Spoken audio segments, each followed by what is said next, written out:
Hi everyone and welcome to Fanfic Audiobook, your go-to place for immersive audiobooks. If you enjoy the content, don't forget to like the video and subscribe to our channel for more amazing stories. And please support the author by link in description.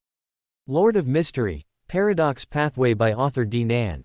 Chapter 101 to 150. Chapter 101. Have you seen it? Cheaper. Hearing those two words, Klein's eyes went wide. He had already prepared to spend 300 gold coins or even more in premiums to buy back the Sun Flame charm. Now, the other party was actually saying there was an even cheaper option. However, he quickly calmed down. As the saying goes, cheap goods are rarely good. Could this cheaper option achieve the same effect as the Sun Flame charm? Seeing Klein's suspicious gaze, Snow grinned slightly, revealing a merchant-like smile.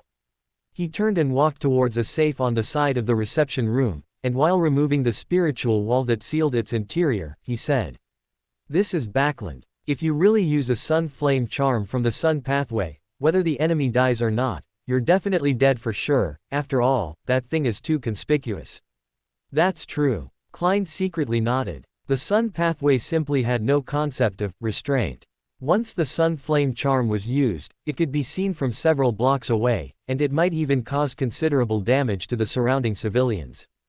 However, this was not enough for Klein to abandon the Sun Flame charm.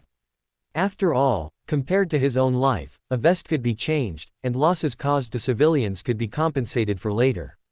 Mr. Devil is truly a cunning merchant. I mustn't be swayed by his sales pitch. I need to carefully judge the true value of the goods he offers. Klein grumbled inwardly, but before he could say anything more, he saw the spiritual wall on the safe being removed. Immediately after, layers of whispers suddenly began to emerge in Klein's ears. The sound was filled with filth and depravity. If a Beander had just advanced and had not yet restrained their spirituality, merely hearing this sound would be enough to cause them to lose control.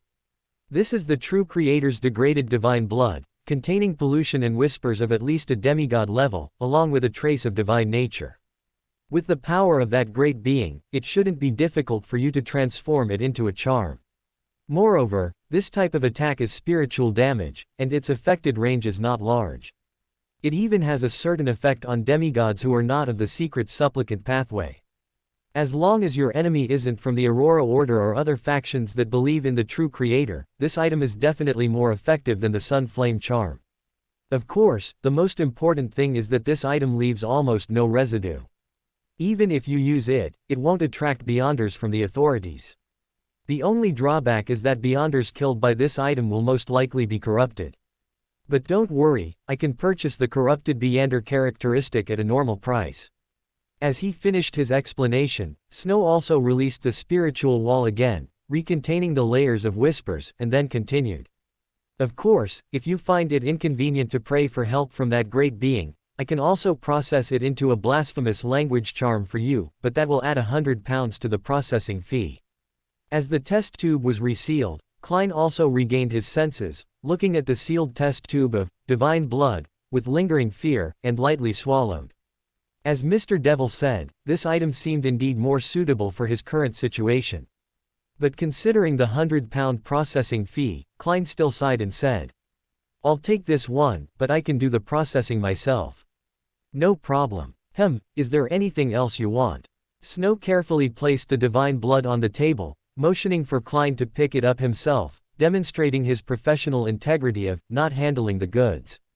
Klein carefully picked up the test tube, placed it into his portable iron cigarette case, added another layer of spiritual wall, and then put it into his pocket.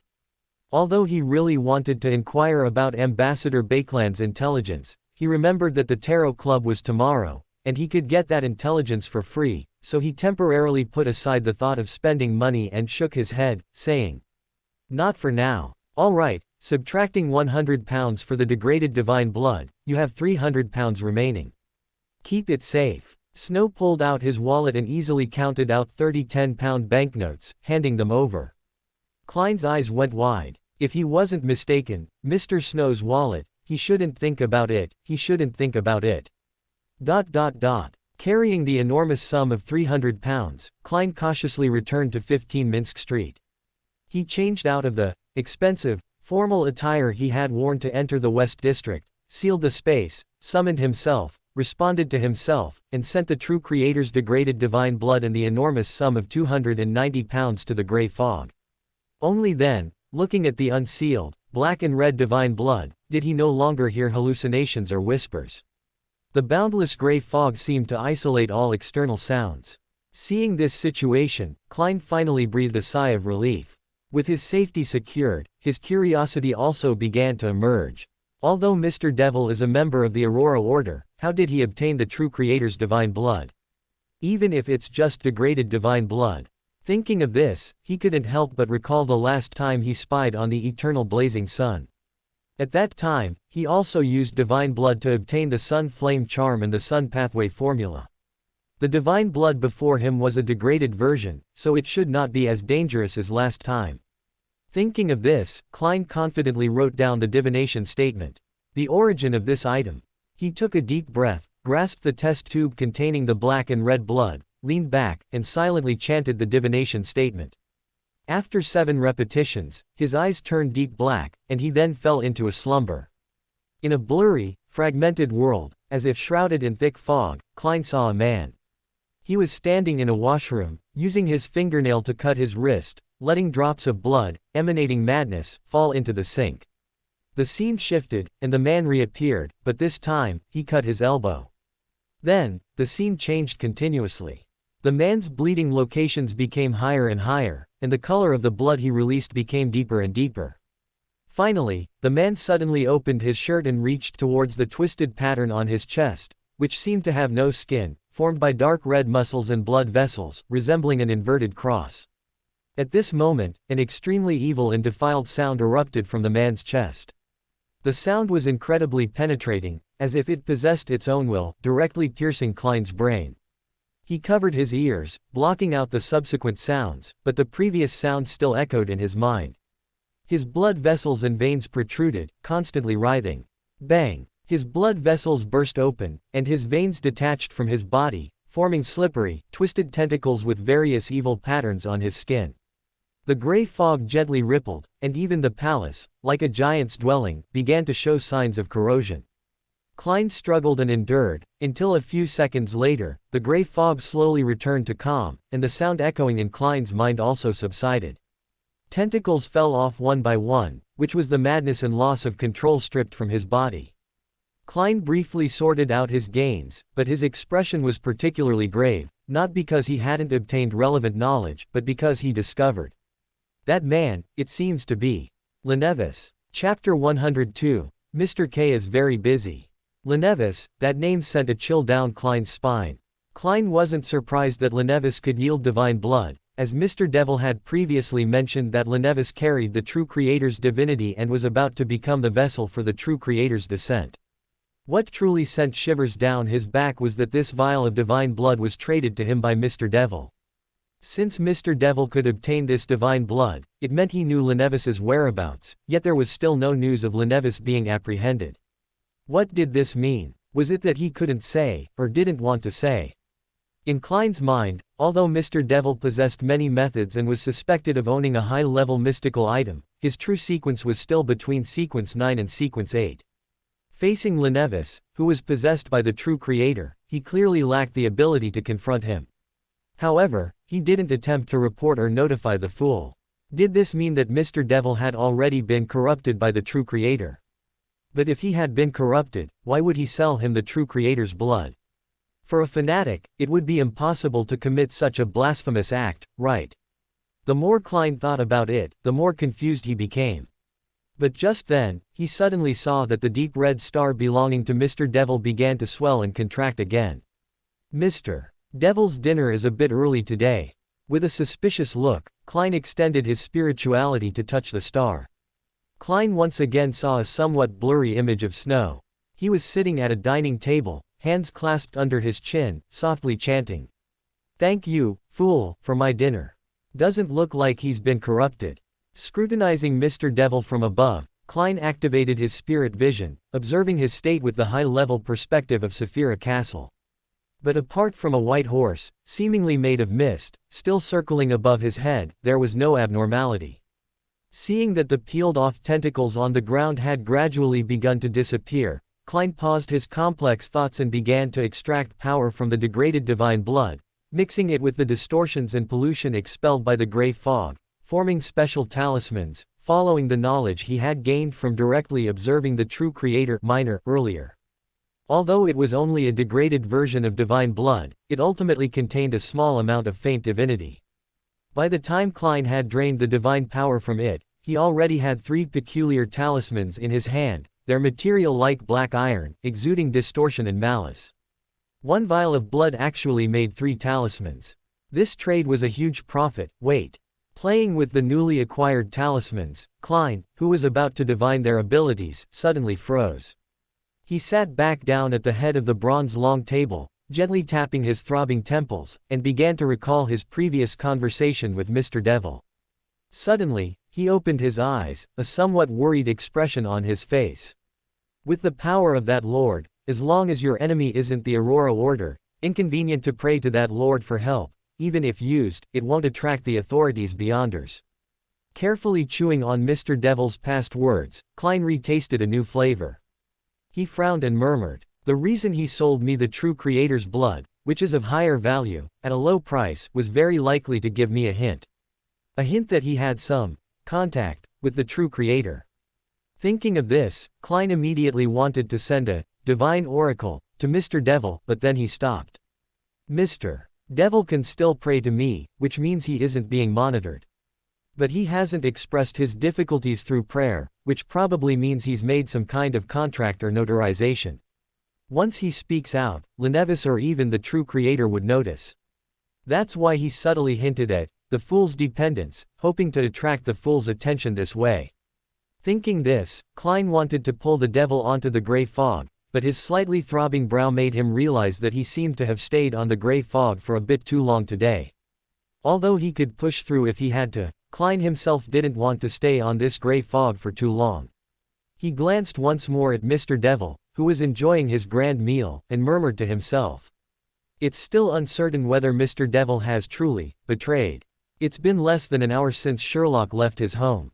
It would be too fast for the fool to act now. Mr. Devil should be safe for the time being. Tomorrow, I'll probe him at the Tarot Club. With the gray fog's barrier, if he's fine, he should speak. The moon had not yet risen into the sky, but Backlund's terrible weather had caused the sky to darken prematurely. In a residence in Hillston Borough, Furs was wolfing down a sumptuous meal. On the table at this time were exquisite desserts, roasted meat with rich gravy, and creamy soup exuding an inviting aroma. But Zio, who sat opposite her, seemed to have no appetite at all, only looking at Furs with worried eyes. If it were normal, she would certainly earnestly advise Furs to chew slowly, but today, she found it hard to speak. Don't look like I'm on my last meal, okay? Furs bit into a juicy steak, saying in a carefree manner. I'm just praying to a less dangerous existence. Didn't you also chant his honorific name before? It's no big deal. Zio didn't speak. She really wanted to scout ahead for Furs, but Furs was right. Regardless of whether her prayer succeeded, Furs would still be affected by the full moon murmurs. Whether Zio scouted or not, it wouldn't help the outcome at all. Zio hated this feeling of powerlessness immensely, yet she had no way to change it. At this moment, her desire to advance was incredibly strong. She suddenly made up her mind. She, it seemed, should choose to accept the masked man's invitation. Hey, why do you have that? My friend died, so I'm joining the army to avenge her expression. I'm not some character in a tragic novel. Furs had only spoken halfway when her knife and fork suddenly clattered onto the plate, making 2 jarring, crisp sounds. Immediately, her expression began to contort. Veins started to bulge on her smooth hands. Although she didn't cry out in pain, anyone could feel her suffering from the drops of cold sweat beating on her forehead. Furs. Zio immediately realized something when she saw Furs's expression, but when she looked out the window, she could only see the faint yellow glow of streetlights dimly visible through the hazy fog. Listening to the layers of murmurs in her ears, the previously lazy and playful eyes were now filled only with pain. Furs rolled off her chair, letting out a low, miserable cry. In fact, with past experience, the current pain had not reached Furs's threshold of endurance. However, once humans have someone to rely on, their hearts inevitably become fragile. With the option of the fool, Furz's resolve to endure by herself naturally weakened a bit. Great, the god of machinery, Furz, retaining her last bit of sanity, tried to pray to the deity she believed in, but just like countless previous prayers, she received no response. Not only that, the layered pain that reached deep into her brain became even more intense. Furz, don't try to endure it. Pray. Seeing Furz's pained expression, Zio couldn't help but shout. Furz finally couldn't bear it any longer and, in a broken voice, struggled to chant the honorific name. Not belonging to this era, the fool. Chapter 103, The Magician Returns.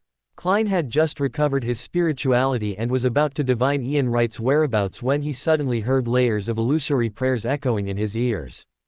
Who? Not Mr. Devil again, is it? No, it shouldn't be, he just started eating. Klein frowned, listening intently, but he could only vaguely make out that the supplicant was likely a woman, and her voice was intermittent, seemingly containing immense pain. Klein's brows immediately furrowed, and without the slightest hesitation, he took 4 counterclockwise steps to above the gray fog, entering the majestic palace. Only this time, it wasn't a crimson star expanding and contracting, but rather circles of clear light rippling out from the side of the fool's chair. A prayer from a non-tarot club member. Is it another lady recommended by Miss Justice? Klein sat thoughtfully in his seat, extending his spirituality towards the rippling halo of light. Immediately, the surrounding scene abruptly changed, and he saw a lady struggling on the ground, and a short girl standing beside her, seemingly wanting to help but not knowing how to start. The intermittent prayers of the other party reached his ears, but Klein had a headache because he couldn't. Wait. Klein suddenly realized that some faint noise, miscellaneous sounds, seemed to be mixed into the lady's prayers, a kind of murmurs without any madness, evil, or obvious malice. This is, full moon murmurs. Klein immediately recalled the murmurs mentioned in Paindrax's diary that caused an entire family to decline, and also remembered Mr. Dor, who was lost in the storm and could only approach the main world during the full moon, from the first Emperor Rosel's diary he read. If this lady's near loss of control state is due to full moon murmurs, then if she can't hear them, will she calm down and get better? With this thought, Klein reached out his hand towards the rippling halo of light, and immediately, a connection on the mystical level was established. Furz. You must hold on. Zio looked at Furz, who was still rolling on the ground despite chanting the fool's honorific name, and had even begun to show signs of losing control. A strong sense of regret arose in her heart. If she had known that the response from a great existence couldn't be so quick, she should have insisted on praying yesterday to book for Furz. But now, it was clearly too late. All she could do was remove dangerous objects to prevent Furz from hurting herself during her struggles. However, this was clearly meaningless for Furz's near loss of control state. Furz, hold on. Tears welled up in Zio's eyes, but in the next moment, her best friend, who had been rolling on the ground, suddenly fell silent. Furz. Zio was truly frightened this time. Anyone who saw someone who had just been rolling on the ground suddenly fall silent would instinctively assume the worst. However, when Zio darted to Furz's side, she breathed a sigh of relief. Furz was still breathing, and the abnormal keratin that had appeared on her skin gradually returned to its original state as her breathing slowly calmed down. Did she get through it? Zio muttered, somewhat unconvinced, but she didn't relax. Instead, she pulled over a stool and sat beside Furz, quietly waiting for her friend to wake up. Am I dead? Or have the full moon murmurs ended? Furz's previously chaotic mind suddenly cleared, as if all the previous pain, irritation, madness, and despair were illusions. She opened her eyes in a daze, only to find herself in a palace like a giant's dwelling, with an ancient and mottled bronze long table in front of her, towering stone pillars all around, and boundless gray-white mist beneath her. Then, as her gaze shifted, she finally noticed the mysterious figure at the head of the bronze long table, enveloped in thick gray mist, as if looking down on all beings. Furz almost immediately cleared her thoughts, but she still propped herself up and bowed, saying, Are you Mr. Fool? Klein nodded slightly at the words. You can just call me Mr. Fool. Seeing the symbol on the chair behind Furz transform into a layered door, it made him recall the existence of Mr. Door, which appeared in Emperor Rosel's diary. Snow didn't lie to me.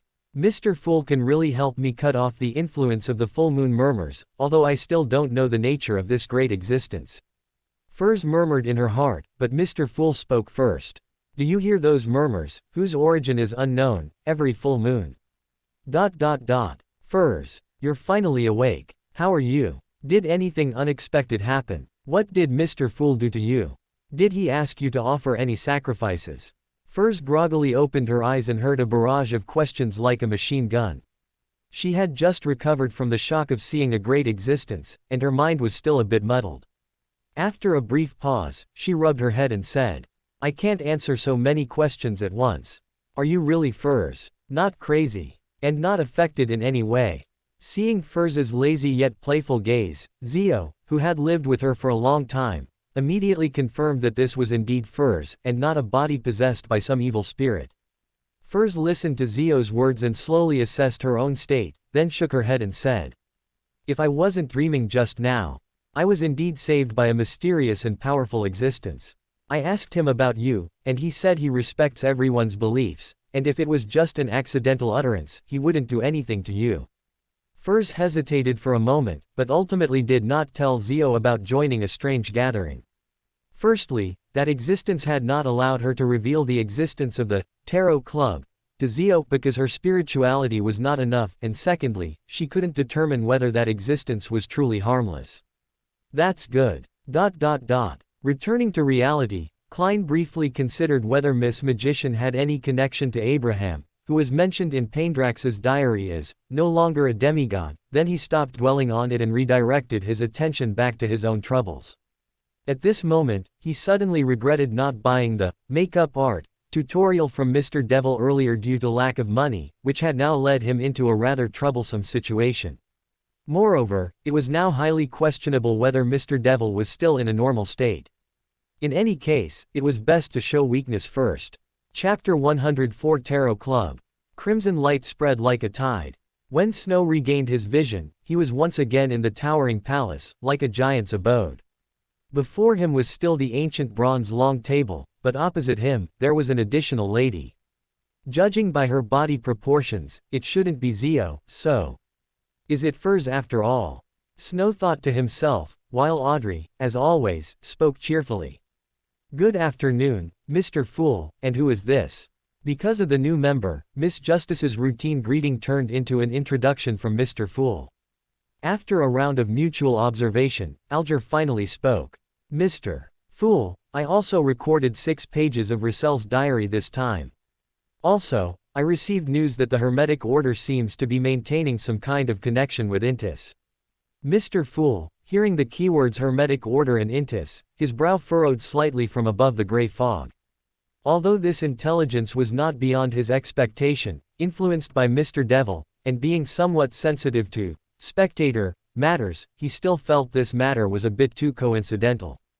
The fear brought by the disturbed letter paper this morning surged into his heart again, and he, as in the original, issued the mission concerning the assassination of Ambassador Bakerland. After the 3, excluding Furs who was still bewildered and Little Sun who couldn't integrate into the conversation, accepted the commission, he turned his attention to the diary. Miracle Invoker, Fate Pathway, and Pirates. After reading the 6 pages of the diary Alger submitted, Klein finally reached for Paindrax's diary. By the way, this time it won't be, Miracle Invoker tastes really good, will it? Klein picked up the diary, suddenly recalling this senior bricklayer's resume of obtaining Beander potion formulas through his craftsmanship. The corners of his mouth twitched slightly, but his gaze still swept across the diary. January 3rd, Rosal's daughter is so beautiful, I wonder how she was born. Klein looked at the first sentence, and the corners of his mouth, which had just calmed down, showed signs of twitching again. But speaking of it, when this senior transmigrated, Emperor Rosal should have been dead for a long time, right? His daughter is still very beautiful. Could she be a high-sequence Beander? Klein muttered inwardly but continued to read. January 6th, perhaps stimulated by Rosal's daughter, or perhaps because I truly wanted a home, I decided to stop wandering and establish a family. Although I don't particularly like the aristocratic way, for the sake of my descendants, perhaps I should return to that already dilapidated family. Or simply try to obtain a peerage of my own. Following the trend of the historical wheel spiraling upward, should I now invest in Loan, which is almost a replica of Great Britain? January 14, I used some means to obtain a piece of land. Although not large, after some operations, I successfully obtained the title of a viscount. Perhaps I can take this opportunity to change the family name. January 23, the enfeoffment is approaching. After consideration, I still did not abandon the surname Paindrax, but I plan to add a noble-sounding middle name, Von. This is a surname whose true meaning only I know, and I decided to add it to the family name to prove that I had been here. Perhaps in a few decades or 100 years, those who study etymology and noble history will use this to determine that I have Limburg ancestry. After reading this diary, Klein's mood was a bit strange. Although it didn't involve any Beander knowledge, he read it particularly slowly. He seemed to see the process of a transmigrator slowly integrating into this world, but what about himself? He had finally found a root, but it disappeared again. What was he now? Benson. Melissa. Klein repeated the two names in his heart. Although he also fantasized about going back after killing Ins Zangwil, his resurrection was, after all, inexplicable. You may communicate freely now. Mr. Fool forcibly calmed his emotions, facing the suffering of fate with a clown's smile. He suddenly had a feeling. His Beander potion might have been digested. Although there was no feedback above the gray fog, a very clear feeling told him that as soon as he returned to reality, his Beander potion would be completely digested. Snow himself was not entirely clear about the impact his diary had on Mr. Fool. The reason he wrote such a diary was very simple: to pad for time. Yes, to pad for time. If every diary entry contained key information, it would seem too deliberate. Occasionally having one or two such daily life entries would make it more credible. Of course, he certainly wouldn't have imagined that a casual diary entry about a prodigal son settling down would almost make Mr. Fool break down. Miss Justice and Little Son began to communicate privately about the secrets related to dragons, but Snow was not idle either. He looked left and right, constantly adjusting his sitting posture, posing as if he wanted to say something but couldn't. Even Mr. Fool, who was secretly listening, simultaneously translating the conversation between Miss Justice and Mr. Sun, noticed Mr. Devil's restless state.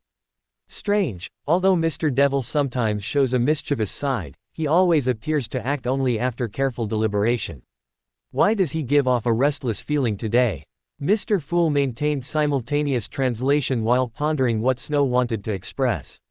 Whether it was his earlier hint to Sherlock Moriarty or his unusual behavior today, it seemed like he had something to say, but even with the obstruction of the gray fog, he didn't dare to speak.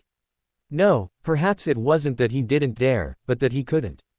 Klein suddenly recalled Ms. Daly's night conversation when he was still in the Nighthawks team. Because she had sworn not to reveal the acting method, she couldn't disclose it to Captain Dunn, but she could speak to him, who had guessed the acting method. So, Mr. Devil might have made some kind of oath. After Miss Justice and Mr. Sun exchanged some information with the Beander potion formula of Sequence 8, Furs felt a little more at ease. Although things like assassinating Ambassador Bakerland and reading Russell's diary seemed astonishing, they didn't actually exceed her expectations for Beander existences. The transaction of the Sequence 8 Beander potion formula also allowed her to roughly gauge the level of the gathering.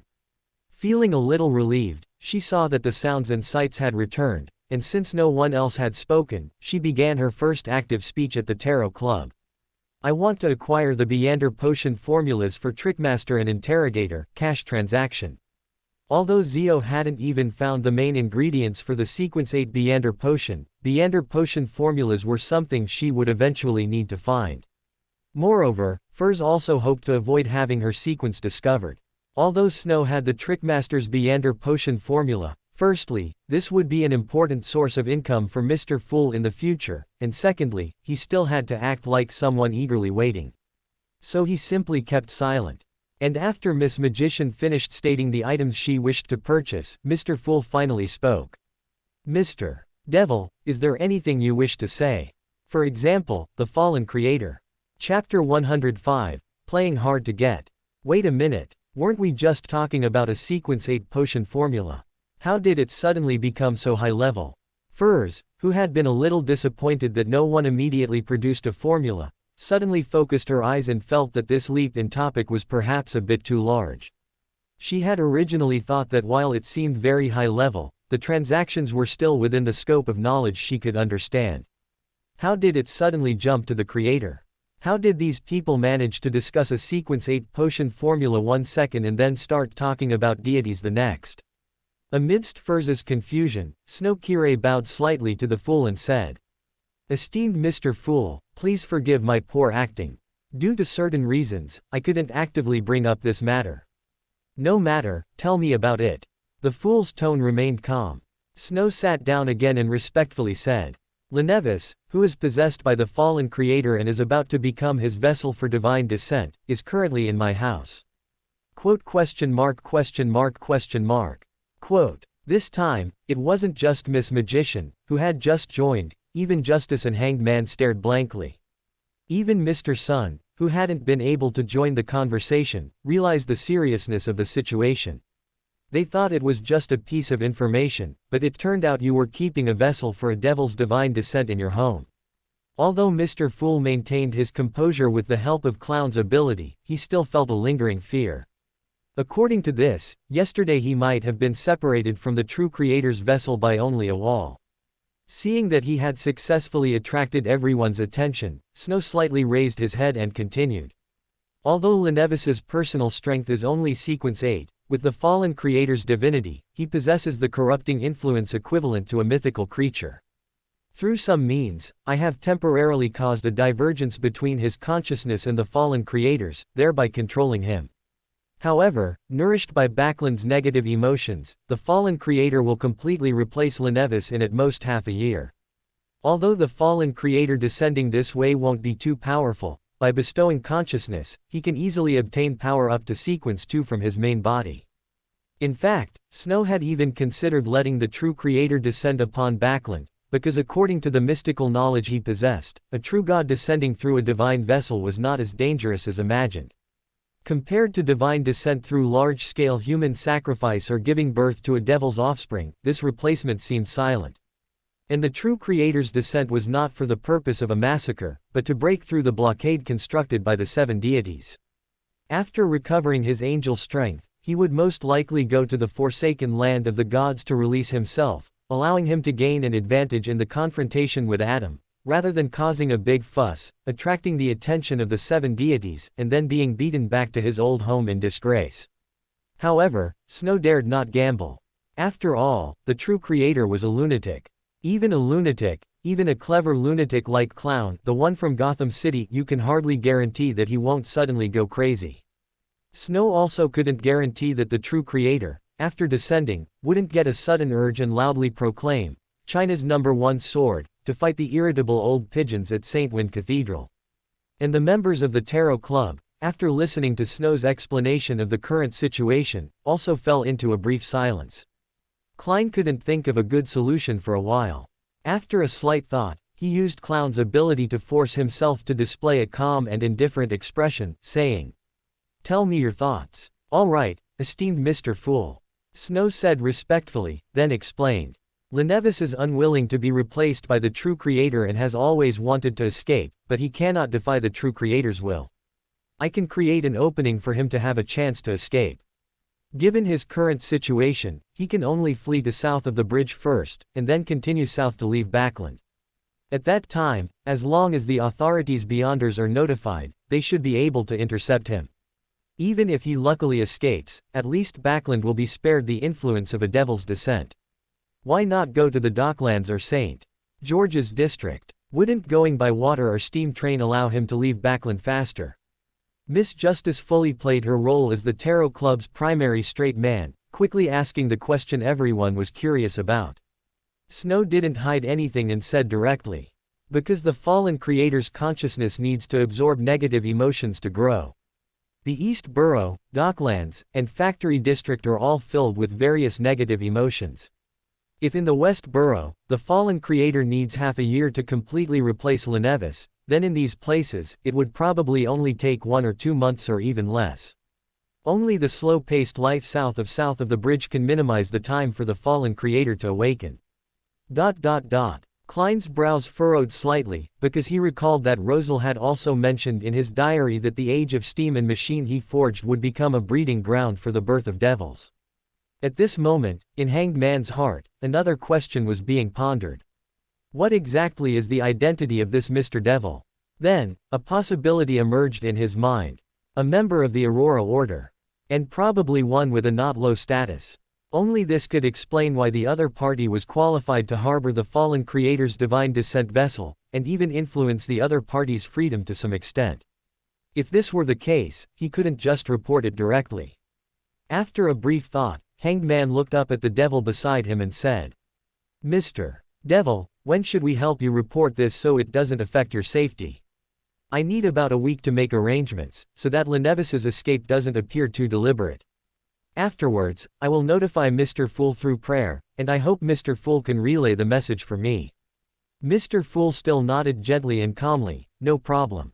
Back in reality, Snow tidied his clothes slightly, intending to go to Braveheart's bar to see Marich. Yesterday was the night of the full moon, so they must have tested the effect of that charm, but they were still hesitating whether to use the messenger. After all, a messenger, while seemingly just a spiritual body for delivering messages, once summoned, its aura would be remembered by the messenger. No matter where one went, the messenger would be able to find them. Therefore, unless there was a special trust, people usually wouldn't use someone else's messenger for communication. Only people like Zio and Klein, who lacked common knowledge of mysticism, would casually summon someone else's messenger. Since they can't make up their minds, I'll just go there myself. Snow put on his semi-tall silk top hat and walked towards his safe house in Sherwood Borough. Although changing clothes all the time was troublesome, this was the rule of society. In the future, I must get a clothing-type mystical item that can freely change its appearance. Chapter 106. Why can't I control my mouth? Kaspars, is Marich here? It was still the same billiard room, and Kaspars still limped, but Snow felt his expression was somehow different.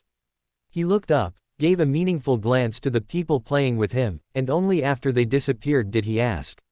"You didn't offend Marich, did you?" "No, why?" Snow asked, looking puzzled at the somewhat off-kilter Kaspars. "Marich was asking about you this morning," Kaspars mumbled, then added, "He's in the old card room. You can go find him yourself." Snow was silent for a moment, then nodded and said, "Thanks. No problem. If I'd known you were so capable, I wouldn't have kept it a secret for you. You were scared away by a bunch of hooligans before." Kaspars waved his hand. Snow didn't say much, just silently added him to his contacts, then left the billiard room. Click. The door was pushed open, but Snow was surprised to find that there were no zombies in the room, which caught him off guard.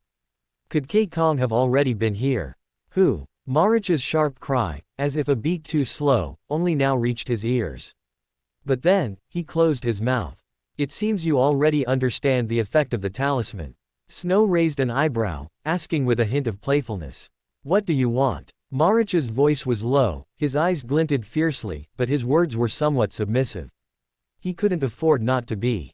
After all, the ability to reverse the negative effects of the full moon was undoubtedly invaluable to them, who were on the run. More importantly, if he could reverse negative effects, it meant he likely also had the ability to intensify them. Excluding the previous samples, 300 pounds per talisman. You should understand that I'm not overcharging. Snow pulled out a chair in front of the card table, sat down casually, and wore the cunning merchant's expression of, "This is already my cost price." However, seeing Marich's troubled expression, he smiled again. "Of course, if you can't pay right away, I also offer other payment methods. For example, if that Wraith lady is willing to take on some commissions, I can use talismans as payment, or something like that. Of course, this would require signing a contract first. We need to discuss it." Marich didn't reply immediately. Snow, with an expression that showed he had expected this, casually said, "No problem, I'll be staying in Backland for a while. However, if you don't trust the messenger, why not find an intermediary to summon me?" Quote. "Are you going to take that mission?" Marich watched the card room door close again, then suddenly, as if he had heard something, he frowned and asked, "I need money. Do you think that detective can afford a reward of 1,600 pounds? Marich clearly had no hope for the shabby-looking detective, but the cold, quiet voice replied. He knows he's offended a big shot. That's true. However, he doesn't seem to have left any contact information. As Marich spoke, the air instantly became quiet. After a long pause, the cold, quiet voice finally uttered a few words. Ask Kaspars. Leaving Braveheart's bar, Snow immediately relaxed.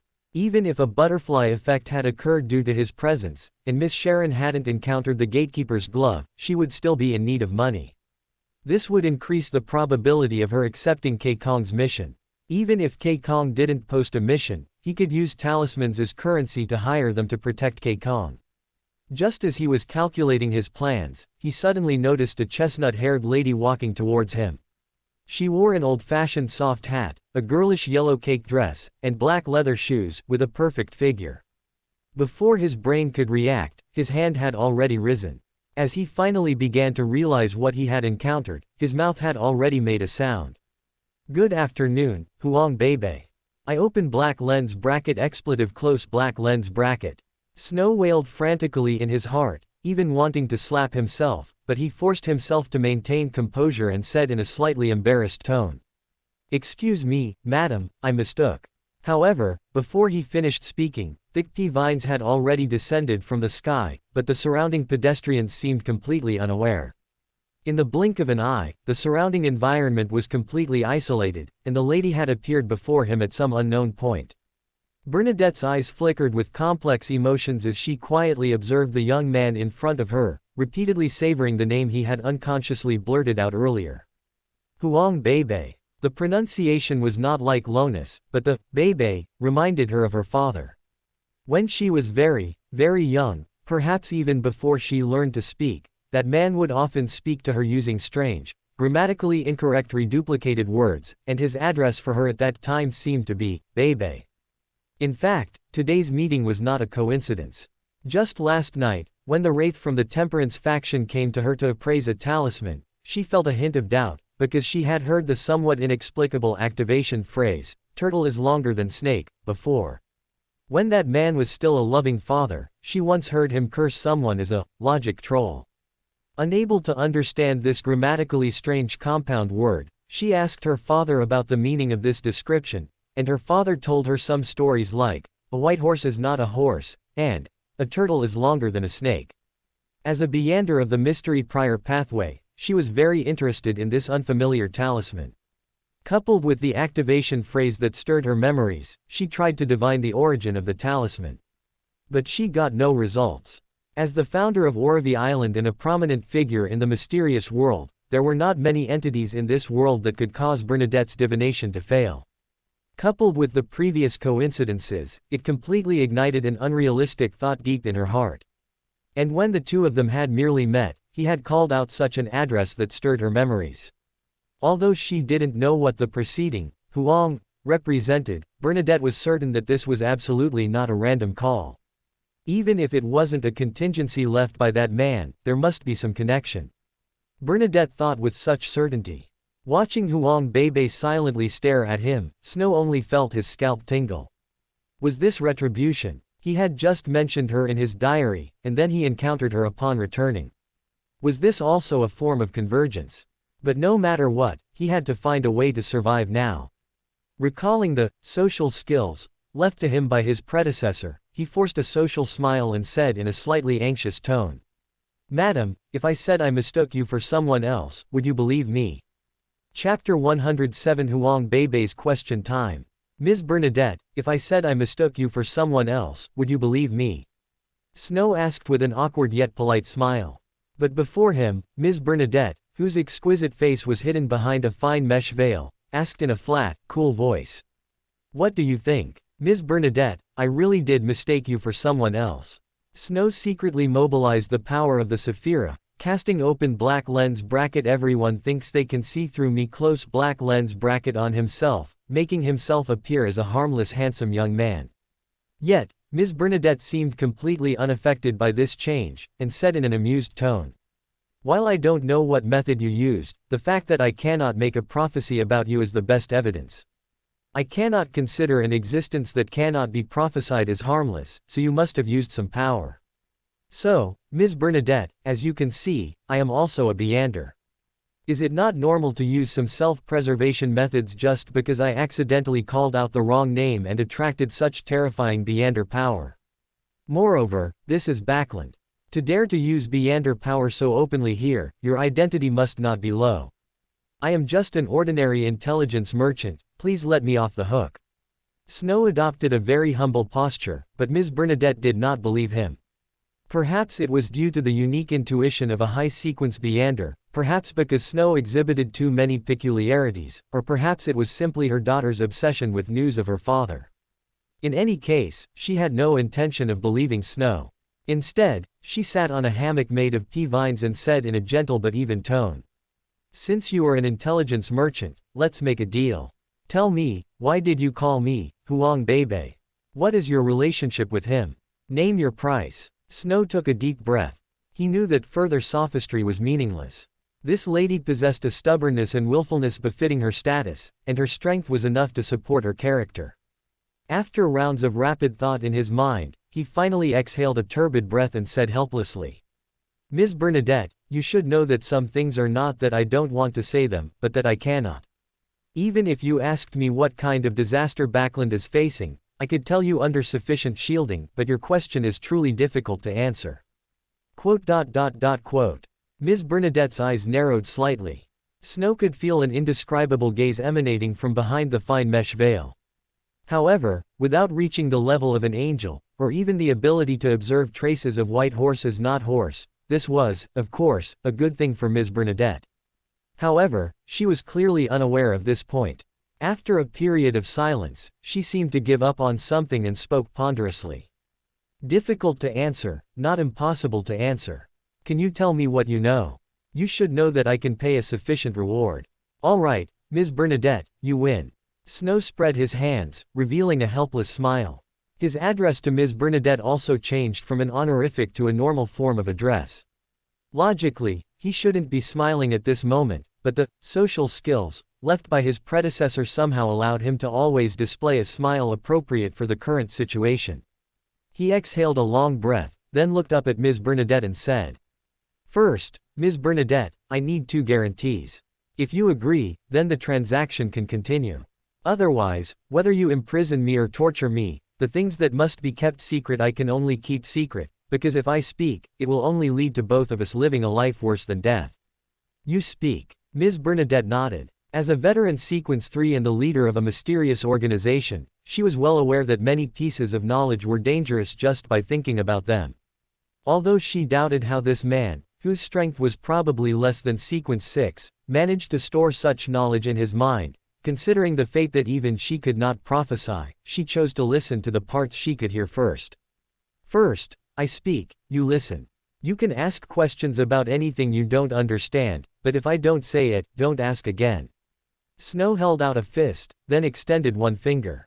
Seeing Ms. Bernadette nod slightly, he extended his second finger. "Second, you can obtain the information I can tell you, but you must also pay a reward. You decide how much to pay, but there must be something. It's not that I'm obsessed with money, but this itself involves the acquisition of intelligence. Of course, I cannot say the specifics." Ms. Bernadette's eyes narrowed slightly. In her mind, she immediately conjured up reasons such as rituals completed through the act of transaction, or Beander items that required equivalent exchange. This was not uncommon in the mysterious world. For example, within the Steam and Machinery Church, there was a sealed artifact that exchanged answers to questions for information. "No problem," Ms. Bernadette said softly, then added, "You should know who I am, so there's no need to worry about my purchasing power. As long as your information is valuable enough, I won't make things difficult for you." "Very good. Then, regarding your previous question, I can answer it. Are you ready? I mean, are you ready to shield against the gaze of high-level existences?" A confident smile reappeared on Snow's face. Ms. Bernadette's expression behind the fine mesh veil suddenly became serious. She lightly tapped her finger. In the space originally composed of vines, 3 young pig-headed humanoids, similar to half-orcs, suddenly appeared. As they moved, a brick-like pattern emerged on the walls of the space. Not only did it isolate many things from a mystical perspective, but Snow even felt considerably warmer. You may speak. All right, first, your first question, Huang Beibei. This is a form of address for you because your father also has another name. I cannot tell you the origin, but what I can say is that besides Gustav, his surname is also Huang. Just like me, besides the surname Paindrax, my surname is also Feng. It's not an intermediate name from Lindbergh, but a surname with another origin. We are accustomed to using a reduplication of the surname plus the first character of the given name as a child's nickname. This is the source of that address. Snow softly spoke information that had no actual value, but for Ms. Bernadette, it was very important. She looked at Snow thoughtfully, then suddenly asked out of the blue. So, you could also be called Feng Cece. No hyphens, the name was exposed in the summoning spell on the business card. Quote. Snow grimaced and sighed somewhat helplessly. Ms. Bernadette, my name, Snow, is actually a special translation. My name means snow, referring to snowflake. In fact, you also have such a name, but your father never told anyone. Perhaps he once called you by that name, but you, not understanding its meaning, probably wouldn't remember. So, if you want to know, you can only ask your father. So, he's still alive. Chapter 108, Rich Woman. So, he's still alive. Bernadette's attention was indeed captured. She clearly didn't think Snow meant for her to die and ask him, and Snow merely nodded slightly, saying in a somewhat mysterious tone. Bernadette, have you heard of the Black Emperor? Hearing the change in his address, Bernadette frowned slightly, but before she could say anything, Snow continued. Your father, for some unspeakable reason, chose to jump pathway to advance to Black Emperor. His death was also his own choice. He wanted to use it to break free from certain things, but he didn't succeed. That's why he, who could have been resurrected, hasn't been resurrected yet. Where he is, why, and how to save him, these cannot be spoken of. But he is indeed not dead, as long as a new Black Emperor isn't born. Bernadette's emotions fluctuated wildly, but they were all hidden behind the fine mesh veil, making Snow somewhat suspect it might also be a mystical item. About 10 minutes later, the lady finally composed herself. She keenly seized upon the hint Snow had given her and asked. Why specifically mention the next Black Emperor? Cannot be spoken of. Is someone planning to advance to Black Emperor? Cannot be spoken of. Two consecutive, cannot be spoken of, almost made the issue clear.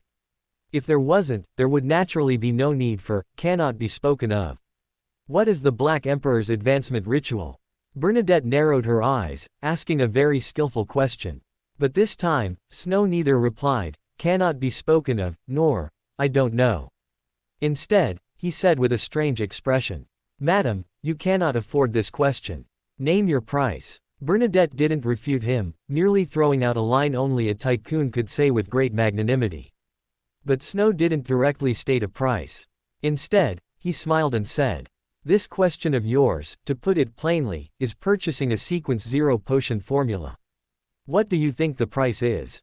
With all due respect, even if we follow the market's calculation of potion formulas being slightly higher than the Beander characteristic of one lower sequence, you would still have to pay a sequence 1 Beander characteristic to afford this formula. Bernadette did possess a sealed artifact equivalent to a sequence 1, but she obviously couldn't give him the Pale Death. As for Rosal's Knowledge Emperor, it was still uncertain whether it was with the Machinery Church or the Eternal Blazing Sun Church. Of course, if Bernadette was truly wealthy enough to produce a Knowledge Emperor or Justiciar Sequence 1 characteristic, he would be very happy to accept it, as the potions for his pathway were quite troublesome. However, Bernadette was indeed not heroic to the extent of paying with a Sequence 1 characteristic.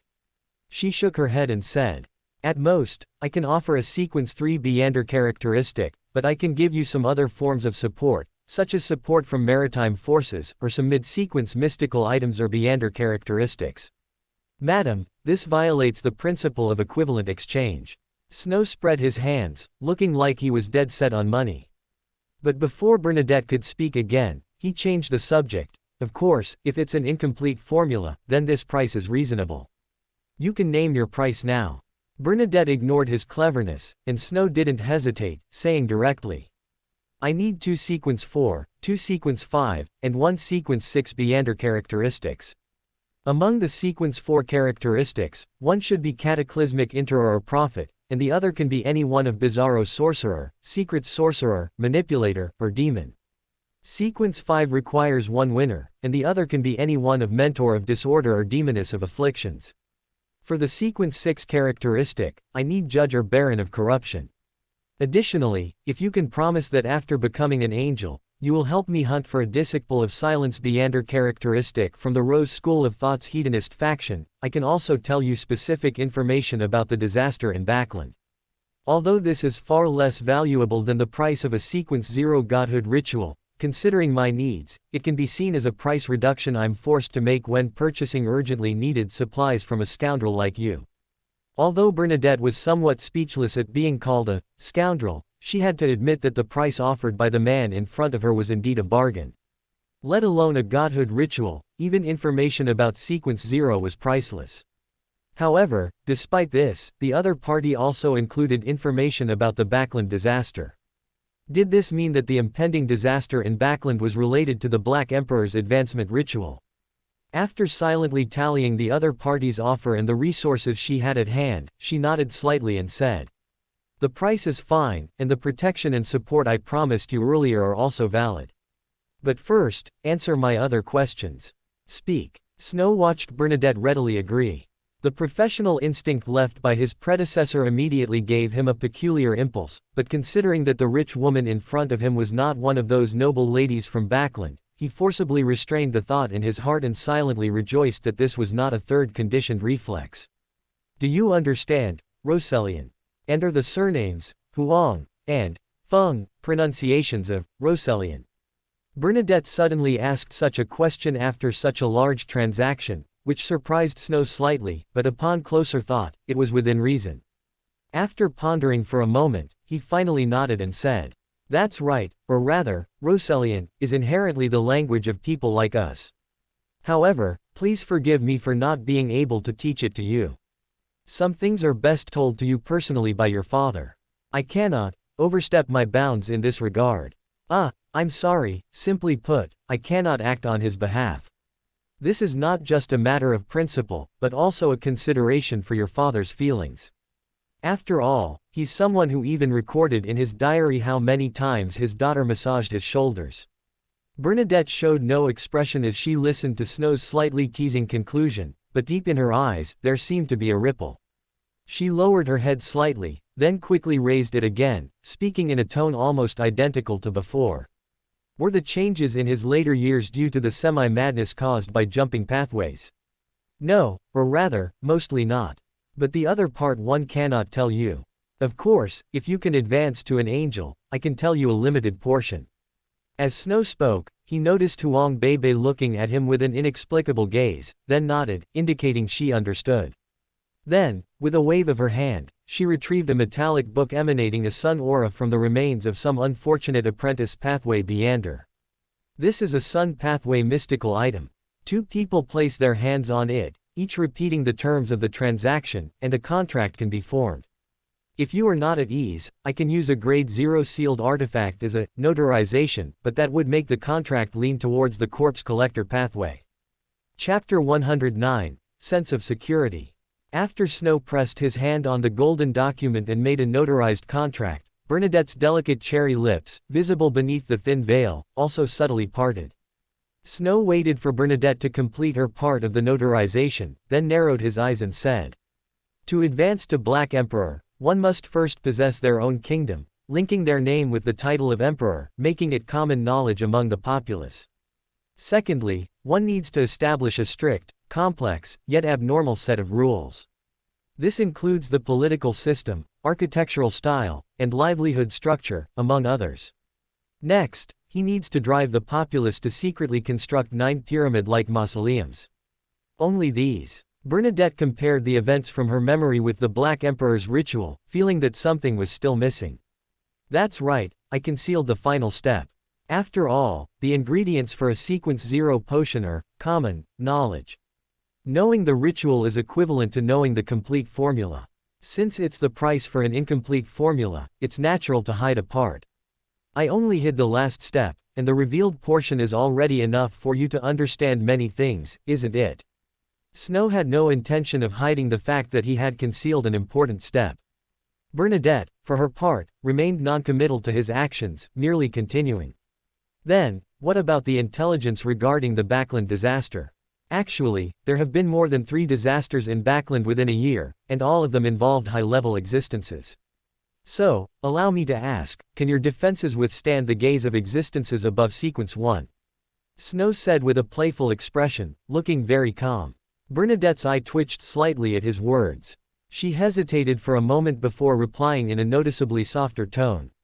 As long as you don't mention the true names or honorifics of certain existences, there won't be a problem. That confident. Snow smiled slightly at her words, then extended his hand and said. First, the demoness sect is planning the descent of the primordial demoness. Second, the true creator has infused his consciousness into a certain Beander, gradually replacing his consciousness. Third, because the Black Emperor needs to mobilize a large number of people to build mausoleums, to cover up the problem of large-scale population disappearances, the other party will create a large-scale tragedy in Backland. Incidentally, the reason the Prince of Abolition can remain undetected is primarily due to the concealment by another existence second only to a true god, and that party is planning a major war that will sweep the world. This is also part of another pathway's ritual for becoming a god. Every time Snow raised a finger, Bernadette's eyelid twitched. Although she had deduced through her clairvoyant abilities that a large-scale casualty event would occur in Backland, she had not expected it to involve the descent of 2 true gods and 2 rituals for becoming a god. She composed herself and quickly identified which one was most likely to cause an impact, then said solemnly. Do you know the exact location of the true creator's vessel for his descent? Cannot say. Snow shook his head, revealing a meaningful smile. However, you can try to follow me. I forgot to introduce myself. I am the temporary head of the Aurora Order's Backland Diocese. You can call me, Mr.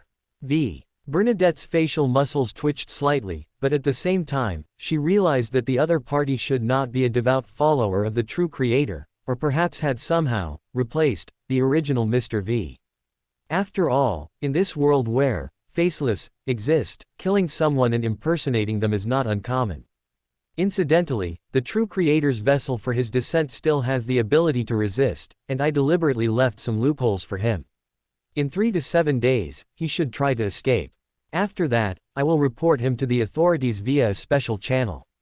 How to use this opportunity to complete the ritual is up to you, but please do not implicate me. I am just a poor believer whose lord got lost due to a moment of carelessness.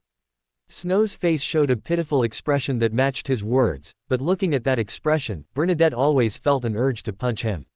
She nodded, calmly, and then said, When do you want the Beander characteristic?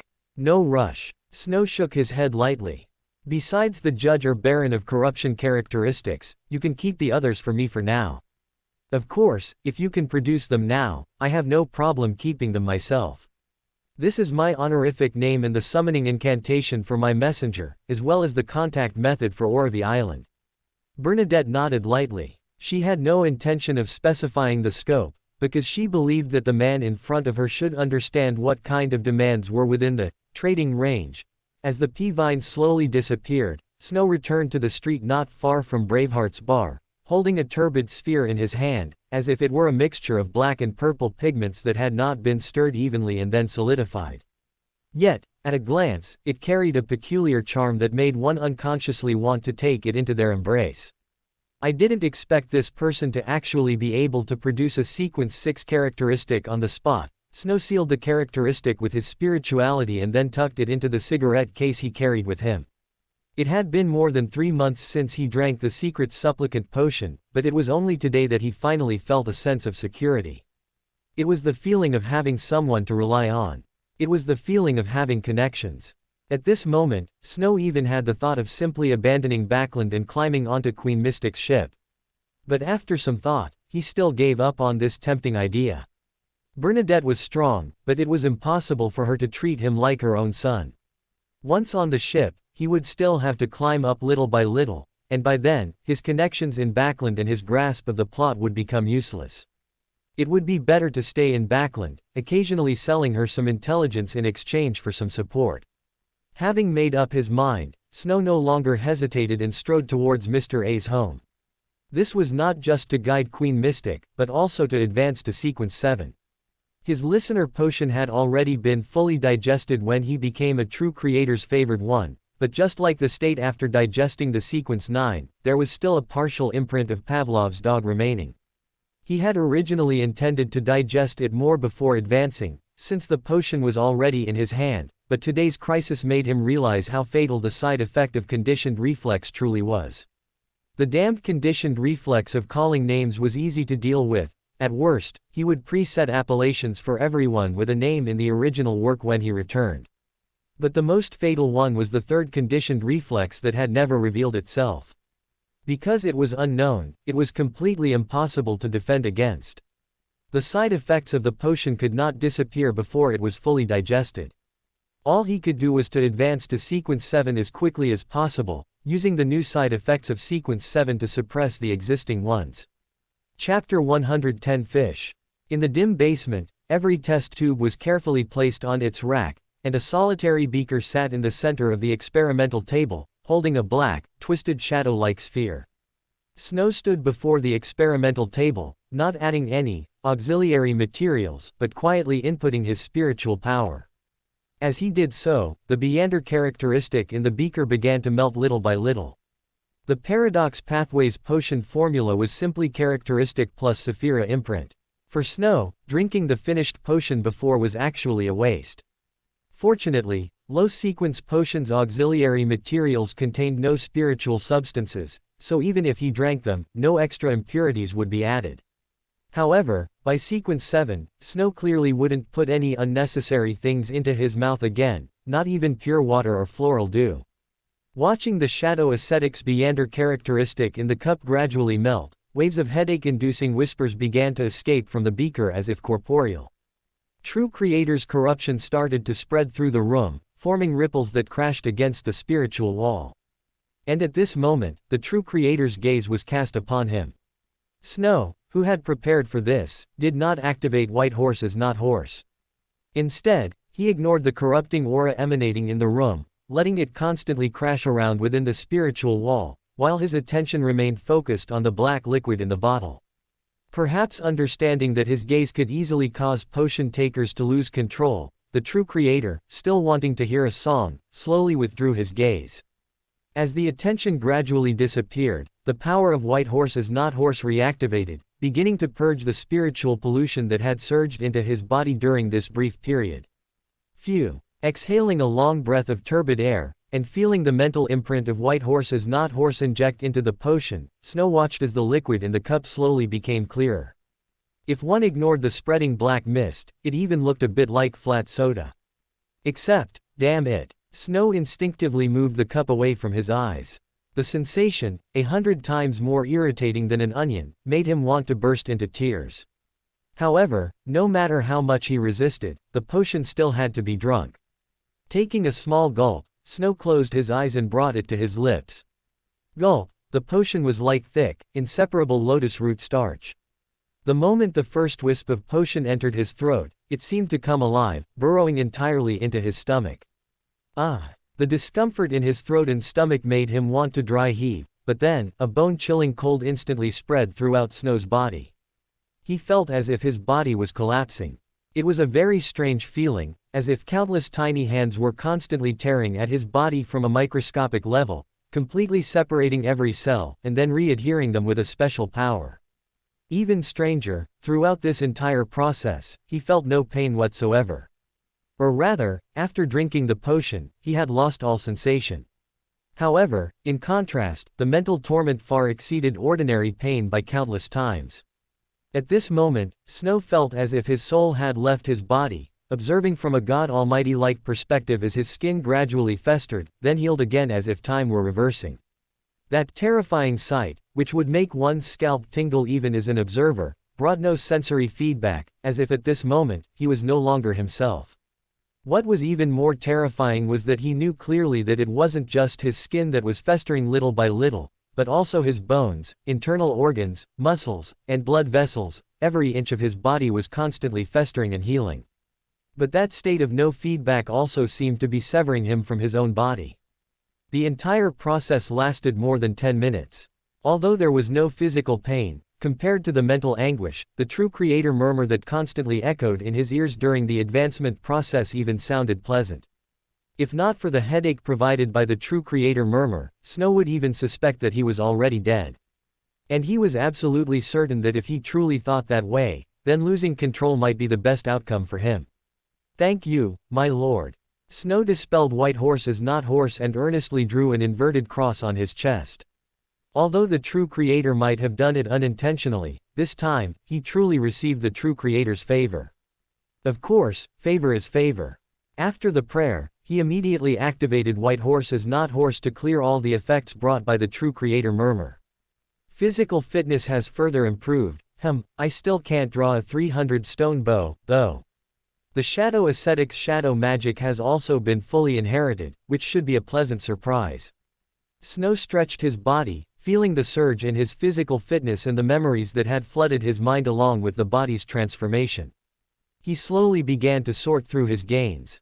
Compared to Pavlov's dog, which only had the mental projection ability, the changes brought by this sequence 7 called Zhuangzhou's fish were much more numerous. In addition to the shadow abilities inherited from the shadow ascetic, he finally learned the true names of the abilities he had previously referred to as Mudkip, Psyduck, Snorlax, and Magikarp. You are not fish, which anyone can see through, allows Snow to notice details usually overlooked and to sense others' mental states and emotions to a limited extent. You are not me, which no one can see through, allows Snow and the affected person to be immune to mind-reading mental abilities and to a certain extent reduce their sense of presence. How do you know the fish's joy, which everyone thinks they can see through, is the power Snow previously applied to Miss Justice. It can distort others' observations of the affected person, making them firmly believe their own judgments. How do you know my joy, which everyone thinks they cannot see through, is also an ability to mislead observers, but it has the power to forcibly reverse the affected person's impression in the observer's mind, while also providing a strong anti-divination effect. These 4 abilities are permanently solidified passive abilities for Snow as a Zhuangzhou's fish. Aside from adjusting their settings, they do not require additional spiritual expenditure. They only consume spiritual power when activated as active skills on others. It is worth mentioning that the 4 advancement options for Zhuangzhou's fish, psychiatrist, shadow ascetic, cryptologist, and serial killer, when converted into potions, extract the elements of secrecy and disclosure. Since Snow advanced by consuming the shadow ascetic characteristic, which leans towards the secrecy element, he gained strength in the secrecy aspect, corresponding to the gangwa of anti-divination, anti-observation, and anti-mind-reading abilities. However, Snow did not regret this, because compared to the more offensive disclosure, he, being weak, pitiful, and helpless, still preferred the self-protective secrecy. After roughly familiarizing himself with his body, Snow immediately turned his attention to the issue he cared about most. Negative effects. After all, this potion was a fish. If it gave him a 7-second memory debuff, how could he possibly live? Chapter 111 Scouting. Thank the fool for my breakfast. After his usual wake-up call, service for the fool, Snow rubbed his head and climbed out of bed. The side effects of open black lens bracket Zhouang's fish close black lens bracket were much better than he expected. In fact, from a certain perspective, they couldn't even be considered negative effects, which allowed him to enjoy a good night's sleep. With the servants Mr. A had left behind, he no longer ordered meals, but instead walked briskly to the house opposite, entering the room to the deacon's welcome. "No accidents with the guest yesterday, I hope?" Snow asked casually as he ate the breakfast served by the maid. When you were not present, the guest sometimes seemed very agitated, but he did not make any overly aggressive moves. Your recorded piano music was also very useful. As long as it was played, the guest would quiet down. The butler bowed slightly, informing Snow of Lenevis's recent situation. "Take me to see him." Snow nodded gently, putting the half-cooked egg yolk mixed with toasted bread into his mouth, and in a few steps, he arrived at Lenevis's room. "Looks like you're doing quite well." Snow asked with a playful look in his eyes, watching Lenevis, whose expression was relatively calm. Still not dead. Lenevis pouted, slumping lazily on the small sofa, his eyes unfocused, as if he had completely relaxed his mind. But don't assume he has completely given up. The true creator's power finds it difficult to bypass the seals of the 7 deities and reach the Loan Kingdom. To draw enough power to descend, he needs to be nourished by a large amount of negative emotions, which is also the chance of a comeback granted to him by the authority of the fallen nature of all living beings. However, the negative emotions in the West Borough are not as vast as those in the East Borough, Docklands, or Factory District. The calmer Lenevis is, the slower the true creator's erosion of him will be. I originally thought you would run away. Snow's lips curved slightly as he looked at Lenevis in this state, that slightly mocking, pleasure-seeking smile giving Lenevis a very bad feeling. It was like looking in a mirror.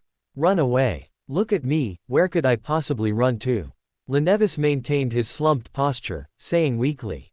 If I walk out of this house, I'll face the Aurora Order's pursuit, the 3 great churches' wanted posters, and I'll even have to find a way to bypass those damned impoverished areas, and guard against the consciousness inside my body. Staying here with you, at least I don't have to worry about food and drink, and I have more time. It seems you've come to terms with it. That's good. What's wrong with becoming a part of our Lord and walking the earth?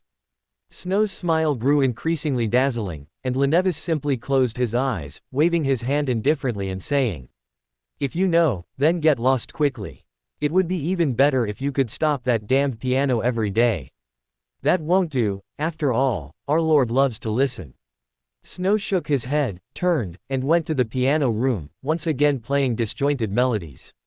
He wasn't in a hurry to compose a complete piece. Instead, he was genuinely and carefully selecting from the true creator's ravings, creating a feeling of being almost successful, but still just a little bit short.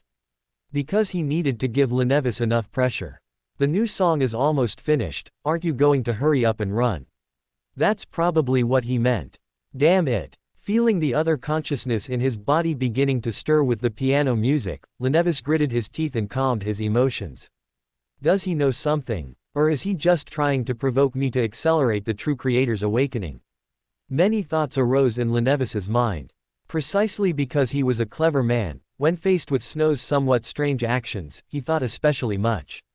No, he can't possibly know, otherwise he wouldn't have this attitude. He couldn't have deliberately sent such power into my hands. He might have noticed that I've been too calm recently, so he's testing me.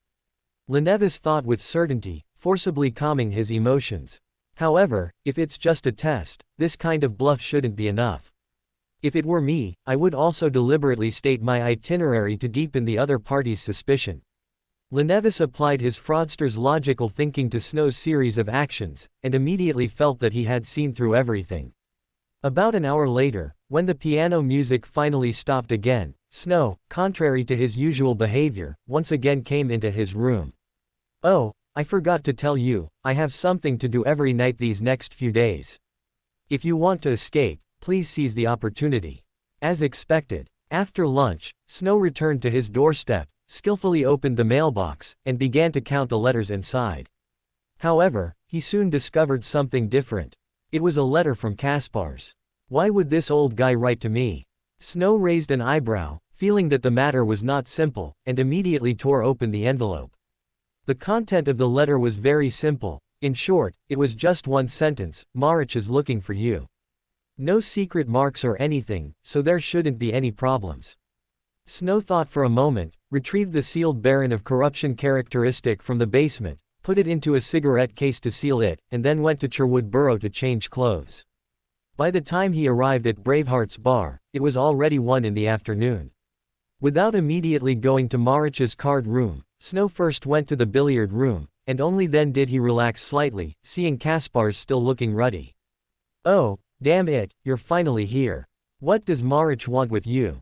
Kaspars also breathed a sigh of relief when he saw Snow, walked up a few steps, thumped him on the chest, and then asked in a complaining tone. Nothing, just a transaction. You know, Beyonders have different specialties.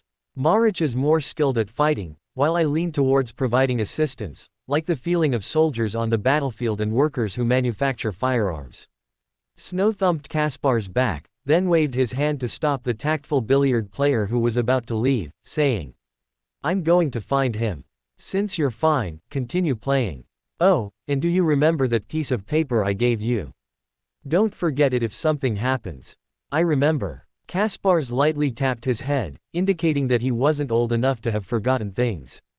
Snow smiled faintly and turned to walk towards the card room. Snow, who pushed the door open without knocking, ignored Marich's wary expression, casually pulled out a chair, sat down, and said directly, "Tell me quickly what's going on. I have a ball to attend this afternoon." Seeing this, Marich didn't waste any words, and directly took out a large stack of banknotes of varying denominations and placed them on the table. "Here are 600 pounds and 2 talismans. Chapter 112 Scouting.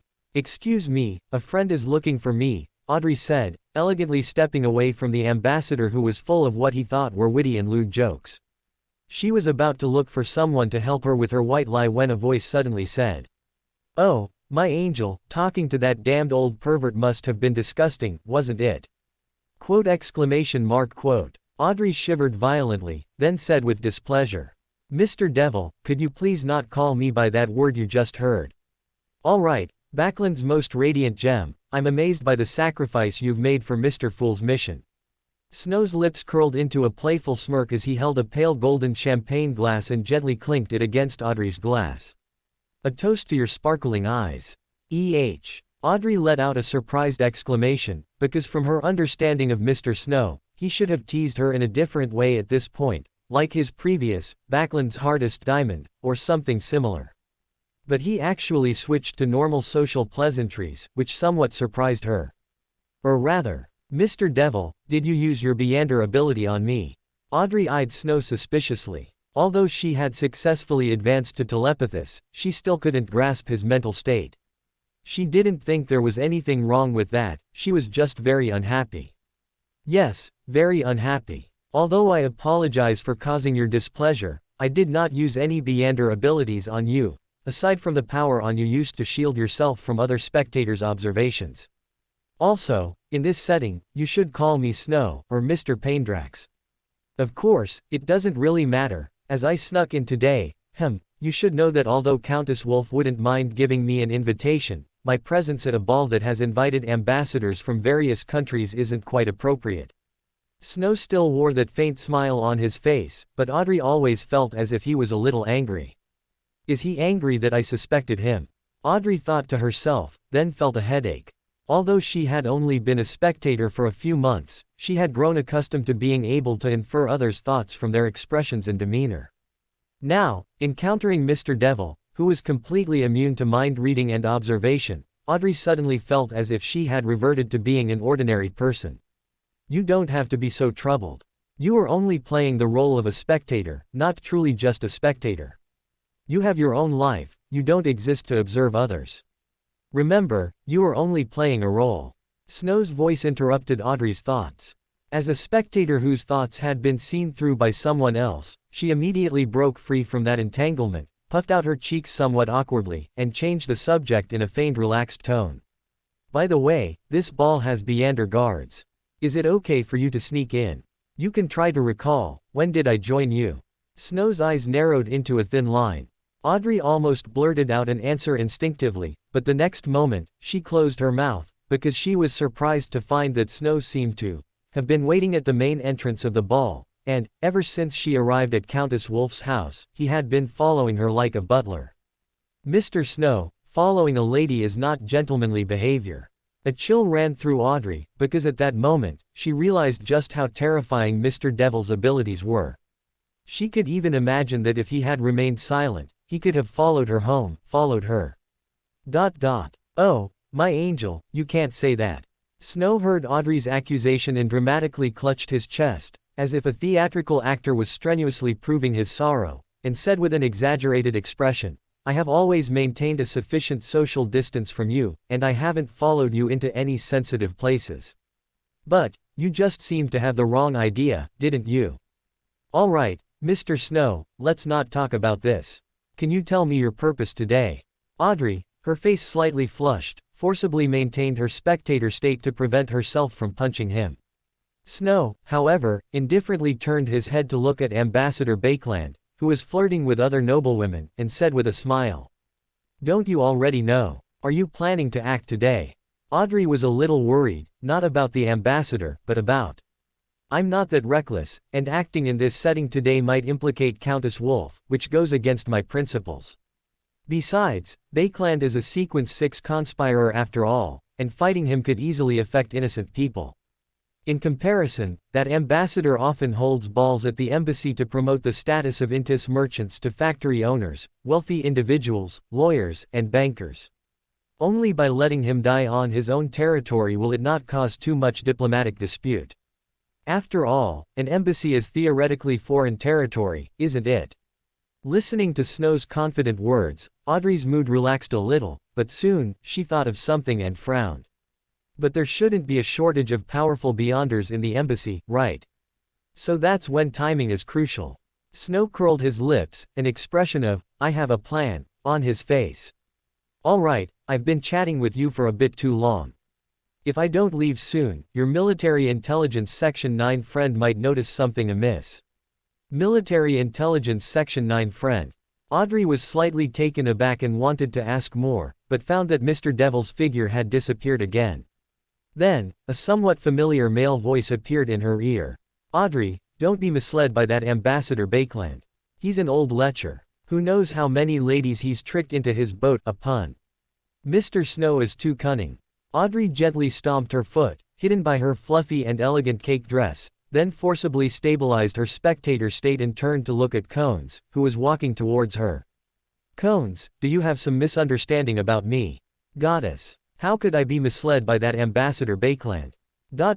Quote. Tisk tisk. Watching Audrey start chatting with Cones, Snow chuckled and turned to leave. He hadn't lied to Audrey, he indeed didn't plan to act today. But in reality, while Audrey and Bakeland were having that awkward conversation, he had tried 4 times to smash that guy's head in. However, it was regrettable that as a Sequence 6 conspirer, even when in a stable ball setting, Bakeland still maintained a considerable level of vigilance. Although he hadn't noticed Snow, who was under the dual shielding of open black lens bracket "you are not me" close black lens bracket and open black lens bracket "how do you know the fish's joy" close black lens bracket, whenever Snow tried to get within 2 meters of him, or tried to make an attacking move, he would instinctively adopt a defensive posture, even if he himself wasn't aware of it. Although a sneak attack from a distance would still likely cause him harm, if it couldn't kill him in one blow, it could easily cause a commotion. Chapter 113. No talk of auspiciousness. Morning light streamed through the window into the room, illuminating a luxurious and soft princess bed. The late September sun had lost its harshness, gently waking the beauty on the bed. The young woman, with a waterfall of long black hair, slowly opened her eyes and looked at the pretty maid still sleeping soundly beside her, a satisfied smile appearing on her face. But then, a strong sense of sorrow welled up in her heart. The pain of, "Why don't I have a penis?" destroyed all her good mood. Master. I'll get up right away." Perhaps the demoness of pleasure's nameless fire was too intense, causing the maid on the bed to also wake up.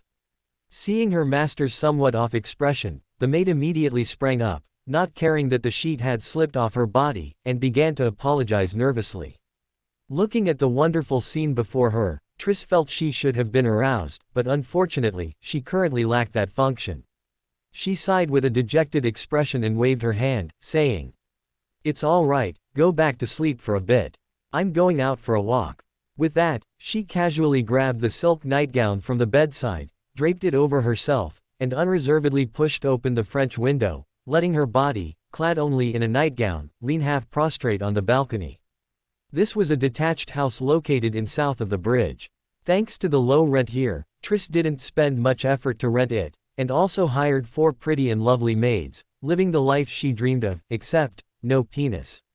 Although the demoness of pleasure could gain acting experience from women, no matter who her partner was, she herself only ever received feedback from the female part. But as a male-identified person, she couldn't allow any foreign object to enter her passage. So, even when she intimately touched a maid, it only brought pleasure to the other party, while she herself could only enjoy that spiritual pleasure, which led to her physical emptiness growing. When she was a teenager, she would self-stimulate every now and then, but after becoming a witch with stronger desires, she never made similar moves again. Feeling her slow progress in acting, Triss smiled bitterly and shook her head. Although she knew that pleasure was just a superficial manifestation and she needed to summarize the essence beneath it, she couldn't even accept the surface openly, so how could she have the opportunity to experience the essence? I wonder if that dead cat knows. Triss's unfocused gaze gradually disappeared into the morning mist of Backland, but in her heart, she inexplicably thought of that cat. Speaking of which, it had been more than 10 days since she received help from that existence. She didn't know if it was a coincidence or fate, or if that existence had left some contingency on her, but as Triss thought of this, a piece of information suddenly appeared in her mind. It was an address. Is it telling me to go here? Triss took a deep breath and straightened herself. Although she told the little maid to sleep longer, the little maid, who came from a humble background, obviously cherished this job. The little maid, still with a faint blush of shyness on her face, had already changed back into her cute maid outfit. The classic black and white color scheme made Triss once again feel the helplessness of not having a penis. "Master, I'll go prepare breakfast right away. What would you like to eat today?" The little maid put on her maid shoes and spoke a little nervously, afraid that her master would think she was presumptuous. Seeing the little maid's bashful appearance, Triss reached out and ruffled her head, which was adorned with a white hairband, and said in a doting tone, "No need to bother, I'm going out soon, and I might be back a bit late today." "Okay, master. Do you need me to call a carriage for you?" The little maid nodded obediently, not intending to disobey her master. "No need." Triss shook her head, and with the little maid's assistance, she put on the somewhat elaborate low-end women's clothing one by one. The corset lifted her chest, which had become fuller after advancing to sequence 6, high up. Her increasingly refined face in the dressing mirror even made herself feel a little moved. As each piece of clothing adorned her body, the uncomfortable sense of restraint grew stronger. But Triss didn't choose to wear something she usually wore for missions. After all, she was going to the West District next, and dressing too casually wouldn't do. Ding-a-ling a-ling. The crisp doorbell rang. Snow, who was enjoying a hearty breakfast, picked up his napkin, wiped his mouth, and then gave Lily a look. Lily lifted her head from the plate of roasted chicken breast, obediently jumped off the dining table, and walked towards the door. Click. The exquisite brass doorknob turned, and the door slowly opened. Triss gently swallowed, waiting for the evil god worshipper, who was about to appear. However, as the door fully opened, an elegant black cat appeared in her sight. "Why is it you, you dead cat?" Triss's expression immediately became a bit strained, and Lily, looking up at her, turned her head directly and said, "Master, that silly witch is here." Silly witch. Triss's mouth twitched slightly, but then she suddenly realized. Why had this cat suddenly started speaking with a female voice? Could it be, "Welcome, Mr. Witch. You seem to be a step closer to your goal." Just as Triss was feeling suspicious, a teasing voice came from the end of the entrance hall. Snow, wearing a casual shirt, slowly approached with a slightly playful smile. That tone, that smile, almost immediately made Triss realize that this guy in front of her was the dead cat she had communicated with before. "What do you want with me?" Triss asked with a somewhat cold expression, watching the black cat leap onto the man's shoulder in a few steps. Snow tilted his head slightly, adopting the posture of a host inviting a guest in, then chuckled. "Come in and talk." Triss didn't hesitate, walking into the room with a stern face.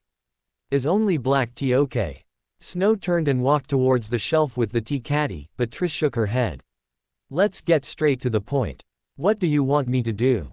Kill whom? Save whom? Or help you transmit information?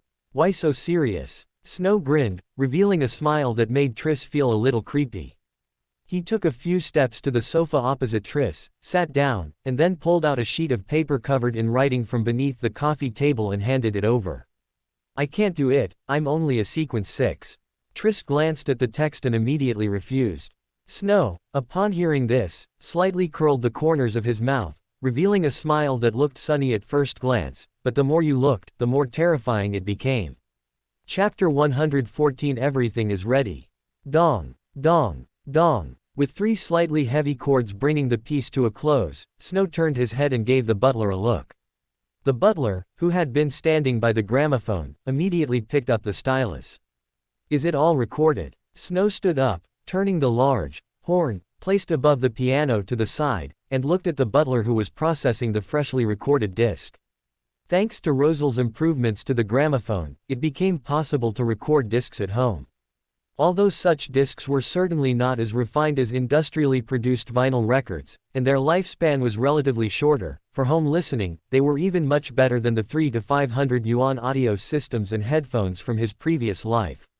The texture is very clear, this should be the best one recorded in the past 2 days.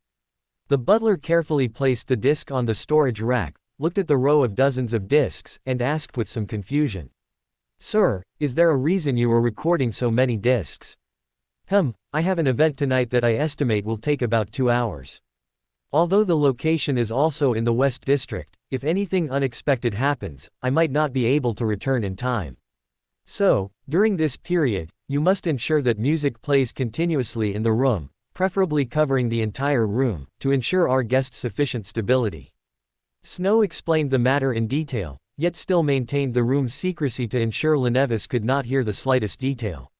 Yes, sir. The butler also seemed to realize the importance of the matter, and once again solemnly checked each disc, listening to them one by one while mentally planning where each disc and its corresponding gramophone should be placed.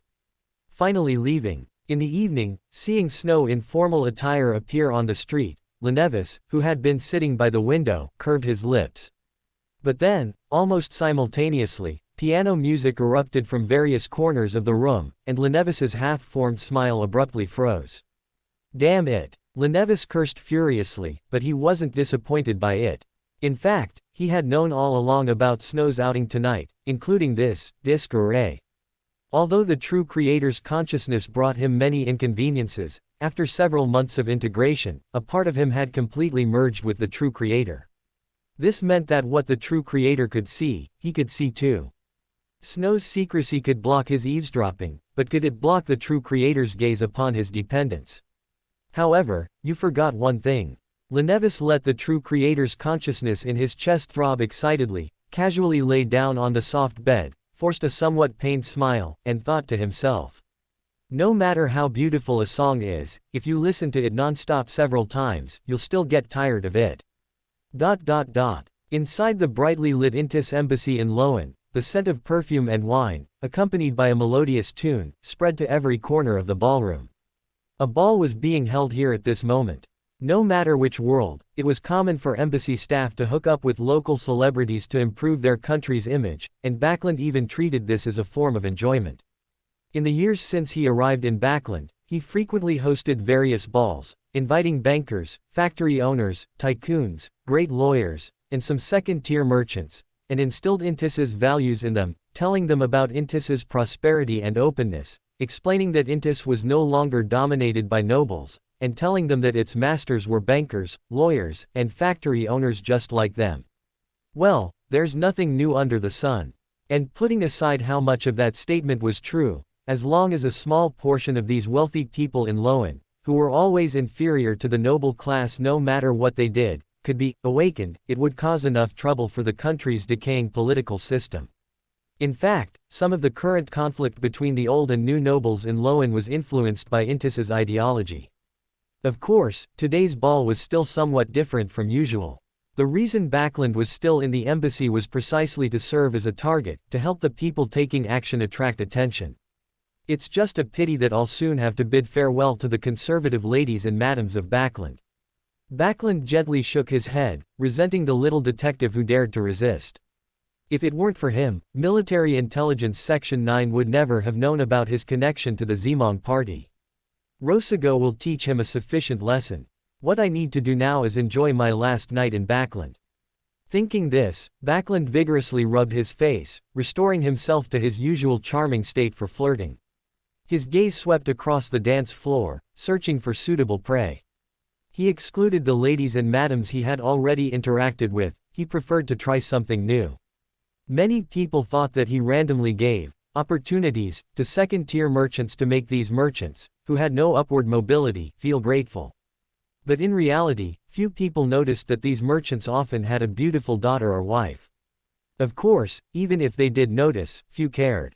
How to weigh the potential benefits of attending an embassy ball, which gathered various celebrities and wealthy individuals, against the potential risks to their wives and daughters. Those merchants clearly knew what was important.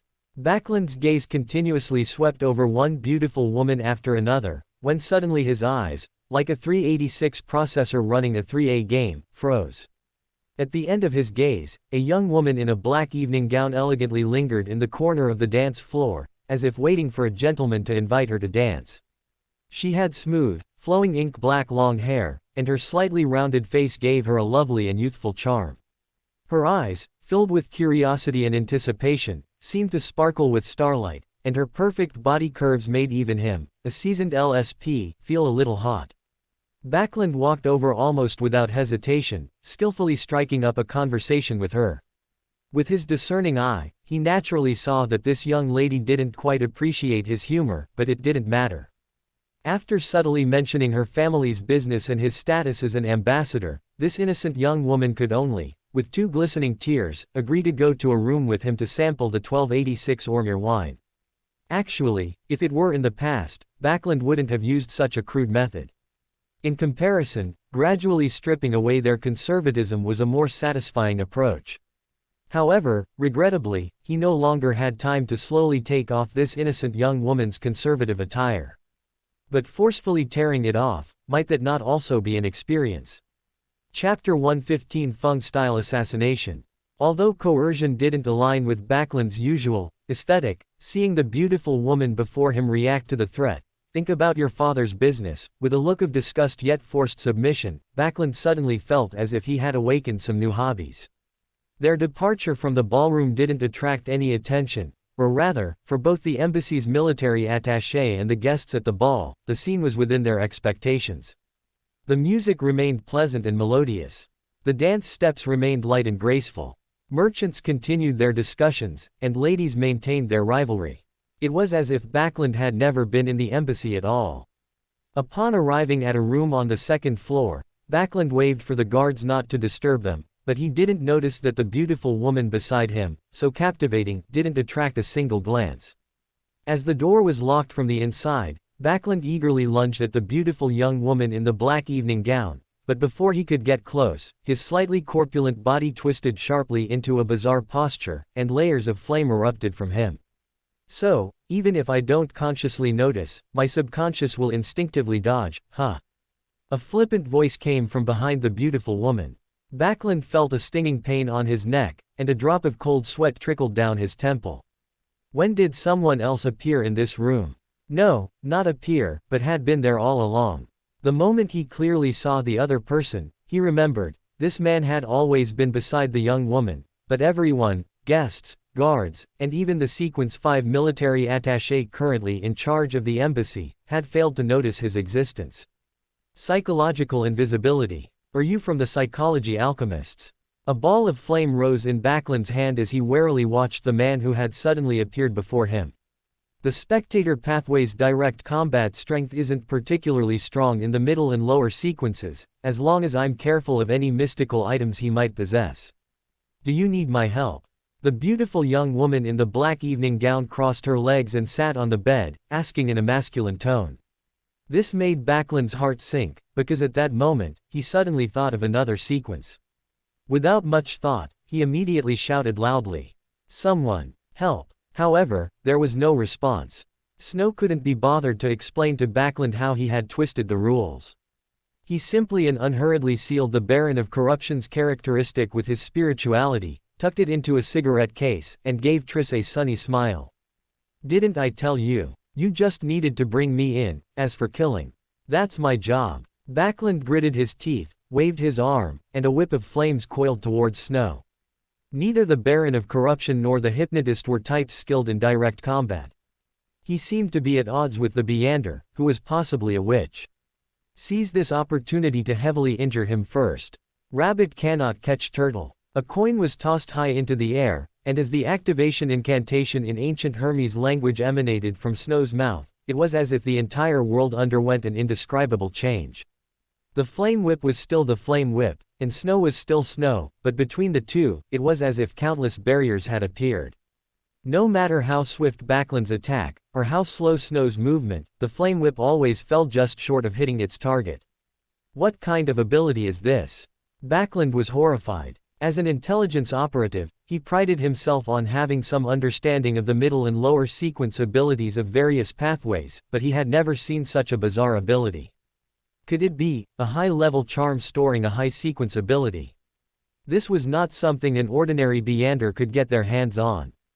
Backlund's heart had completely turned cold. He immediately shouted, "Wait, who exactly are you? Who sent you to kill me? What benefits did they promise you? I'll give double. An ability of a conspirer. But it's useless against me."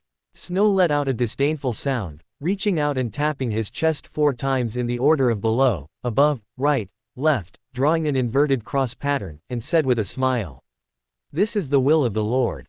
Aurora Order. You're from the Aurora Order." Backlund's eyes showed a look of horror, but the next moment, Triss cursed angrily. "Idiot. I told you to play, and now you've fallen for it." Yes, he had fallen for it, because the demoness of pleasure's enhanced senses. Triss was the first to feel her body stiffen, and at this moment Backlund also put away his cowardly demeanor. He gently took out a handkerchief from his left chest pocket, revealing the thumb-sized head of a puppet with completely black eyes. "Thank you for your cat-and-mouse leisure, it gave me ample time. By the way, Mr. Whoever you are, hypnotist or baron of corruption, do you have anything else you'd like to say?" Of course. Snow's lips still held a faint smile. He opened his mouth and uttered an elegant and gentle word. "Suka Bliat." The unknown language with a strange trill exploded in the room, and a bizarre contamination erupted simultaneously. A voice filled with infinite malice and anger bombarded Backlund's brain, churning everything in his mind into a muddled mess. Snow still maintained his calm and composed expression, walking with elegant steps towards Backlund, whose eyes had turned white and whose body was covered in red fur. He continuously repeated in a rhythmic, rap-like cadence, "Suka Bliat, Suka Bliat, Suka Suka Suka Bliat." Stop! Stop chanting. Backlund's body distortion became increasingly severe. The pain that shot straight to his brain made him roll wildly on the floor. Snow squatted down, looking at Backlund, who was within arm's reach, with a contemptuous smile in his eyes, and then, bang! A bullet fired from Backlund's sleeve, accurately striking Snow's forehead. Although it was just an ordinary spy pistol, this bullet, empowered by a Sequence 5 Reaper, even a graze would be enough to make that fine head split into pieces like a watermelon falling from the 20th floor. But the bullet stopped. No, it didn't stop, but rather, as it was about to hit, it suddenly slowed down.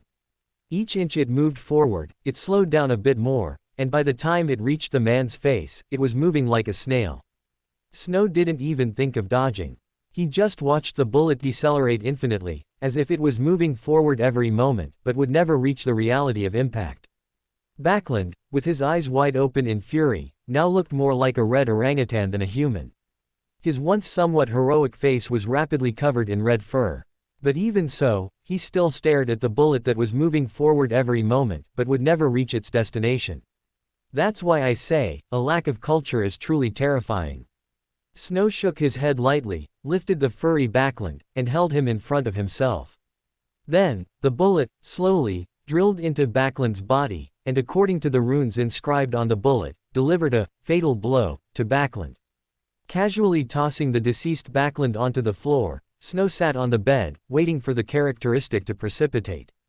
At this moment, Triss, who had been affected by the god's foul language, finally recovered and, as if to distract herself, asked, "You knew he had that mystical item from the beginning. Weren't you afraid of misjudging?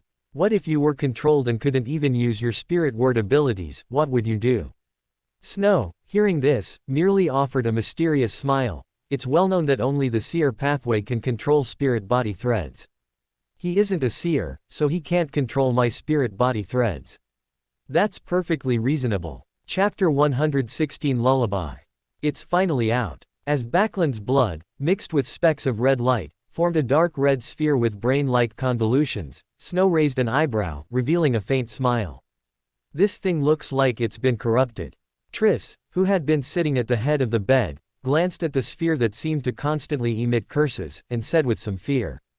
Although Snow's earlier god's blasphemy wasn't directed at her, the incantation, empowered by the true creator's strength, would have a significant impact even if merely heard. Snow, hearing this, shook his head. This isn't something worth worrying about. Anyway, it's not for me to use. Even though it's the hunter pathway, it's only sequence 6, so you can't use it yet. Oh, and this puppet is a mystical item corresponding to the seer sequence 5. I'll play with it for a few days, and if nothing unexpected happens, I'll give it to you afterward. Who said I wanted that thing? Just give me the reward you promised, and by the way, how do we get out? Triss watched Snow take out a metal cigarette case, using a spiritual wall to create a compartment so it wouldn't mix with the Baron of Corruption's characteristics. Only then did she stand up and walk to the window, looking as if she would jump out and escape at the slightest disagreement. Don't rush, we'll just walk out normally, but wait for me first. Countless tentacles extended from Snow's shadow, hoisting Backlund's corpse. It was hung upside down, feet up and head down, in a standard inverted cross on the wall, and the wall behind him was smeared with blood, creating a scene like a religious ritual. You want to pin this on the Aurora Order? Triss looked at Snow with some suspicion, but was horrified to see Snow directly push open the door. Are you insane? Triss said in a low voice, instinctively activating her invisibility. Snow, seeing this, immediately rolled his eyes at her and said, Don't say I didn't warn you, there's a Sequence 5 military attaché in this embassy. If he's a Reaper from the Hunter pathway, it's fine, but if he's a marionettist, invisibility will expose your presence. But, Triss still wanted to say something, but Snow had already stepped out of the room, saying, the spiritual wall is about to break. If you don't leave now, you'll be stuck with the corpse. I don't want the smell of blood to spread prematurely. Kay knew it. Triss watched Snow swagger out the door and ultimately said no more. Although she didn't know what Snow was up to, it was unlikely he would sacrifice a Sequence 6 tool like herself just to kill another Sequence 6, right? Triss wasn't belittling herself, she was merely analyzing the situation based on value. The room door closed once more, and Snow, with practiced ease, led Triss downstairs.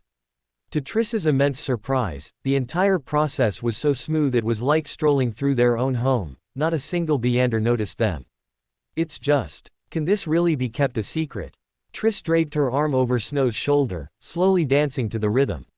Snow, her dance partner, curved his lips slightly and said, Don't worry, even though it looks like we've blended into the crowd, in reality, no one here will remember what you or I look like. Then why don't we leave now? Triss pretended to accidentally step on Snow's foot, but Snow's expression grew even stranger. Don't say I didn't warn you, your behavior is becoming increasingly feminine. Damn it. Just as Snow and Triss were dancing in the ballroom, in Mr. A's residence, Lenevis put down his pen and walked to the window. By then, the music in the room had been looping for a full hour, and the previously agitated consciousness of the true creator had calmed down slightly. It's about time. Lenevis took a deep breath, and then a soft melody emerged from his nose, a tranquil, slightly melancholic tune.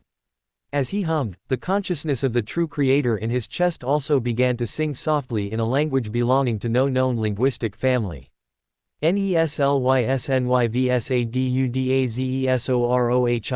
Neslysnysadudazesorohi, vsezdeszamerlodoutra. The voice was light and soft, not at all what one would expect from the true creator, but it was indeed happening. Lenevis had been hiding something, he was no longer a swindler. As early as after completing the Tingen fraud case, he had fully digested the potion and, not long after arriving in Backlund, became a cryptologist. This concealment seemed useless, but it became his last resort for escape. Relying on the improved observation, association, and deduction abilities of a cryptologist, he discovered that the essence of Snow's creation was to select and combine melodies from the true creator's ravings through listening. And in this process, he also noticed that not every melody Snow played would make the true creator agitated and excited. There was a very small portion that could, like a lullaby, calm his will. Although it was not easy to pick out the melodies that could calm him amidst the constantly switching, noisy tunes, a cryptologist was precisely most skilled at such delicate tasks. Lenevis spent more than half a month, enduring the true creator's erosion and the stimulation of countless pieces of music, and finally filtered out a song from the vast number of melodies. But he had never played it until today. Lenevis didn't know what meaning this song he was humming held for the true creator, nor did he even know its name, but he knew that it was a tune that could make the true creator's aggressive Beander power recede, allowing him to sleep sweetly like a baby. Hem hem hem hem, hem hem hem hem. As the humming continued, the noisy Katyusha melody in the room seemed to vanish, and full control of Lenevis's body returned to him. He flipped up from the bed, and with the true creator's power, created a shadow clone to leave on the bed, gently placing his hand on the locked window. Click. With a soft sound, the room's window opened. Lenevis glanced back at the letter on the table, a mocking curve on his lips, then turned and leapt out of the room. On that letter, written in a flamboyant and unrestrained hand, was a simple musical score, along with Lenevis's mocking message.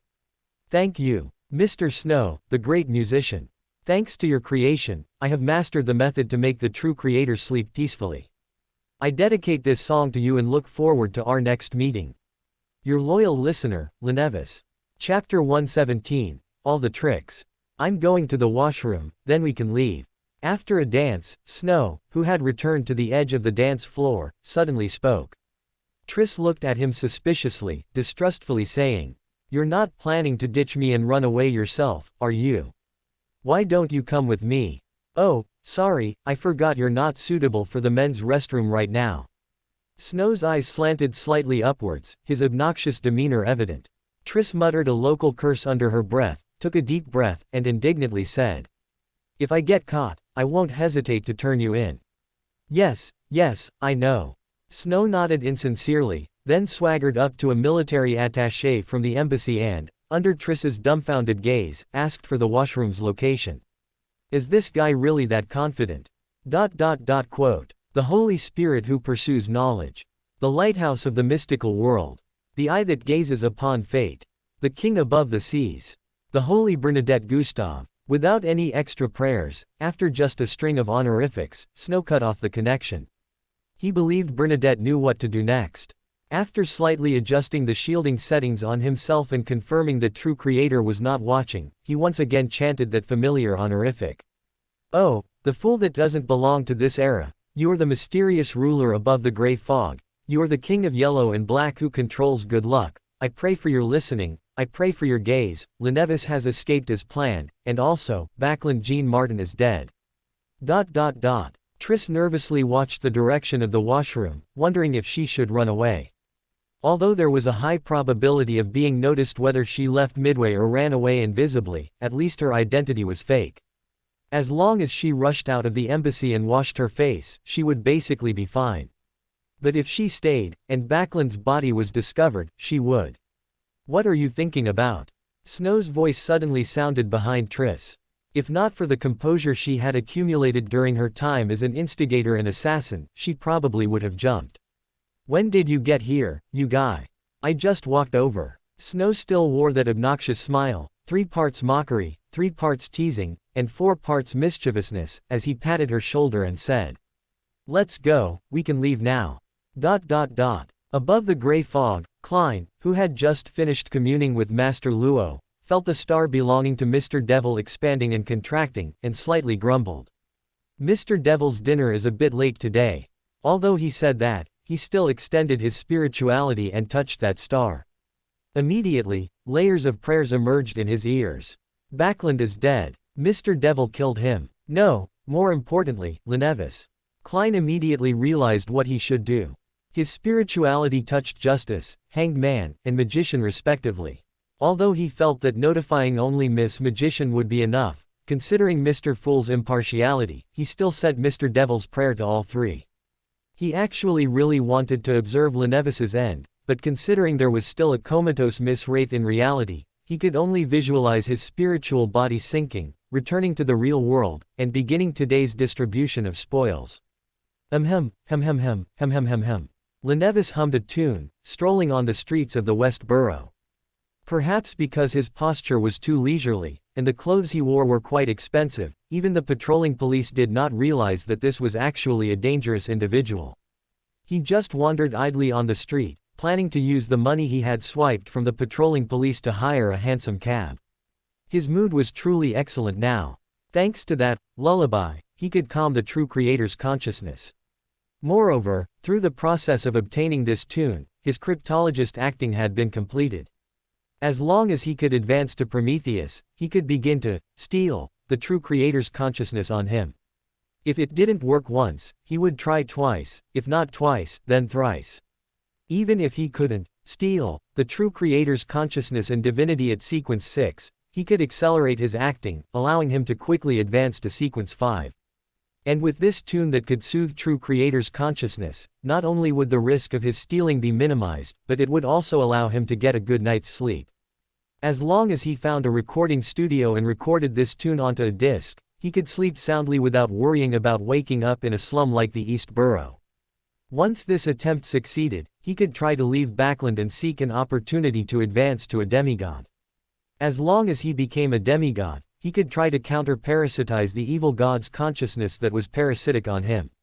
By then, the true creator's consciousness would no longer be a contamination to him, but a truly great gift. First, find a recording studio. Lenevis, filled with yearning for a beautiful new life, hummed a tune and walked towards the carriage ahead. But why did this carriage seem a little strange? Lenevis immediately became vigilant, but before he could react, a lady in a yellow cake dress and a black, old-fashioned soft hat elegantly stepped out of the magnificent carriage. Generally speaking, Bernadette would use Jack's beanstalk to create a sealed space, but firstly, the sage needed enough feedback, and secondly, she was unsure if the true creator's divinity would affect mystical reenactment. Facing a projection of an evil god, even if it was just an incomplete consciousness, one could not confront it lightly. Although Lenevis didn't know the other party's identity, he understood that this must be a powerful Beander. He immediately opened his mouth to explain, but Bernadette had no intention of giving him a chance to speak. A pale mask covered her face, a mask that completely obscured her eyes, giving a strange sense of horror. Lenevis realized that his body was slowly dying. Damn it! Lenevis forcefully tore his shirt to shreds, revealing the inverted figure on his chest, formed by muscles and blood vessels, as if the skin had been peeled away. The aura of a deity instantly shattered the spiritual seal set by Bernadette. The carriage that had brought Bernadette also fell apart, leaving only a few small dead mice and a shattered pumpkin. Lenevis suddenly began to sing an impassioned melody. The previously dormant true creator's consciousness instantly awakened. The blood vessels on Bernadette's hand began to twist unnaturally, but then, a strong drowsiness suddenly surged into Lenevis's mind. It's useless. I am the true creator now. Lenevis shouted loudly. The true creator's consciousness in his chest also became more frantic because its song was interrupted. Unfortunately, it was ultimately just a consciousness projection, a projection with only a trace of divinity, not even a clone. Aside from the divine pressure and aura, true creator's consciousness could not provide Lenevis with any help.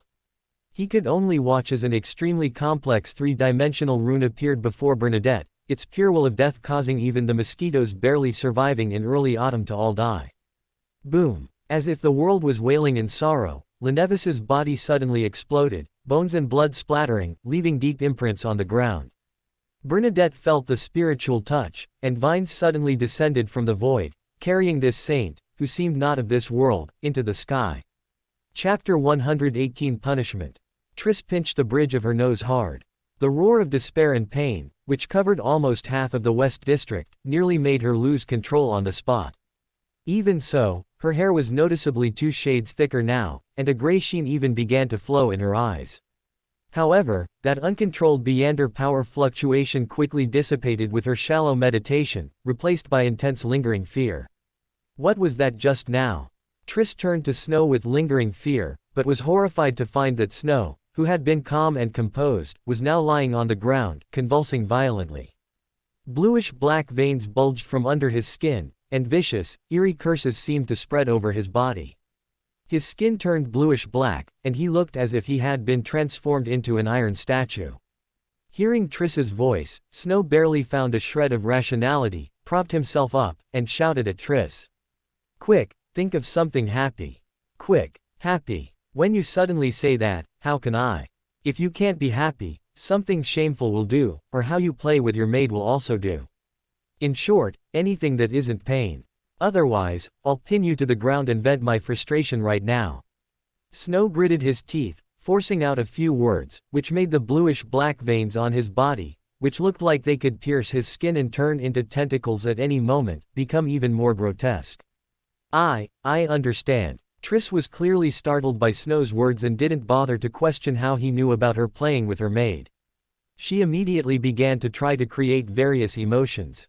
She had no doubt that this guy in front of her was capable of pinning her to the ground, even if he was in a semi-uncontrolled state right now. Waves of thoughts flowed into Snow's consciousness, alleviating his mental pain. Although he had almost been killed by this side effect before, now, this side effect also provided him with a glimmer of hope. The side effect brought by Zhuangzhou's fish was called mental synchronization, or more simply, empathy. As the joy of the fish you see truly the joy of the fish. It's only because you, who are watching the fish, are happy. Although this side effect was relatively mild compared to a conditioned reflex, it was a continuous state, like Buridan's donkey. His emotions would become easily influenced by those around him. The closer the distance, and the more intense the emotional fluctuations, the greater the influence he would experience. At the moment of Lenevis's death, the maliciousness and despair emitted by the true creator's consciousness avatar directly eroded Snow's nerves, causing his thought processes to be completely filled with despair and maliciousness in that instant. The true creator's whisper that followed almost made him lose control on the spot. Fortunately, the maliciousness emitted by the true creator's consciousness was only momentary. With Triss's emotions surging in, his mental state began to awaken from despair, which made him incredibly glad he brought Triss to show off today. If he had been overconfident and assassinated Backlund alone, he would now only be able to try to use White Horse as not horse or prey to Mr. Fool to resist the true creator's whisper.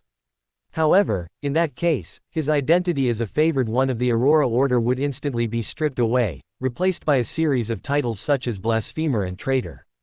Although he wasn't very worried about the Aurora Order's pursuit, it would completely ruin his original plan. As a favored one of Mr. Fool, not even being able to be a good double-crosser would be too embarrassing. After a full 2 minutes, Snow finally got up from the ground. As the true creator's gaze slowly departed, he also began to use White Horse as not horse to clear the residual pollution. Pollution, like black earthworms, broke through his skin and fell to the ground, finally turning into wisps of black gas and disappearing without a trace. Snow let out a long sigh of relief, then pulled out a key and threw it to Triss.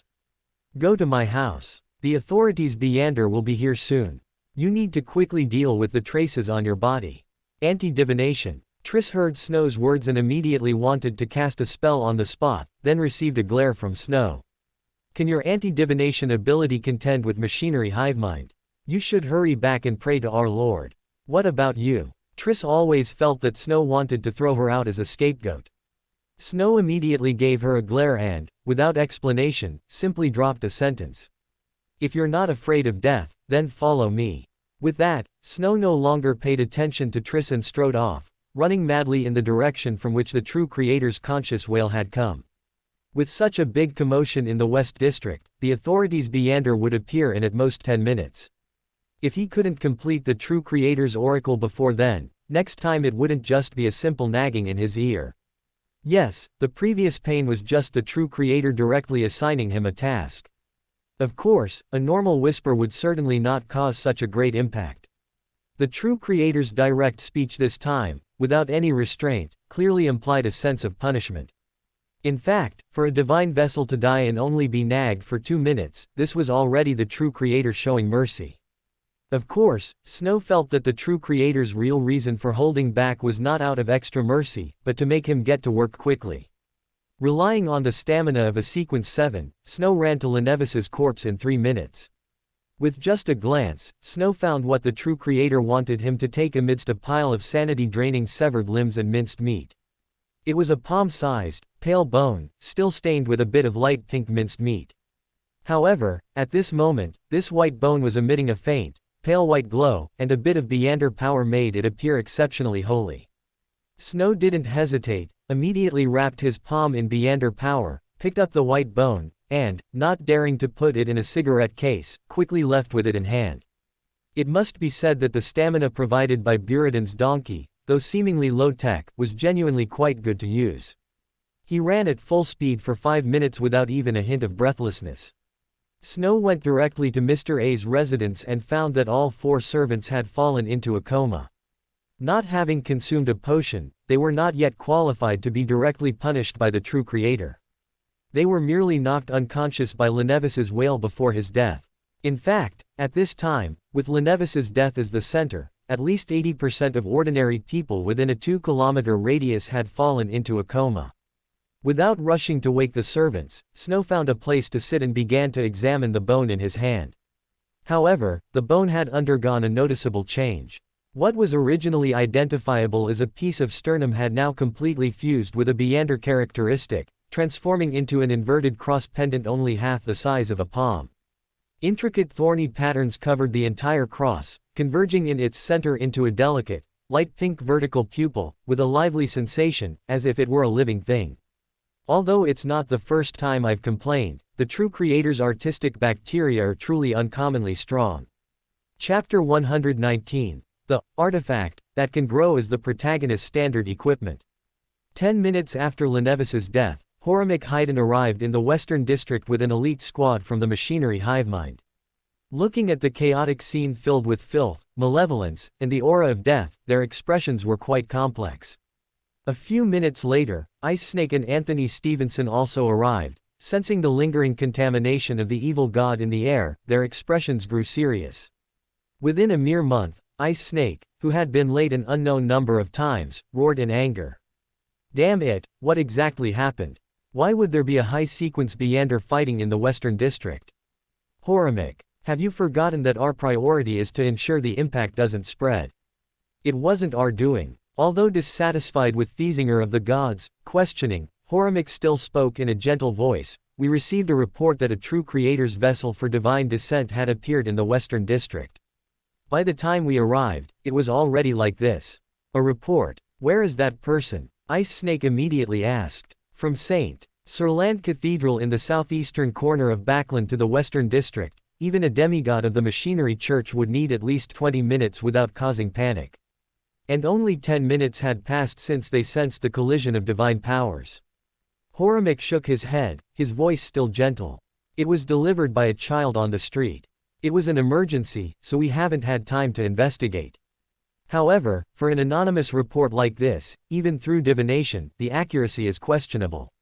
Moreover, this reporter and the demigod who acted are likely not working together. Even with a sealed artifact, the clues we can get will be limited. How do you know they're not working together? Ice Snake was somewhat irritated by the series of incidents over the past month and retorted without thinking. However, at this moment, Anthony, who had been silent since arriving, suddenly spoke. The person who died is Lenevis. The divinity on him belongs to the true creator, and he was also the culprit behind the evil god's offspring incident in Tingan City. As for the person who acted, they used the power of the corpse collector pathway. Corpse collector. Ice Snake finally calmed down. He suddenly remembered the incident with Kilangos just 20 days ago, and his gaze instantly sharpened. The one who killed Kilangos also seemed to be a high-sequence meander of the corpse collector pathway. Is this matter related to the assassination of Duke Negan? Horamek frowned, but inwardly, he breathed a sigh of relief. If it truly was Duke Negan's problem, then it could be handed over to the Storm Church to handle. But at this moment, Anthony shook his head and said, "No, perhaps this matter is just a coincidence, where Lenevis was discovered and thus had to be killed by a passing high-sequence meander." Just as the archbishops of the 3 great churches' Backland dioceses were gathered, Snow was toying with the white bone inverted cross in his hand. This artistic mystical item, beneath its exquisite appearance, had a very interesting core. Firstly, it possessed powerful anti-divination capabilities. Any divination involving it would be countered. This counter effect not only interfered with divination but also inversely acquired the opponent's location and could even choose to directly make the opponent listen to an original soundtrack album of the true creator. Secondly, it could also convert the wielder's spirituality into a spiritual blade. It possessed characteristics similar to a Black Knight's spirit flesh blade, capable of ignoring the defenses of creatures with corrupted thoughts. In addition, it also possessed the ability to accommodate meander characteristics. As the number of accommodated characteristics increased, its meander abilities would also improve accordingly. Undoubtedly, even without considering its growth potential, this was a very powerful mystical item. However, for Snow, who was not keen on combat, the true value of this sealed artifact did not lie in its Beyonder abilities but in its living characteristic. It was unknown if it was because the true creator's consciousness and Lenevis's consciousness were simultaneously killed by the power of the death pathway, activating the resurrection authority of the hanged man pathway within the divinity. This caused the true creator's consciousness to form a state similar to a wraith, and relying on Lenevis's Beyonder characteristic and the true creator's divinity, this mystical item was formed. The so-called living characteristic was, in fact, the manifestation of the true creator's consciousness spiritual body residing within it. Interestingly, this spiritual body, compared to the true creator, was more simple, and easily satisfied. As long as it listened to music for an hour every day, it would calm down. But if it wasn't allowed to listen to songs, or if the songs it heard weren't to its liking, it would choose to sing itself. Well, the true creator's original soundtrack album, you know. As for why the true creator was so eager for Snow to retrieve this item. This was mainly because this spiritual body could also serve as a vessel for the true creator's divine descent. However, compared to a living vessel, this mystical item seemed to require more nurturing. After all, the wraith inside was currently just a small, mentally impaired entity with only the obsession of listening to music. It would indeed be somewhat difficult to make it accommodate the true creator's consciousness. After familiarizing himself with the abilities of the inverted cross, Snow opened the cigarette case and took out the conspirer characteristic, which looked like a devil fruit. He placed it on the vertical pupil in the center of the inverted cross. Following this action, the thorn patterns on the inverted cross began to slowly writhe, gradually climbing onto the Beyonder characteristic. With a strange wriggling, the Beyonder characteristic, slightly larger than a fist, was swallowed by the half-palm-sized inverted cross. Immediately after, the vertical pupil in the center of the inverted cross suddenly began to twist and protrude, as if a person in a full-body latex suit was struggling to crawl out of a pool of slime. This bizarre scene lasted for a full 10 minutes. When everything ceased, the vertical pupil in the center of the inverted cross had transformed into a humanoid figure with a single eye emblem on its chest. It hung upside down on the inverted cross, its features bearing a striking resemblance to Backlund, whom Snow had seen hanging upside down on the embassy wall. Well, it should be said, a Backlund whose appearance had been adjusted by 150%. However, what surprised Snow a little was that the current state of this cross was not simply hurting a single conspirer, but rather hurting 4 Beyonder characteristics: hunter, provoker, pyromaniac, and conspirer. Snow tried to transmit the thought of extracting one hunter Beyonder characteristic to the cross. Immediately, a red, jelly-like substance squeezed out from the small figure's body, but the small figure itself did not change due to this action. He tried to extract other characteristics until the cross conveyed an impatient emotion, at which point he stopped and went to the piano. While playing the tune Lenevis had left for him, to please the inverted cross and the true creator, he pondered the meaning of this phenomenon. Chapter 120. I have a bold idea. All the Beyonder characteristics that were spat out were relatively pure, without any residual pollution from the true creator. Even if all the Beyonder characteristics were removed, the small figure on the inverted cross did not disappear, it merely lost its appearance features, similar to Backlund. The piano music tinkled, and Snow, multitasking, summarized the results of his previous experiments.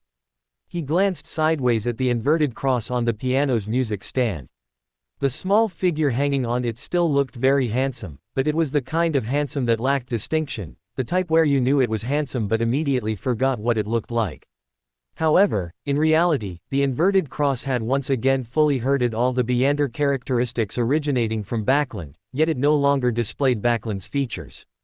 It was as if those features had also been absorbed during this process. Just as he was distracted, a thought suddenly appeared in Snow's mind, an accusation that he wasn't playing the piano seriously. "It can tell I'm distracted while playing." Snow frowned, but then, he felt a flash of insight in his mind, as if he had understood the crux of the matter. Previously, he thought that the inverted cross's so-called growth involved absorbing Beyonder characteristics, similar to the Red Angel evil spirit absorbing Beyonder characteristics from the same pathway. But now, it seemed that what it needed for growth was probably not Beander characteristics, but pollution. Snow took a deep breath. His piano playing didn't slow down, but he had a slight idea in his mind. From the current situation, the growth of this inverted cross was probably the inverse application of the hanged man pathways, fallen self-nature of all living beings, or perhaps even the embodiment of all things possess divinity. It grew by drawing fallen self-nature from so-called pollution or spiritual residue, ultimately cultivating a powerful spiritual entity capable of accommodating the true Creator's will. This was no different in essence from the true Creator descending into living vessels like Lenevis.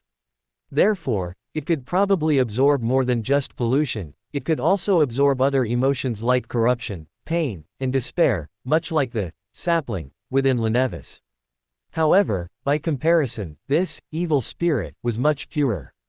If it were the real true Creator, discovering Snow was distracted while playing the piano would likely lead to immediate nagging. But the true Creator evil spirit in the inverted cross would first express its dissatisfaction. Open black lens bracket true Creator expletive close black lens bracket. I'm sorry, I'm sorry. Snow rubbed his head, his hand movements shifting.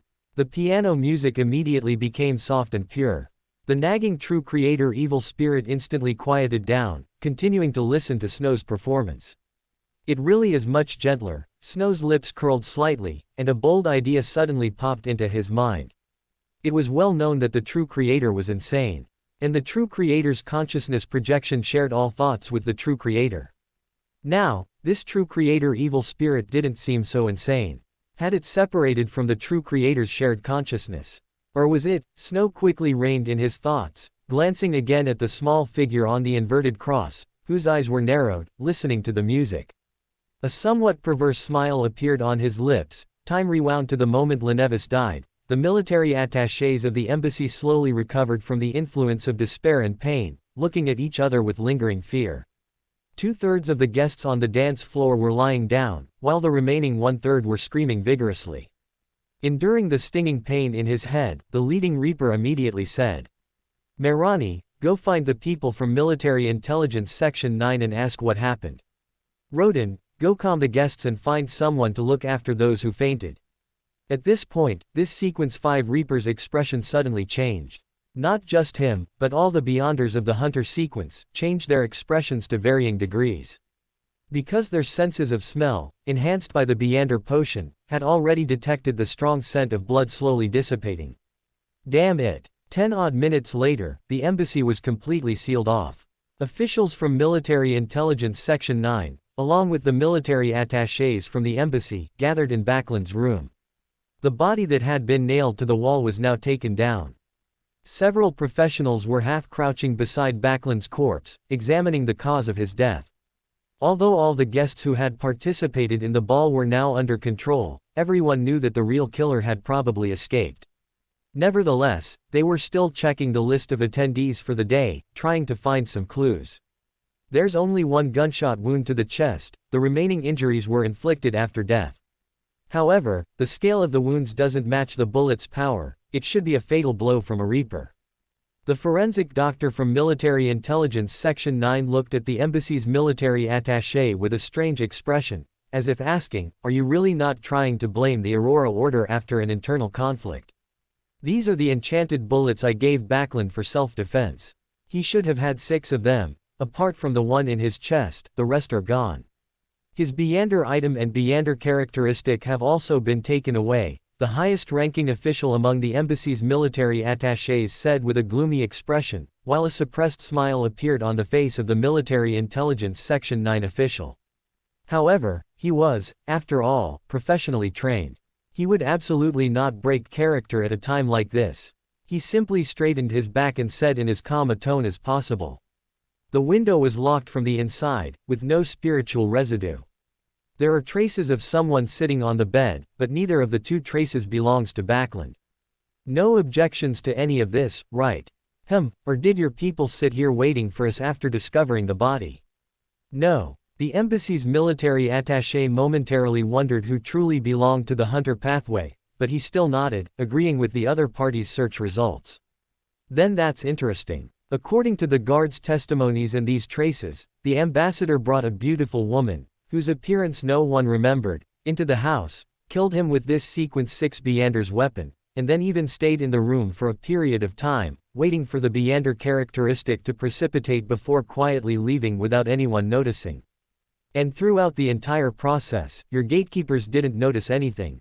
Oh, right, there are 2 traces here, so there was also someone else who snuck into the room at an unknown time. And throughout this entire process, the ambassador couldn't even call for help. The Reaper military attaché's face flushed with anger, but he still stared and said, "Yes, that's exactly what happened. I'm sorry, sir, but I must overturn your conclusion." Just then, a masked member of Military Intelligence Section 9 walked in. As the other masked Military Intelligence Section 9 members made way, he walked to the body and said, "We cross-referenced the banquet guest list, and everyone who attended the banquet is present. Furthermore, according to the interrogation results, none of them are Beyonders. The killer is clearly not a guest at the banquet. As for why your ambassador would bring a woman who wasn't a banquet guest back to his room, we are also very curious. He couldn't possibly have forgotten whom he invited, could he? That's impossible. I was in the hall the entire time. If a Beander had infiltrated, I would definitely have noticed. But the fact is that the person came and went, even killed someone, and you didn't notice."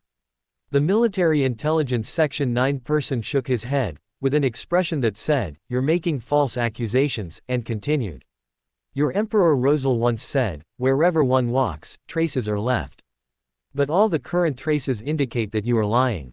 If you cannot tell us the truth, we cannot hand over the killer, as your country demands. Furthermore, the participants of the ball are our citizens, and it has now been confirmed that they are not suspects. Please release them from their unlawful detention as soon as possible." Chapter 121 Afterwards. In Empress Borough, inside Earl Hall's luxurious villa, Audrey, with a white napkin on her lap, watched as the maid prepared her breakfast.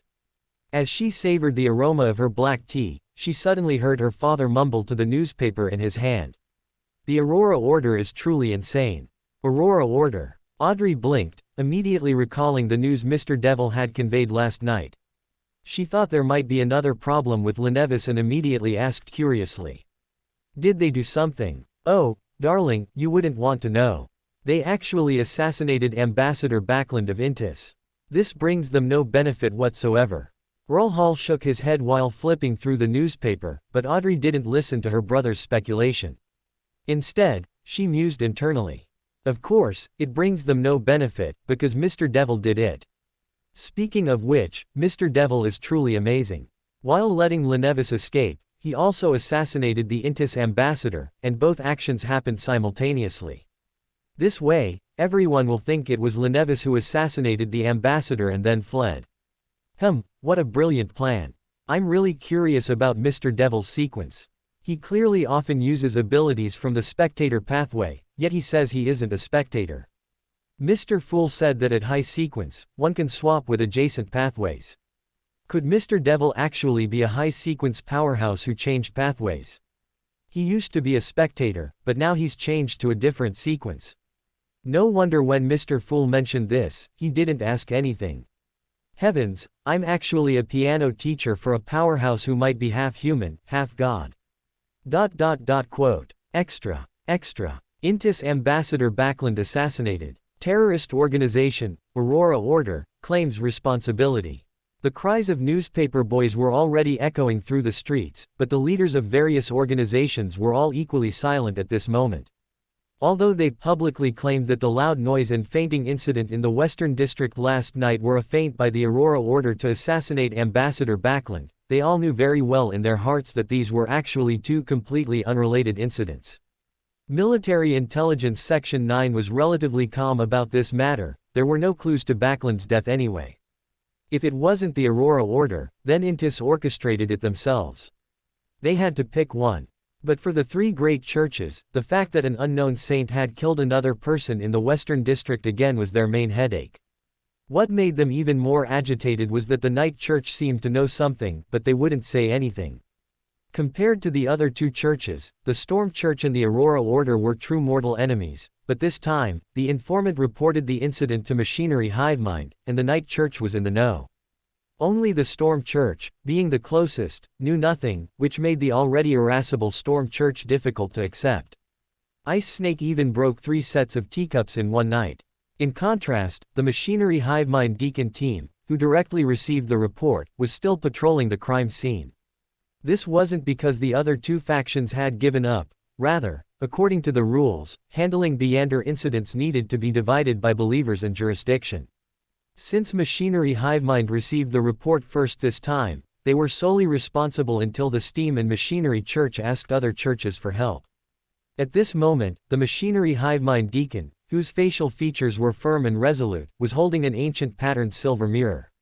Looking at everyone's expectant gazes, he sighed and said, "Did you really find nothing?" "No." The young warlock responsible for divination shook his head, his face filled with shame, and said, "I'm very sorry, the note that child brought was pieced together from words in a newspaper, so it didn't carry enough aura." Eakins said no more. Instead, he picked up the silver mirror and gently stroked its surface 3 times with his right hand. After a slight pause, he spoke in a deep voice. "Respected Erodes, my question is, who were the participants in the battle that took place here last night?" As the question was posed, layers of watery light appeared on the silver mirror. These watery lights quickly intertwined, forming a not-so-clear image. Under the cover of night, a young man humming an unknown tune walked along the road. Although he was wearing a shirt, a crimson inverted cross mark could vaguely be seen faintly appearing on his chest. Immediately, the scene shifted. A woman wearing an old-fashioned black soft hat and a girlish yellow cake dress stood elegantly in the air. A pale mask covered her face. Although her appearance wasn't revealed, this face was not unfamiliar to the people of Machinery Hivemind. However, just as everyone thought it was over, the scene shifted again. A male figure, with his back to the camera, appeared in the mirror. But before the shot could zoom out, his body was enveloped by white mist, finally disappearing completely from the mirror. That person just now was. Eakins was about to speak when several lines of ancient Fosak words suddenly appeared on the silver mirror. According to the principle of reciprocity, it's my turn to ask a question. If you answer incorrectly or lie, you will be punished. The word, punished, was blood red, as if still dripping with liquid. Eakins's expression instantly twitched, then became extremely solemn. As if sensing he was ready, the watery light on the silver mirror flickered, and a new line of words appeared. "Last night, did you satisfy your desires by yourself?" Eakins's face instantly stiffened. Although all the team members instinctively averted their gazes, he felt as if countless eyes were sweeping over his face. "What's wrong?" Triss, who was enjoying her 5-sol breakfast, noticed Snow suddenly freeze and asked with a frown. "Nothing, someone just tried to divine me." Snow shook his head, and Triss immediately tensed up. Was it the Intis Embassy or Military Intelligence Section 9? It has nothing to do with the Intis Embassy. Snow shook his head. The ability of heaven manufacturing was very useful. Almost the moment he was divined, he knew the location of the person who divined him. If it weren't for White Horse's not horse's spontaneous shielding, he could even let the other party enjoy a song of the gods. However, considering that the other party was divining at the place where Lenevis died, Snow had some guesses in his mind. After all, anyone who dared to divine at a place where a saint and a divine vessel fought, if not a demigod or even an angel, must have used some special sealed artifact. Considering the matter of asking the salted fish to report yesterday, it should be Machinery Hivemind using the small mirror, right? Thinking of this, Snow suddenly felt a headache, because he wasn't sure what kind of existence he was in Erodes's eyes. Although from the way White Horse's not horse easily stopped the other party before, the mirror's Buridan characteristic should not be enough to penetrate his defenses, but did it know the secret about White Horse's not horse? I must consider the possibility of my identity being exposed in front of Mr. Fool. Snow sighed, but then he brightened up again, because he realized that if his identity were exposed, it wouldn't be him who was embarrassed, but Mr. Fool. Achoo! Mr. Fool, gnawing on a piece of bread, sneezed. Thinking that he had just experienced a life-and-death crisis last night, but today he had to go catch an adulterer, he suddenly felt a little emotional about the wonders of life. However, considering the generous reward, he still decided to pick up that most evil camera. Chapter 122, Seeking Benevolence and Obtaining Benevolence. In Backland's West District, Father Eakins looked at the words on the mirror and finally gritted his teeth, uttering a single word. Yes. Correct answer. Jubilant words popped up on the mirror, as if it was already satisfied with the answer. Eakins, who wasn't using this mirror for the first time, took a few deep breaths to recover. He then straightened his face and said, "Let's summarize what we saw earlier." All right. The warlock youth seemed to understand the deacon's embarrassment and immediately complied. Although that lady was wearing a mask, from her attire, she should be Bernadette Gustave. Indeed. Eakins nodded. The Machinery Hivemind Church was not unfamiliar with Rosal's eldest daughter. He scanned the other members, and after confirming that no one foolishly asked, "Who is Bernadette?" he continued. "The lady who acted last night to kill the true Creator's divine descent vessel should be her. But Deacon, how should we interpret the man who appeared later? Did he plan all of this?" A younger Machinery Hivemind member asked somewhat impatiently. Of course, he might also have been trying to cover Eakins's embarrassment with more questions. Or rather, it seemed everyone in Eakins's team had maxed out this skill. Eakins nodded in satisfaction at his team member's tact. After a brief thought, he spoke. "The Night Church clearly knew something before, but they had no intention of telling us, which is not normal. If it's not an internal gag order within the church, then there's a reason they had to conceal it." Earlier, His Excellency Saint Anthony specifically emphasized the words, "coincidence," as a hint, which is enough to prove it's not due to a gag order. Perhaps only by not knowing is it possible to catch this person. As a veteran official Beander, Eakins undoubtedly possessed considerable experience. Regarding the Night Church's strange attitude, he quickly reached a very close conclusion. Carlson, who had just joined the team, didn't seem to know the mirror very well. He pushed up his thick-lensed glasses and asked curiously, "Deacon, can't we directly ask the esteemed Rhodes about the man's identity? That man disappeared into the white fog earlier, which is not a normal way to end. Either the esteemed Rhodes was discovered by the other party, or the other party possesses the power to shield against the esteemed Rhodes. Regardless of which it is, continuing to inquire about the other party is very dangerous." Eakins sighed slightly, and Carlson's brows twitched as he said, "Perhaps we can ask the esteemed Rhodes who reported the true Creator's divine descent vessel yesterday." Eakins nodded slightly, feeling that his previous embarrassment had finally dissipated a bit. He straightened his back again, then shook his head and said, "The other party likely possesses the ability to create coincidences, which means the informant might have genuinely discovered the divine descent vessel by accident." At this point, he seemed to feel that saying this sounded a bit like avoiding the question, but as an official Beander with professional ethics, he couldn't casually use a sealed artifact due to a momentary impulse. "Perhaps we can approach it from a different angle." Suddenly, Mr. Warlock stood up, a confident, "I've solved the case," expression appearing on his face. In the image, Queen Mystic left after killing the true Creator's divine descent vessel, but we didn't find any Beander characteristic remnants from that divine descent vessel. Does this indicate that someone later took that item? This is indeed a good idea. Even if it wasn't taken by the mastermind, that contaminated Beander characteristic or mystical item would absolutely be a very dangerous sealed artifact, and it very likely retains the true Creator's divinity. Eakins's expression became serious. At the same time, he realized that an item tainted with divinity was definitely not something a mere warlock could divine.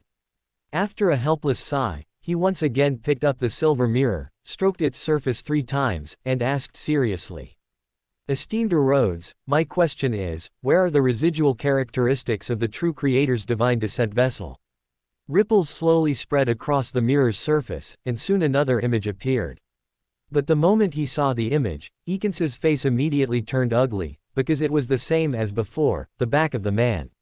However, this was not the reason for Eakins's ashen face. The real reason was that this image was exactly the same as the previous one, including the time the white fog surged. Therefore, he had reason to suspect that Rhodes had simply replayed the image it had shown before. This is deception, Eakins thought angrily, but Rhodes completely ignored his thoughts. As the image was completely enveloped by white fog, words in Old Fosak script reappeared on the mirror's surface. According to the principle of reciprocity, it's my turn to ask. If you answer incorrectly, or lie, you will be punished. The handwriting was still blood red, and Eakins's expression was completely ashen. He swallowed, forced his expression to become serious, and prayed that this time Rhodes, considering the shoddy answer, would give a relatively proper question. As if sensing Eakins's thoughts, Rhodes obligingly shimmered with water light, and then also gave a shoddy question. When you took care of yourself last night, who was the object of your fantasy? Eakins's originally heroic expression immediately crumbled. His spirit, which had seemingly been prepared to endure all the humiliations in the world, also collapsed. This was not just a simple question that would cause social death, because even if that name was unknown to others, it would be enough to make him a legend. Who? Exhaling a deep breath, Eakins adjusted his posture slightly and said with an exceptionally tragic tone. I choose punishment. Deacon Eakins, struck by lightning to conceal his XP, was enduring the punishment he had chosen, while Snow had already sent Triss away and arrived at Mr. A's house, preparing to play the piano for Heaven Manufacturing. As he moved Jojo, an interesting plan emerged in his mind, but for now, he didn't have enough chess pieces. For Heaven Manufacturing to grow, it needed to devour a large amount of spiritual remnants, which he clearly couldn't manage on his own. Although Huang Bebe promised many Beander characteristics, compared to the demand, it was still a drop in the bucket. Fortunately, he was not a grassroots Beander, he had an organization backing him. Thinking of this, Snow turned and called his butler. Go to the newspaper office and place an advertisement. I'm hosting a Beander gathering tomorrow night. Chapter 123, Did you do this? Click. With the sound of the door closing, Furs, who was sprawled on the sofa, slowly turned her head. Seeing that it was Zio, she turned her head back again. However, before she could re-enter that hazy, half-asleep state, Zio rushed over in a few quick steps and asked solemnly in a dignified voice. Furs, tell me quickly, what did you do last night? Is the death of the Intis ambassador related to you? What do you mean, what did I do? Furs was a bit confused by the question and shook her head slightly. Who did you say died? It's really not you. Zio carefully scrutinized Furs, and after confirming that she didn't seem to be lying, she finally breathed a sigh of relief. Last night you suddenly went out, and I thought it had something to do with you.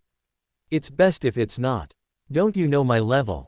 How could I possibly assassinate an ambassador? Wait, ambassador. Furs let out two dry laughs, finally sobered up, and then, her whole body went numb. Intis ambassador. You wouldn't really know something, would you? Zio realized Furs's reaction was very abnormal and handed the newspaper she brought back to Furs. Looking at the headline, Intis ambassador assassinated, Aurora Order claims responsibility for the incident, Furs shook her head vigorously. I don't know. How could I possibly know? I only went to the Steam and Machinery Church last night. I see. Zio nodded, as if she believed Furs's explanation. However, just as Furs relaxed, she suddenly said out of the blue. What did you go to the Machinery Church for? I went to report, Zio. Furs gave Zio an angry look, but found that Zio was looking at her with concern. She immediately lost her temper and could only say helplessly. Yesterday I received a commission to report a swindler to the church. That's all. A commission from Mr. Paindrax. You didn't go yourself, did you? Zio frowned. Furs rolled her eyes at this. Do you think I'm like you? I used a piece of candy to get a child to help deliver the letter, and the content was made up of words cut out from a newspaper. There won't be any problems. At this point, Furs also silently added in her heart. And that letter was offered to Mr. Fool beforehand, shielding it from divination. That's good. Zio let out a long sigh of relief. As if worried that Zio would ask something else, Furs's eyes darted, and she suddenly pointed to a small block section in the newspaper and said. Hey, there's a Beander gathering tomorrow night, are you going? Maybe I can find the sheriff's potion ingredients. In Backland, Empress Borough, at Viscount Glaint's mansion, the pleasant dance music still echoed throughout the luxurious residence as usual. Although a sensational fainting incident had occurred in the West District last night, for the nobles residing in Empress Borough, this was clearly just a few more topics of conversation. Song after song, dance after dance, this was the standard way of life for the aristocratic class. However, as the host of the banquet, Viscount Glaint was not in a good mood, because today, Audrey had come again.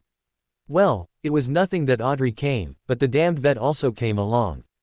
Audrey, I was saying you are, what was I going to say? Watching Viscount Glaint speak halfway and then suddenly start scratching his head like a baboon, Audrey gently covered her mouth, her eyes narrowed into crescent moons, and she said with a hint of a smile. I think Glaint is quite pitiful like this. No, I think it's more pitiful to let him dwell on the fact that you and I were alone in the music room. Snow shook his head, with an expression of, I'm doing this for his own good. Audrey also smiled at this, turned to look at the silly maid Annie, who had also forgotten her master, and walked with light steps towards the music room. Mr. Devil, was it you who did it last night? Upon arriving at the music room, before the door even closed, Audrey asked curiously. Which matter are you asking about? Snow showed a sunny smile, looking as if he hadn't understood what she was saying. Of course, it's that Bakerland ambassador. It's a pity this matter couldn't be exposed and ended up being attributed to the Aurora Order, Audrey said with a tone of dissatisfaction, as if she was very angry that she couldn't announce the Tarot Club's prowess to the whole world. Oh, that was indeed me. It's a pity there are no companions from the Hunter pathway in the Tarot Club, otherwise he would have had all the potions up to sequence 6. Snow said with a somewhat exaggerated tone. Audrey immediately recalled the knowledge about Beander characteristic that Mr. Fool had shared earlier, feeling slightly uncomfortable, but she quickly adjusted and asked with a face full of curiosity. Can you tell me how you did it? No. Snow wore a gentle smile but decisively refused. Matters involving personal Beander abilities are very important secrets in the Beander circle, and you shouldn't ask about them casually. Mr. Devil is so stingy. Audrey thought with a slight hint of regret, then her eyes darted as if she had a good idea, and she stood up, saying with a touch of smugness in her tone. Let's practice the piano first. Let me see if you've been lazy these past 2 days. Play Victor's 4th piano concerto first, just the first measure will do. Hey, my dear teacher Audrey, isn't that too obvious? Snow pouted, finding Audrey's petty behavior, which clearly indicated immediate retaliation, amusing. But seeing her adorable expression that clearly said, I am this obvious, he still obediently sat on the piano stool and began to play according to the score. The keys rapidly alternated, transforming into slightly noisy notes. Snow's fingers danced quickly on the piano, making each note appear in its rightful place. A measure of piano music was not long, and Snow quickly finished playing. Audrey crossed her arms, striking the pose of a strict teacher. Although it looked quite authentic, Snow could tell at a glance that Audrey was probably imitating a certain governess she was familiar with. Cough, cough. Audrey deliberately cleared her throat to enhance her sense of authority, then looked down at Snow, who was sitting on the piano stool, and said in an imposing tone. The pitch is good, but the musicality is too poor. You're just playing the notes according to the score. You need to experience the essence of this piece, to understand the feeling it wants to express. Music is not a rigid reproduction, but an interpretation. So, Snow raised an eyebrow, looking playfully at Audrey, who was enjoying the fun of being a teacher. Audrey suddenly got stuck, took 2 steps forward slightly awkwardly, and then pretended to be serious. I'll play at once, and you can see the difference between my playing and yours. Chapter 124 Transaction. Thank you, fool, for granting me breakfast. Snow tapped his chest 4 times, drawing an inverted cross, completing his prayer to Mr. Fool, and began to enjoy his breakfast. Snow poked a half-cooked egg with his fork, letting the rich yolk flow out to be spread on bread with sauce. While eating the soft bread, he played with Heaven Manufacturing. Compared to yesterday, the figurine on Heaven Manufacturing today had fewer masculine muscle lines, and its facial features were much softer. However, what was most striking were its pure black, eerie eyes. This was the change that occurred after he fed Heaven Manufacturing the marionettist pathway Beander item he had seized from Backland. Contrary to his initial thoughts, Heaven Manufacturing was not essentially an mystical item. Its abilities were divided into 2 parts. The abilities of anti-divination and the Blade of Spirit and Flesh were the powers belonging to this Beander item, while hurting came from the evil spirit residing within it. Although, relying on its extremely high sequence, it could directly herd Beyonder characteristics and even crush sealed artifacts and mystical items, it was not as convenient as a shepherd in switching abilities. Compared to herding, its ability was more like the containment of an evil spirit. It was only due to the particularity of the Hanged Man pathway that it could contain most Beyonder characteristics. Conversely, even if it now contained Hunter sequence 9-6, Seer sequence 9-5, and Lawyer sequence 9-6, a total of 13 Beyonder characteristics, it could only use the abilities of the marionettist. In other words, it could only use the highest sequence characteristic among those it contained, and even the low sequence characteristics of the same pathway were not compatible. To switch, it had to first spit out the characteristics of a higher sequence than the ability it wished to use. However, this was not a major problem for Snow. For him, as long as there was a Beyonder characteristic, he could use the corresponding ability. For him, Heaven Manufacturing, apart from the true creator evil spirit, served its greatest purpose as a nutcracker for crushing Beyonder items. I wonder if Lord K actually killed Master Luo. Snow gently stroked the pink vertical pupil in the center of Heaven Manufacturing, and a pitch-black eyeball was then spat out by the figurine. If K Kong hadn't killed Master Luo, he would have no choice but to pollute this characteristic with the blasphemy of God and then sacrifice it to the fool. It wasn't that he was acting as a babysitter, it was simply that without the world persona, he wouldn't be able to transact with Mr. Fool. But thinking about it carefully, it seemed he had a bit too many Beyonder characteristics in his hands, Snow sighed. Hunter, Seer, and Lawyer, a complete set of low-sequence Beyonder characteristics. And through divination, he could also obtain the corresponding formulas. This meant that besides the marionettist characteristic he left for Lord K, he could also cultivate 3 sequence 6 Beyonders. But he didn't plan to do that. He quickly finished his breakfast, then inverted Heaven Manufacturing into a specially carved groove next to the phonograph, allowing the true creator evil spirit to appreciate the music upside down.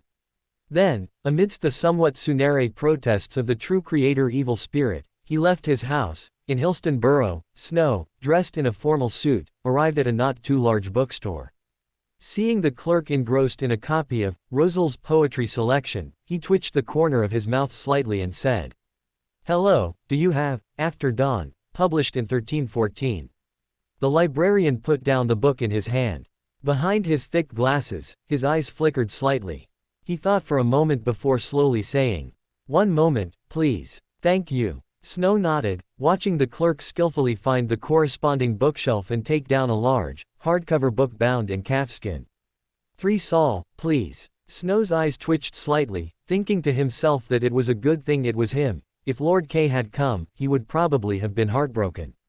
Paying the bill, the clerk immediately turned to the last page of the book and stamped it with a thud. Snow, holding the stamped book, wound his way into a not-too-large library. "Sir, we do not allow outside books inside, but I can temporarily hold it for you." A sweet smiling literature student blocked Snow, pointing to a notice on the side of the door. Snow nodded, handed the recently purchased copy of After Dawn, which could be used as a meteor hammer if fitted with chains and a ram, to the young woman, and received a number tag from her. Smelling the unique scent of the library, Snow made his way to the second floor, casually pulled a miscellaneous book from a shelf, and found a seat relatively close to the wall. About 10 minutes later, a young man, appearing to be around 20 years old, walked over with a book and sat down seemingly casually, back to back with Snow. Although their eyes did not meet, an extremely subtle sound entered Snow's ears as the young man sat down. "Sir, how may I help you? I need an artisan Beyonder characteristic, or the main ingredient for the potion, or the corresponding mystical item will also work," Snow said directly, without preamble. The voice paused for a moment before asking, "Do the mystical items have ability requirements?" "As long as it corresponds to the artisan pathway, or rather, contains the artisan Beyonder characteristic, it's fine." Snow did not lower his voice, but under the power of Zhuangzhou's fish, only the young man behind him could understand what he intended to convey. There are 2 sealed artifacts of the artisan pathway available for selection. One has the ability to repair all pure machine creations, but the side effect is that the holder's body will gradually mechanize, joints will become bearings, and muscles will become hydraulic rods. The price is £5,000. The other is a book of blueprints. Each time it is opened, different machine blueprints will appear. Even if one is not a savant, one can create machine of artisan master level according to the blueprints. However, just looking at a blueprint will affect one's spirit, causing one to study tirelessly until one starves or dies of exhaustion, or learns at least one blueprint. The price of this item is £7,000. The young man quickly recited the functions and prices of the two Beyonder items. Snow didn't hesitate and said directly, "The first one will do. Do you accept checks?" Of course, the young man responded decisively, then added, "You enjoy top-tier treatment. If you don't have cash, you can choose installment payments. Additionally, we also accept bank transfers under the name of donating to the library." "No need." Snow shook his head, took out his checkbook, quickly signed a string of numbers, and casually placed it on the table, continuing to read the miscellaneous book he had picked up. About half an hour later, Snow stood up again. The young man and the check had disappeared without a trace. He put the book back on the shelf and turned to walk downstairs. Just as he reached the door, the sweet smiling young woman from before greeted him again, holding "After Dawn" with both hands and saying, "Sir, your book." "Thank you." Snow returned the number tag to the young woman, taking the large, 3-sol book worth £5,000, and left the library. He weighed it in his hand. It indeed had the weight that money should have. Chapter 125. It's changed. Returning from the Oravi Island branch in Backland, Snow placed the weighty book on the table, gently caressing its calfskin cover, and opened the clasp on the side of the book. With a soft snap, the cover slowly opened. Although it was still a paper book, the central part had been hollowed out into a hidden compartment of about 20 centimeters x 15 centimeters x 10 centimeters. Inside this compartment, a monkey wrench emitting a faint silver glow lay. Cutting through the spiritual wall and removing the padding designed to prevent collisions and shaking, Snow picked up the wrench and walked upstairs to where Heaven Manufacturing was.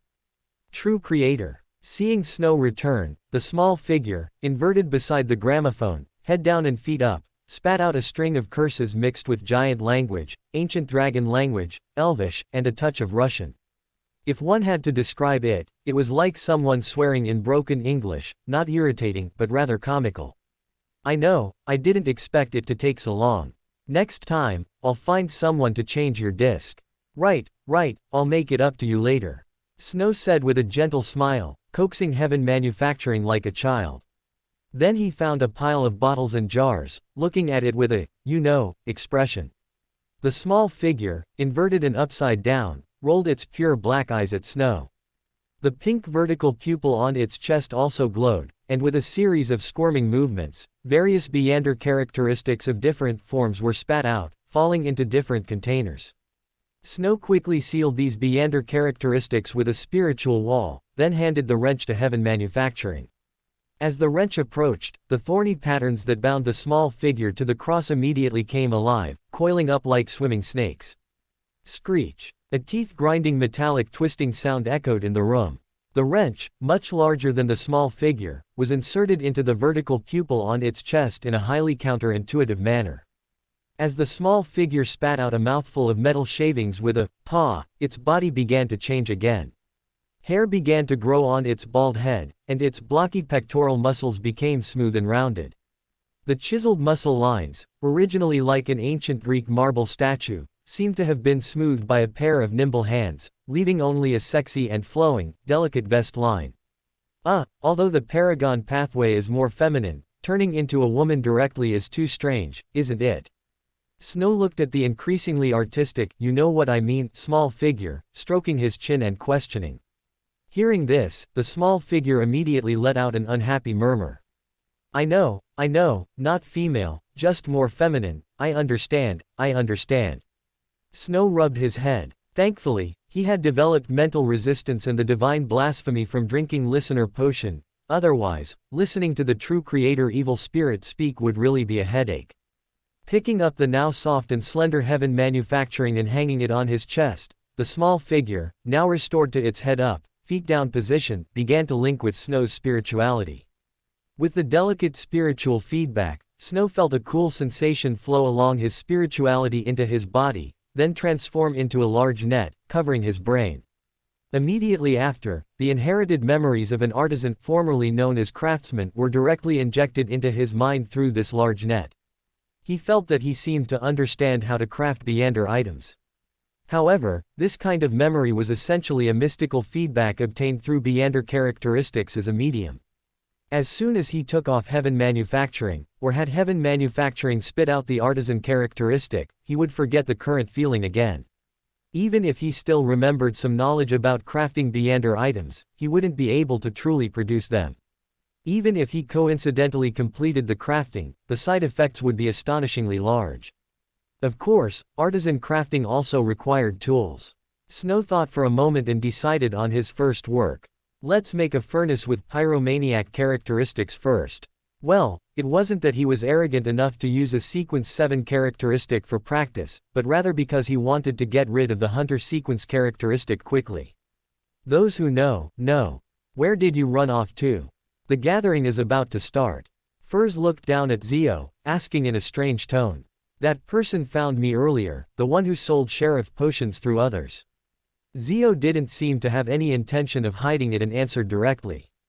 He's waiting for you at the gathering.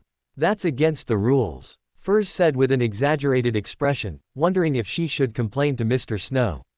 Although that guy claimed he could provide sheriff potion ingredients, given that he clearly had a large organization behind him and still needed to hire wild beyonders, it must be some troublesome mission. No, he notified me with a secret signal. I saw there was still a little time before the gathering, so I went to meet him.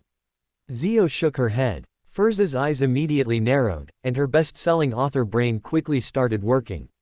But Zhou interrupted her desire to imagine and said directly. He gave me a mission, telling me to pay attention to conspire or potion ingredients appearing in the Beyonder circle. I don't even know what conspire or potion ingredients are. Oh, right, what sequence is conspirer?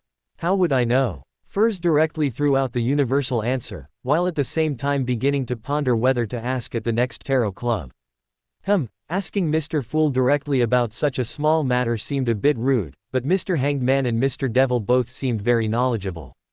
As the two chatted, they had already arrived at the junction of the West District and Empress Borough. Looking at the mansion with a few lights shining through, they understood that the gathering could now be entered. Seeing that the seats in the room were almost full, Snow took out his pocket watch, glanced at it, and then cleared his throat, saying, "It's a pleasure to see you all again. Without further ado, before today's trading session begins, I have a long-term mission to announce."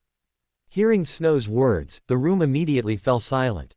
Although wild beyonders were never short of arrogant individuals, respecting the strong was also a rule within the circle. I don't know if any of you have encountered strange items appearing on the corpses of deceased beyonders, nor do I know if you know what these things mean. But that doesn't matter. What I want to say is, starting today, I will be long-term acquiring these special items. Sequence 9 for £400, Sequence 8 for £600, Sequence 7 for £1,200, and Sequence 6 for £3,500. Those who know what these things are should understand that the price I'm offering is not low. The sums Snow threw out were undoubtedly huge for these beyonders, none of whom exceeded Sequence 6. Several beyonders skilled in combat were already showing interest. Meanwhile, participants who already knew about Beyonder characteristics began to ponder why Mr. V would suddenly acquire a large number of Beyonder characteristics. Chapter 126 Mr. Fool begins to worry. Shoo, I think I might know what the conspire or potion material that person asked you to find is. Back at her residence in Hillston Borough, Furs changed into comfortable pajamas, her voice no longer carrying its usual laziness but rather a hint of nostalgia. What is it? Having not found the materials for the sheriff potion, Shu, who was somewhat disappointed, didn't notice the subtle difference in her friend's tone and asked directly. It's the kind of thing Mr. V wants to acquire. As Furs said this, she once again thought of the kind Mrs. Annalise, and the bottle of potion she had drunk, made from the gem that appeared after Mrs. Annalise's death. The things that appear on a Beyonder's body after their death are the main potion materials for their pathway. It's like that. No wonder the price Mr. V offered was almost the price of the main potion material, so that person isn't trying to acquire materials, but looking for a killer who murdered a conspirer. Shu's expression immediately turned serious, then she asked with some confusion. Could it be that Mr. V suddenly started acquiring such things to find that killer too? Probably not, right? Otherwise, he could just acquire the conspirer's potion materials like the person who gave you the mission. Speaking of which, aren't there artisans who can craft mystical items using Buridan materials? Maybe Mr. V recently found an artisan. Although Furs was usually too lazy to use her brain, her perceptiveness was quite sufficient. Hearing her friend's guess, Shu's highly fluctuating intelligence finally came online, and she realized. That's it. There were several more Buridan items traded at the gathering today. I originally thought it was just a coincidence, but if Mr. V found a channel for making Buridan items, it makes sense. At this point, Shu sighed again. But even if we know, it doesn't mean anything to us. What do you mean it doesn't mean anything? Furs poked Shu's forehead and said, pretending to be relaxed. Think about it, don't we know Snow? Since he's extensively acquiring main potion materials, he must be able to identify them, right? We can just ask him to keep an eye out for the main materials for the sheriff potion, can't we? He buys for £600, we buy from him for £700 or £800, he wouldn't refuse to sell, would he? But he doesn't accept cash, does he? And we don't have money right now. Shu shook her head, but Furs looked exasperated and said, are you stupid? Don't we still owe him missions? If you advance to sequence 8, those missions will be reduced tenfold. Tenfold? Hey, if I can advance to Trickmaster, I'll only need to do 100 missions to clear my debt. Speaking of which, has that guy given you any missions recently? Didn't Emperor Rosal say that? The more debt, the less worry. Shu listened to Furz's words, her expression becoming somewhat complex.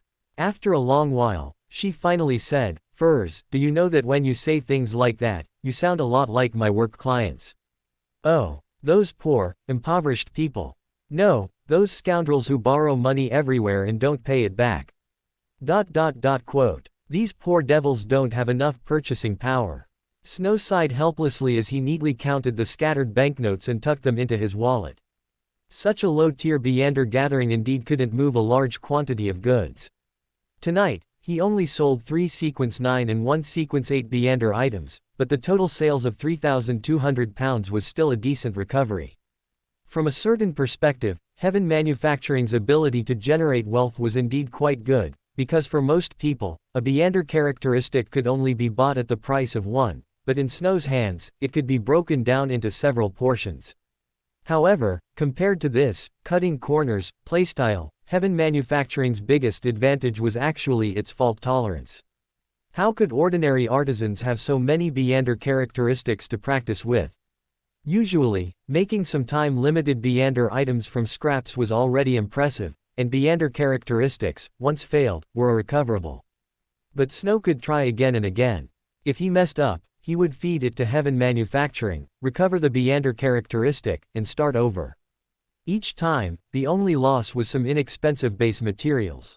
Effect too weak. Disassemble. Side effects too great. Disassemble. Different from the ability he wanted. Disassemble. In short, Snow kept disassembling like this, and his mastery of the artisan's Buridan abilities was almost forming a conditioned reflex. Of course, doing this wasn't without side effects. For example, the true creator devil was very angry now and needed him to play many songs before it would continue to eat Buridan items. Tonight, it would probably be a sleepless night. Thank you, fool, for my lunch. Ah, it's already noon. Klein, who had entered above the gray fog from the library's washroom, looked at Mr. Devil enjoying his meal on the screen and lightly tapped his head. Today, in order to investigate information about the Pendergast family, he had been running back and forth between various public libraries in Backland. Without realizing it, he found that it was already lunchtime. In fact, Klein had discovered something very early on. His dietary habits were different from those of the people in this world. The Lowen Kingdom's eating habits were 2 meals a day, morning and evening, and nobles without work-hour restrictions could even eat breakfast until 11 o'clock. As for lunch, only wealthy nobles and magnates would have what was called afternoon tea at 3 in the afternoon. But Mr. Devil was different. His 3 meals a day habit was the same as his own, no afternoon tea, but a substantial lunch. However, he didn't find this strange. After all, the Pendergast family had a time-traveling ancestor. Let alone 3 meals a day, he wouldn't even find it strange if they ate Mao Shuiwang with chopsticks. However, considering the time, Klein quickly returned to reality. Today was an important Monday, and he couldn't hold the tarot club in the library's restroom. Rushing all the way back to Minsk Street, Klein took out his pocket watch and checked the time. There was still over an hour before the tarot club began, which made him slightly relieved. Ascending to the gray fog and sending a ready signal to Little Sun, Klein began to ponder what he wanted to ask at today's tarot club. With the world persona, he could directly ask the members of the tarot club many questions that he had previously found inconvenient to ask due to the image of the fool. However, correspondingly, he also had to pay a sufficient price. Price, huh? When Klein thought of this word, he felt a little scalp tingling. After all, Mr. Devil had completed Mr. Fool's first official mission. I wonder what kind of reward Mr. Devil will ask for. If it's money, Miss Justice could pay for it, but Mr. Devil doesn't look like he's short on money. I hope he's pious enough. Chapter 127, A Gathering of Seven. At 3 in the afternoon, rays of light ascended within the palace, resembling a giant's dwelling.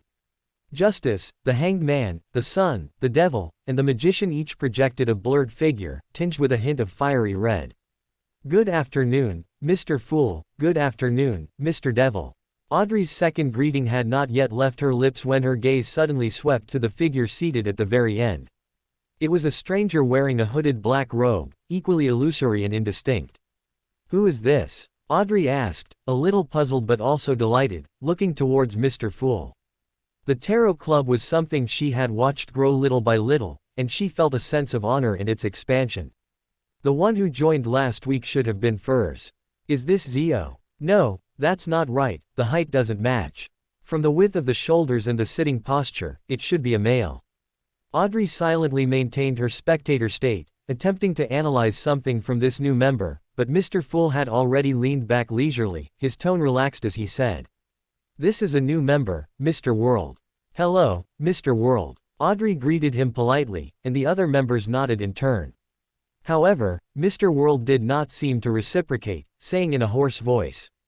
Mr. Fool told me that I can issue tasks and collect materials here, is that right? Yes. Audrey nodded gracefully, but you must wait patiently. Next is Mr. Fool's reading time. Hearing Audrey mention reading, the Hanged Man immediately bowed humbly and said. This time it's still 6 pages. The last page will be given to you next time. All right. The Fool nodded slightly, then looked towards Mr. Devil. Noticing the Fool's gaze, Snow immediately said respectfully. I also memorized a page of Rosal's diary this time. That's not Rosal's diary. Mr. Fool grumbled internally, but he still looked forward to the two of them materializing the diary. As always, Snow, with fewer pages, materialized his first, sending the diary into Mr. Fool's hands. July 4th, the evil spirits transformed from high-sequence beyonders actually have a chance to retain their memories and consciousness from before they died. Although I myself am a form of reincarnation, this discovery still excites me. After reading the first paragraph, Mr. Fool immediately recalled the evil spirit in the underground ruins the night before last. Although there was no actual contact, that nightmare, and the powerful oppressive feeling, still left a deep impression on him. However, they were still at the tarot club. Seeing Mr. Hanged Man also send over his 6 pages of the diary, Klein continued to read. July 6th, after a thorough exchange with a certain Miss Puppet, I learned that in the Rose School of Thought, there is a method circulating to transform oneself into a spirit world creature in a situation of certain death. Although this is very dangerous, it is a trump card for saving one's life. However, this method is only suitable for high-sequence beyonders of the prisoner pathway. Perhaps I can try to improve it. I just happened to get a mysticism magister's Beander puppet before. Quote.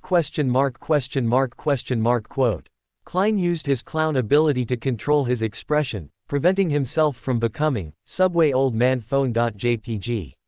Although he had long known that this senior had special intelligence gathering techniques, seeing it again still made him feel a bit speechless. However, compared to the senior's gossip, Mr. Fool was more curious about this life-saving trump card. Although he had already died and resurrected twice, he also found that his recovery speed was slowing down. Next time, or the time after that, perhaps he would truly die, and besides, one could never have too many methods of saving one's life. Thinking this, Klein cast his gaze to the last paragraph of the page. With the assistance of the mysticism magister's Beander puppet, I developed a highly versatile immortal Beander art. I named it open black lens bracket stand close black lens bracket. As for its principle and method of mastery, of course, I won't write it in my diary. Quote. Klein looked at this senior's playful remark in the diary, his expression immediately stiffening. A suffocating feeling of wanting to complain but not knowing how to, surged into his heart.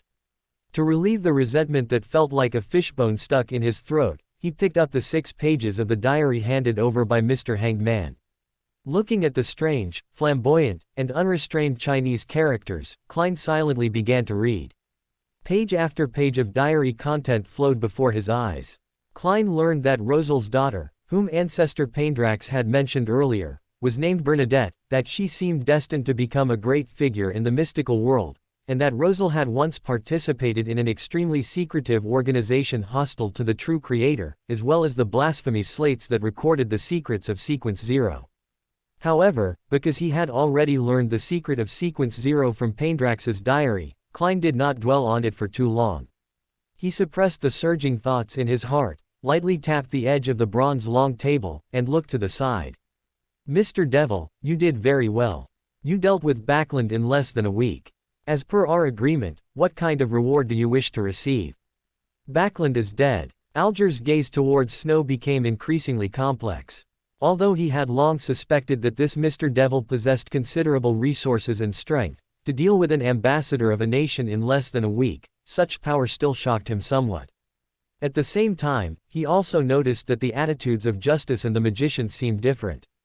The magician's state was very normal, likely because she was in Loan and had already learned relevant information, but Justice looked proud. She indeed had a deep relationship with the devil. Alger felt as if he was isolated, but as a pirate, drifting at sea, he couldn't possibly recommend any trusted friends. If he wanted to form factions within the Tarot Club, the magician, who was also in Loan and very likely recommended by Justice, was clearly not a good choice. Then, only the sun remained. A flood of workplace intrigue scenarios instantly flashed through Alger's mind, but in the next moment, these complex thoughts were reined in again.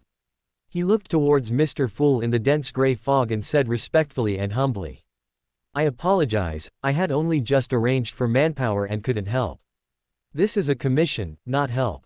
Don't worry about it. Mr. Fool chuckled softly and once again turned his gaze to Mr. Devil, praying frantically in his heart that this Mr. Devil, who was not short on money, would not demand a reward he couldn't afford.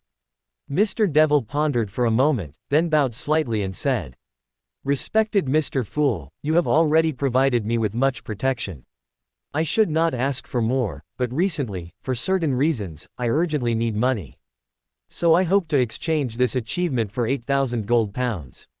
Crack. Although Mr. Fool remained unmoving, Snow felt as if he had heard the sound of a heart breaking. Chapter 128, Are you rich or short of money? Just as Klein's heart grew cold, Miss Justice, ever so considerate, felt the urge to palm her forehead. How could Mr. Fool's remuneration be measured by money? This was truly disrespectful to Mr. Fool. To make amends for her friend, Audrey quickly said, Respected Mr. Fool, the bounty for Vice Admiral Keelangos is a total of 30,000 gold pounds. I should give your dependents 15,000 gold pounds. Mr. Devil's portion of the reward will be paid by me. Adding the 1,500 pounds in activity funds I previously gave your dependents, I still owe your dependents 5,500 pounds. However, I can only produce a maximum of 10,000 pounds at once, so your dependents' portion might need to wait a few months. Is that acceptable? Hearing Audrey's words, Klein felt as if he had instantly ascended from hell to heaven. However, to maintain the fool's prestige, he firmly controlled his emotions and, still using that forced, nonchalant tone, gently nodded and said, Acceptable. Hearing Mr. Fool's reply, Audrey felt as if a stone in her heart had finally fallen, and her entire body relaxed. However, Klein only paused for a moment before secretly manipulating his alternate persona. World, cleared his throat and, using that deliberately disguised hoarse voice, said, May I speak now? Audrey glanced at Mr. Fool, and seeing no indication from him, she nodded slightly, adopting the demeanor of the Tarot Club's second-in-command, and said, "You may. I hope to obtain the true root of a mist treant, at least 60 milliliters of its corresponding sap, and all the spinal fluid of a demonic patterned black panther. Who among you can provide these, or have relevant clues? What do you wish for me to exchange for them?" "Oh, no acquisition of the medullary crystal of the Elven Spring." Snow frowned, realizing that things were not simple. He then understood the reason for the plot deviation. He had previously revealed the magician's potion formula at the Tarot Club, which meant that when Klein sought the three materials, it was already destined to be recognized as a potion, so there was naturally no need to sell another potion ingredient that he didn't know if he would encounter. However, this would change many plotlines, and he seemed to be able to gain many benefits from it. While Snow was contemplating, Little Sun had already proposed a commission to exchange mist treant materials for a Beander weapon. However, before Klein could agree, Snow cleared his throat and said, "You must be planning to concoct the magician's potion, right? I happen to have a magician's Beander characteristic here that can replace the mist treant's root and the demonic patterned Black Panther's spinal fluid. This way, you only need to collect the mist treant's sap." As expected of Mr. Devil, he really has a lot of good stuff. Klein thought to himself, and decisively had World reply. "Then what do you wish to obtain?" This time, he spoke very grandly. With the £5,500 promised by Miss Justice, he could afford it no matter what. "You can pay with an equivalent Beander characteristic or Beander item. There's no need to consider the issue of pollution. Of course, you can also owe me, I trust Mr. Fool." Snow said this, then turned to Little Sun and said, "Mr. Sun, relying solely on the mist treant's sap, it's difficult to exchange for a high-level weapon. I can give you one first, and then after you participate in the hunt, how about you pay me Beander materials of corresponding value? I'm not picky, any Beander material will do. I accept this trade." Derek nodded upon hearing this, but then heard Snow continue. "I wonder what kind of weapon you like. Preferably a long sword or a greatsword." Derek said subconsciously, but then felt as if he was asking for too much. However, before he could say, "Anything that can increase my strength will do," he heard Mr. Devil nod and say, "The Beander characteristics I have that are suitable for making sword-type weapons are Barbarian and Hunter. The former should be able to produce effects that increase physical strength and mental resistance, while the latter enhances tracking ability. Of course, if you're not satisfied, you can also bring your own Beander materials for me to custom make, which might even be cheaper. Mr. Devil can also forge Beander items. Or does he have someone under him who can forge Beander items?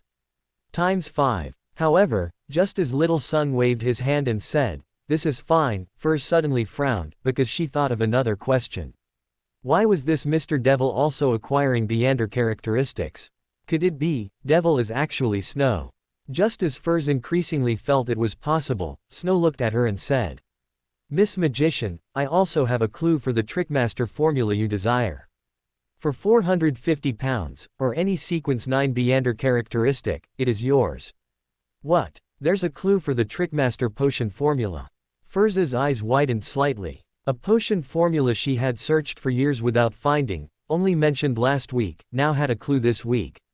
She mentally calculated her savings, confirmed that paying £450 would not be difficult, and immediately nodded and said, "No problem, I will raise the money for you as soon as possible."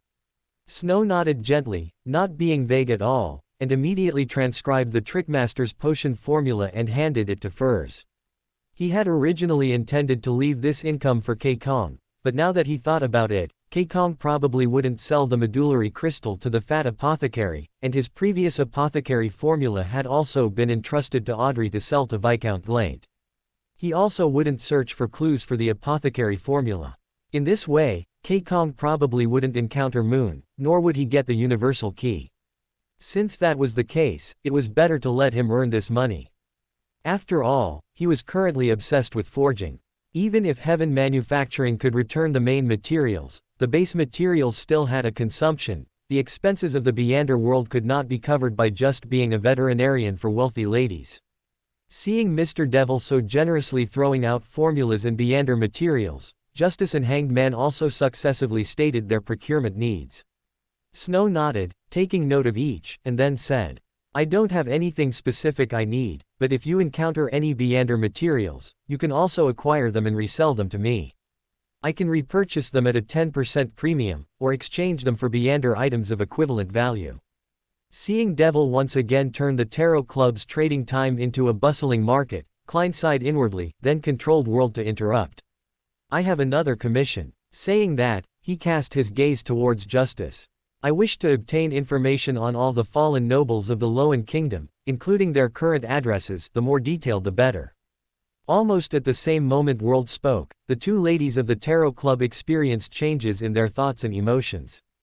Justice immediately thought of Mr. Devil, while Furs thought of Zio. Chapter 129, Children should not be overindulged. Seeing the World's direct gaze upon her, Justice knew this commission was for her, and a headache immediately ensued. I've already tried my best to avoid some aristocratic habits, so why can every new member tell at first glance that I'm a Loan noble? However, there were many ladies of her age among the Loan nobility who were not short of money. She merely sighed briefly before turning her attention back to the World's request, asking tentatively. What do you want to do? You don't need to worry, I'm just looking for some things and won't cause them any harm. At this point, the World shifted his gaze slightly, looking at the top of the bronze long table and said. I can swear to this, witnessed by Mr. Fool. Mr. World is really good at restraining his body language. Is his profession the bane of the spectator pathway? Or does he, like Mr. Devil, possess some ability to counteract spectator observation? Audrey looked at the World, who displayed almost no body language, and nodded thoughtfully. I know some information about fallen nobles, but it's not specific enough, not comprehensive enough, not detailed enough. I need some time to complete it, probably 3 or 4 days. Is that acceptable? No problem. The World chuckled softly, quickly reached a deal with Justice, and began to recount the fascinating knowledge about the demoness's sex change. As Audrey listened, an idea suddenly popped into her head, and she asked. If, and I mean if, an animal consumed the Buridan potion and didn't die or lose control, would her increased charm mean transforming into a human, or would it increase the attractiveness of her own species? For example, a female cat that drives all male cats and cat lovers mad with affection. Hearing Audrey's question, Klein was momentarily speechless.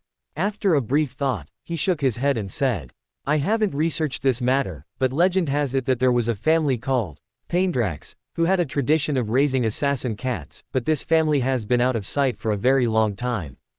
Paindrax. Isn't that? Audrey restrained her desire to look at Mr. Devil, but in her heart, she couldn't help but recall the cat Susie had mentioned, that elegant cat, somewhat like herself. For a moment, she didn't know what to say. After Justice and the World finished their exchange, Klein began a self-directed performance, concluding today's Tarot Club. As his spirit body returned to reality, the gatekeeper, Lily, immediately jumped over, extending her paw and saying, Give me dried fish. Didn't you go play the instigator?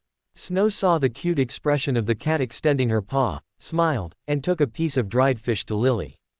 Lily knew where the dried fish was, but she still waited obediently for Snow to give it to her.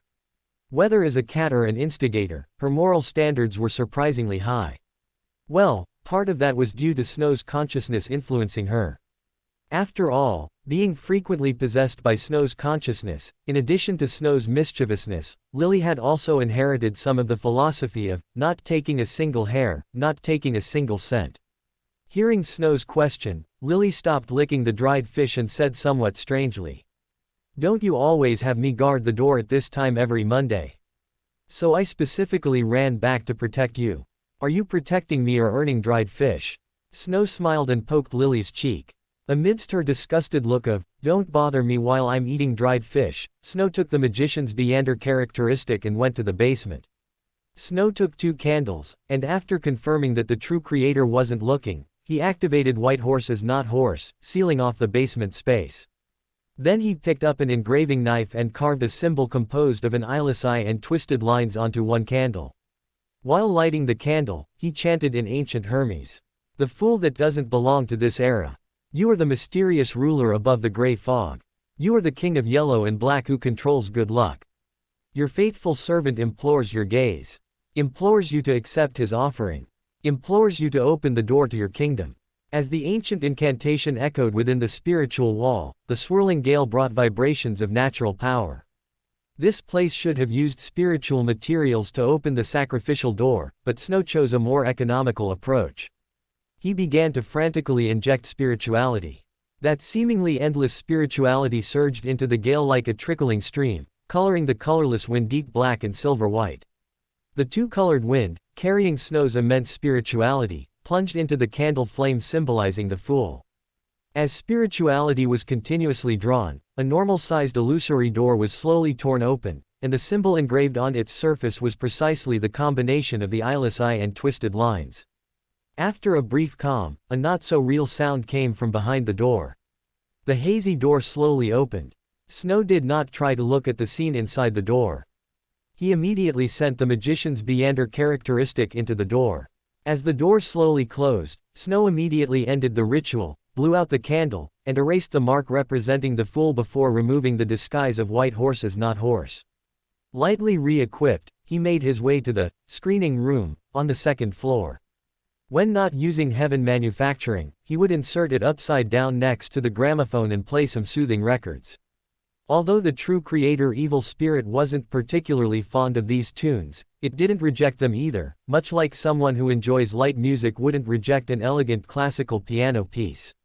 However, the true creator evil spirit's non-rejection was merely non-rejection. These tunes couldn't satisfy it. It still needed to listen to at least an hour of Russian-style music every day. The reason Snow still played ordinary piano music, despite knowing this, was mainly because that particular tune, if looped for too long, easily becomes tiresome. What if, after listening for a while, the true creator evil spirit found it uninteresting? Would it then demand 2 or 3 hours a day? Would it eventually reach a point where if you didn't play music for it, it would just sing itself? You can't spoil a child endlessly, right? Open black lens bracket true creator expletive close black lens bracket. As Snow entered the room, he immediately heard the true creator evil spirit's affectionate greeting. Snow didn't even frown at such a Sunare-level sharp tongue. He picked up the cross that was inserted upside down into the socket, put it on his chest, and walked out to Mr. A's house. "Sir, what are your orders?" As soon as he entered, he heard the butler's standard Backland accent lowness. Snow reached up and tapped his chest 4 times, drawing an inverted cross, then said, "I need a batch of sword-type weapons of sufficiently excellent quality. Great swords, long swords, or broadswords will do. Also, I need a batch of metal ingots. Here's £100 to start, we'll discuss more if it's not enough. Once purchased, send them to the house across the street." "No problem, sir." The butler took the banknotes Snow handed him with both hands, bowed slightly, then turned to instruct the steward about the procurement. Although not a Beander, he possessed all the skills a butler should have, from social negotiation to laundry and cooking. Basically, any skill an ordinary person could master. One could say that the butler Mr. A left him was the greatest secret treasure. Watching the butler and steward leave the mansion, Snow greeted the maids, asking them to prepare some simple refreshments, and then walked into the music room. Chapter 130, The Happy Little Son and the Unhappy Little Junzao. "Is it Mr. Devil again?" Looking at the time, it really is dinner time. Klein heard the faint, distinctly male voice in his ear and shook his head helplessly. However, he still walked 4 steps counterclockwise, arriving above the gray fog. But when he extended his spirituality, he received a result that surprised him. He finished the weapon in just 1 afternoon. Although curious about Mr. Devil's efficiency, Klein immediately pushed open the door of sacrifice. With a flash of light, an exquisite greatsword appeared in the palace, which resembled a giant's dwelling. Along with it came a detailed product description. The greatsword was over 1.5 meters long, with a skull-shaped counterweight at the end of its metal hilt. Delicate and beautiful thorn patterns were carved into the hilt, not only for aesthetics but also to prevent slipping. The blade itself had no superfluous patterns, its smooth lines and gleaming edge seemed to speak of a rugged, violent beauty. "It looks really powerful." Klein reached out for the instruction manual, glanced at it, and his eyes widened slightly before he exclaimed, "What a powerful weapon! I wonder if all of Mr. Devil's creations are of this caliber."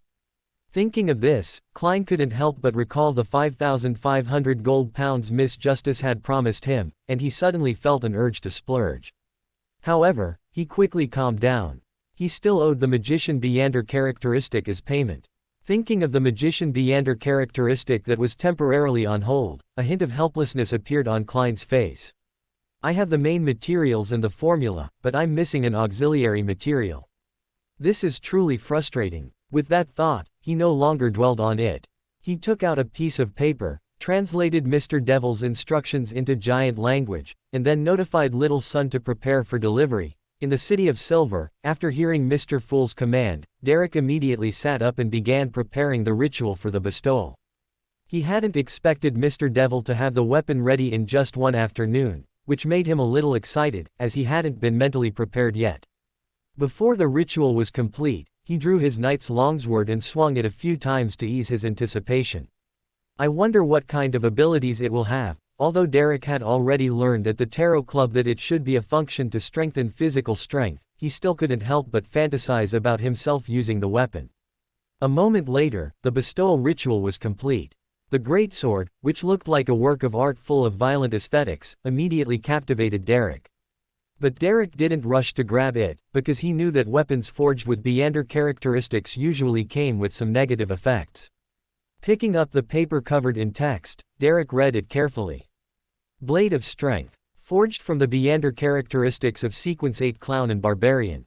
Wielding this sword will greatly enhance physical strength. When this sword is held or worn, the owner will gain the Beander ability Open Black Lens Bracket Intuitive Premonition Close Black Lens Bracket, which can predict the enemy's next move, and also has a certain probability of sensing an ambush before it occurs. This sword has two side effects.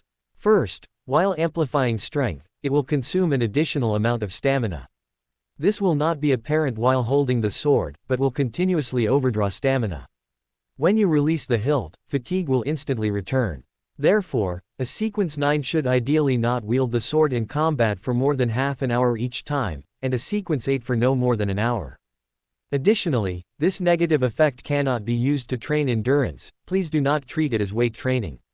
Second, this sword must be frequently infused with spirituality and worn for a long time to establish a connection and unleash the power of Open Black Lens Bracket Intuitive Premonition Close Black Lens Bracket.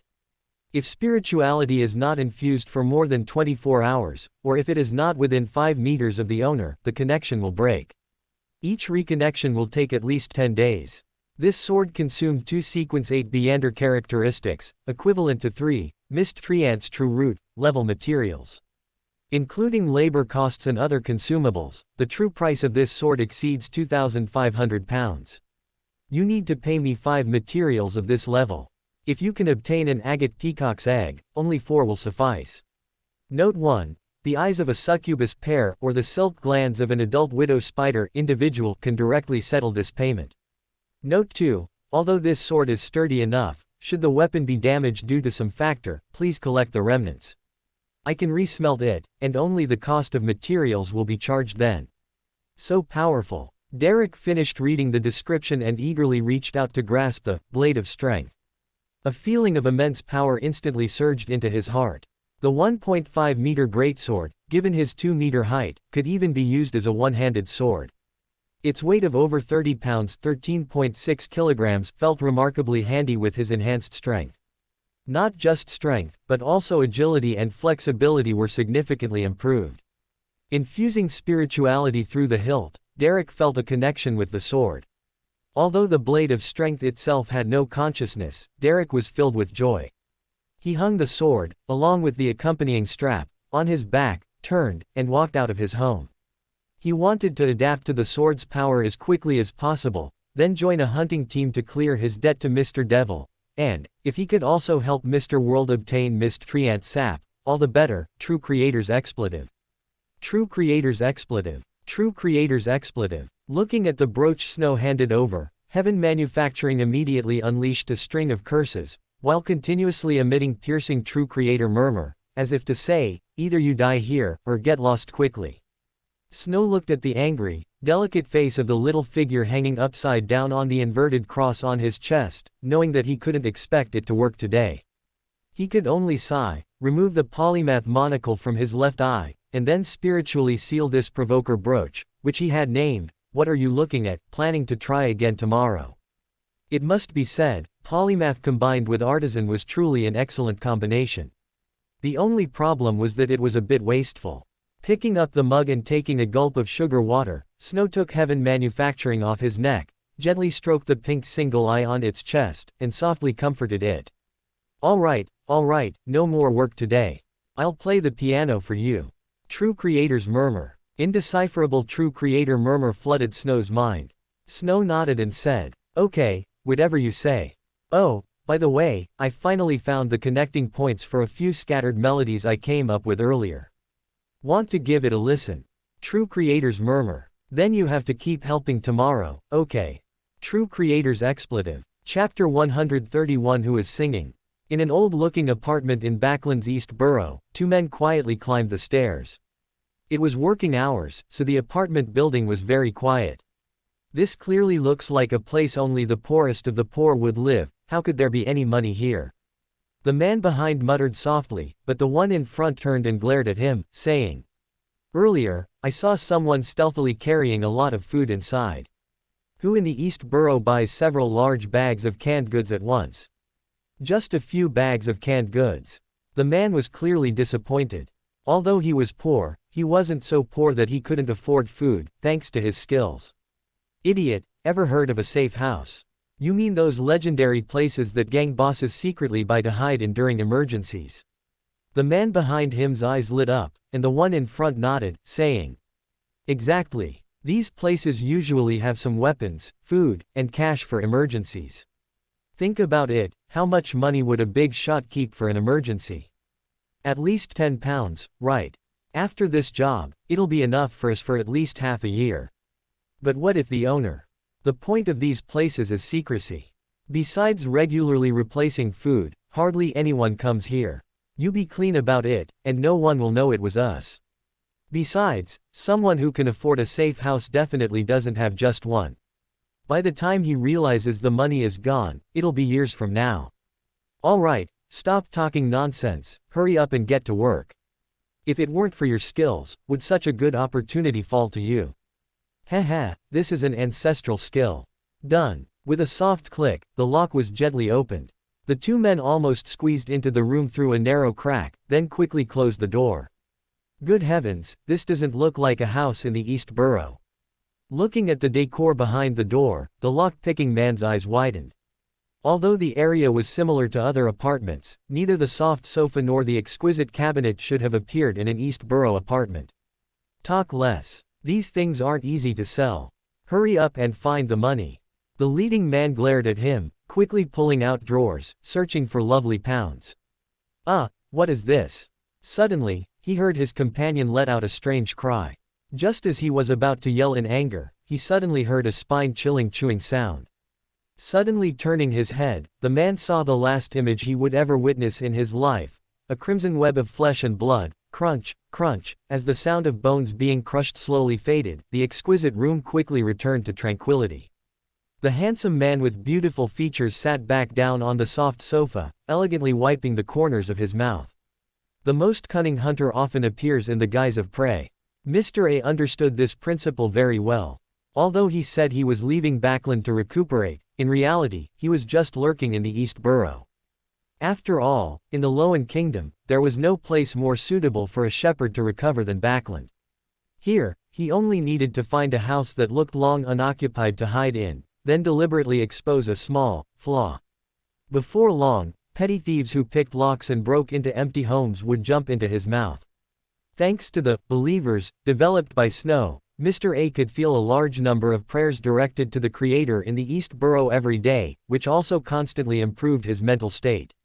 In Mr. A's opinion, these believers were already fully qualified to be granted the secret supplicant potion, but since he was not in Backland at the moment, he could only wait quietly.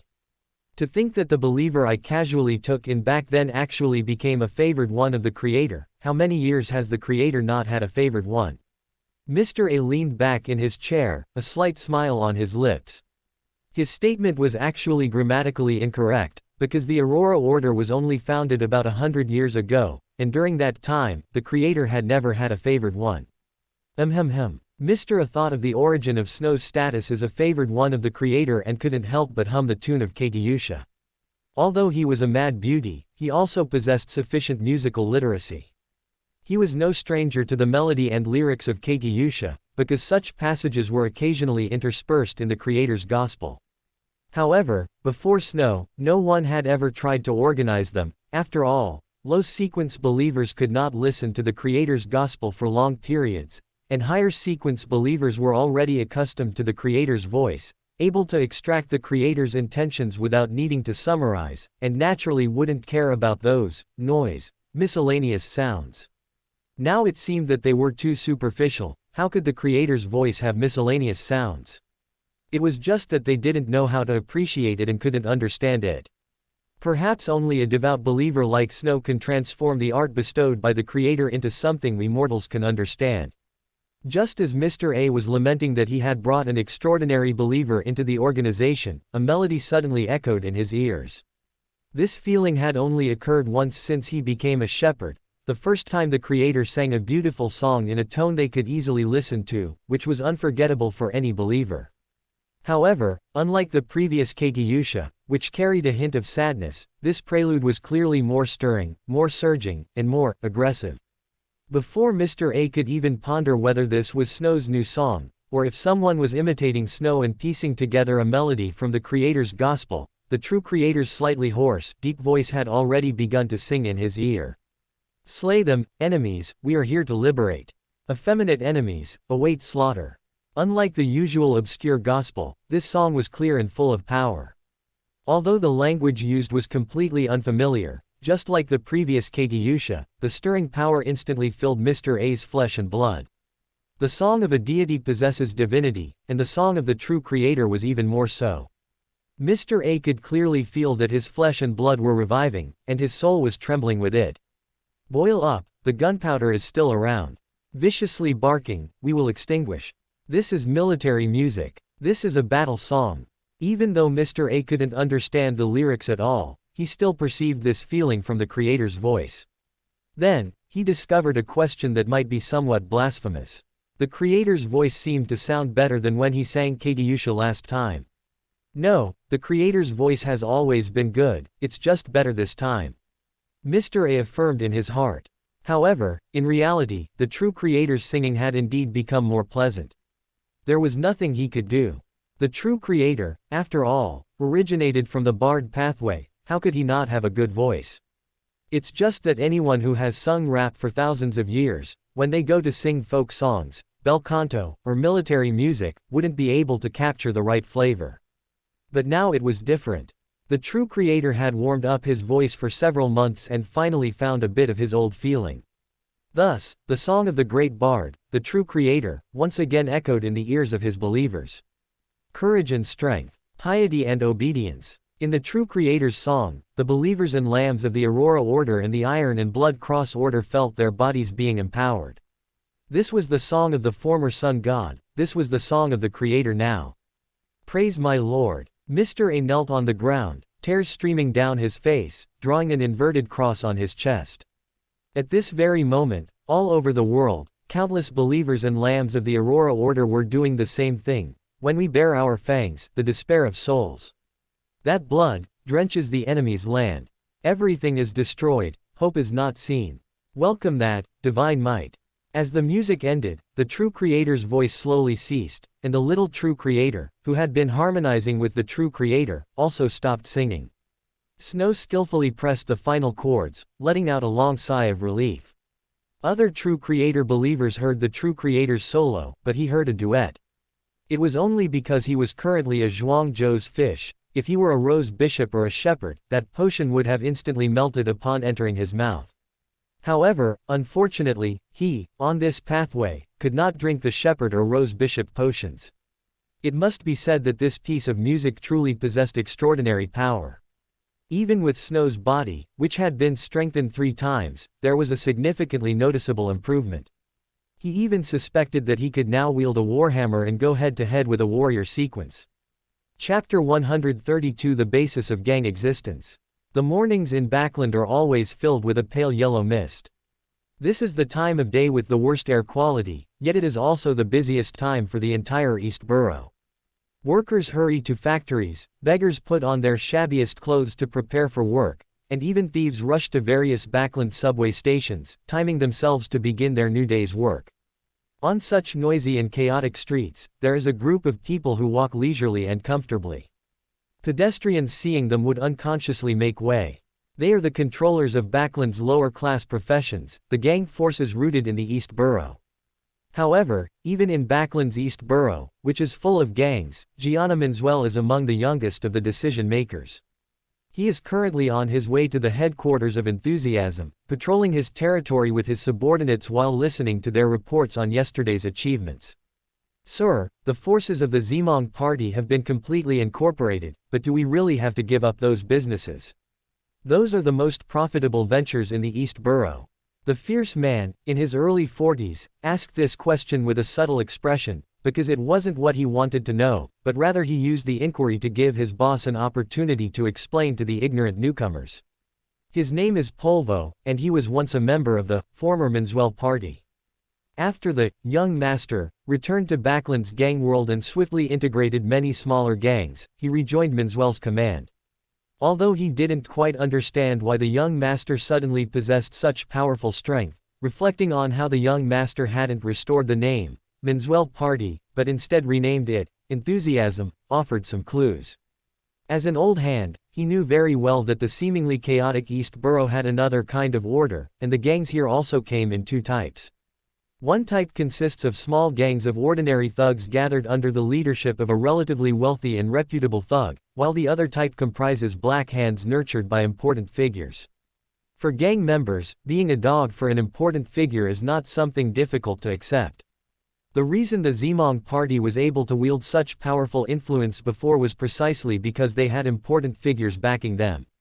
And the young master's ability to precisely seize the Zhimong party's vulnerability this time was likely due to prior insider information. Otherwise, if he had waited until the Zhimong party truly showed signs of weakness to act, he probably wouldn't even have gotten a share.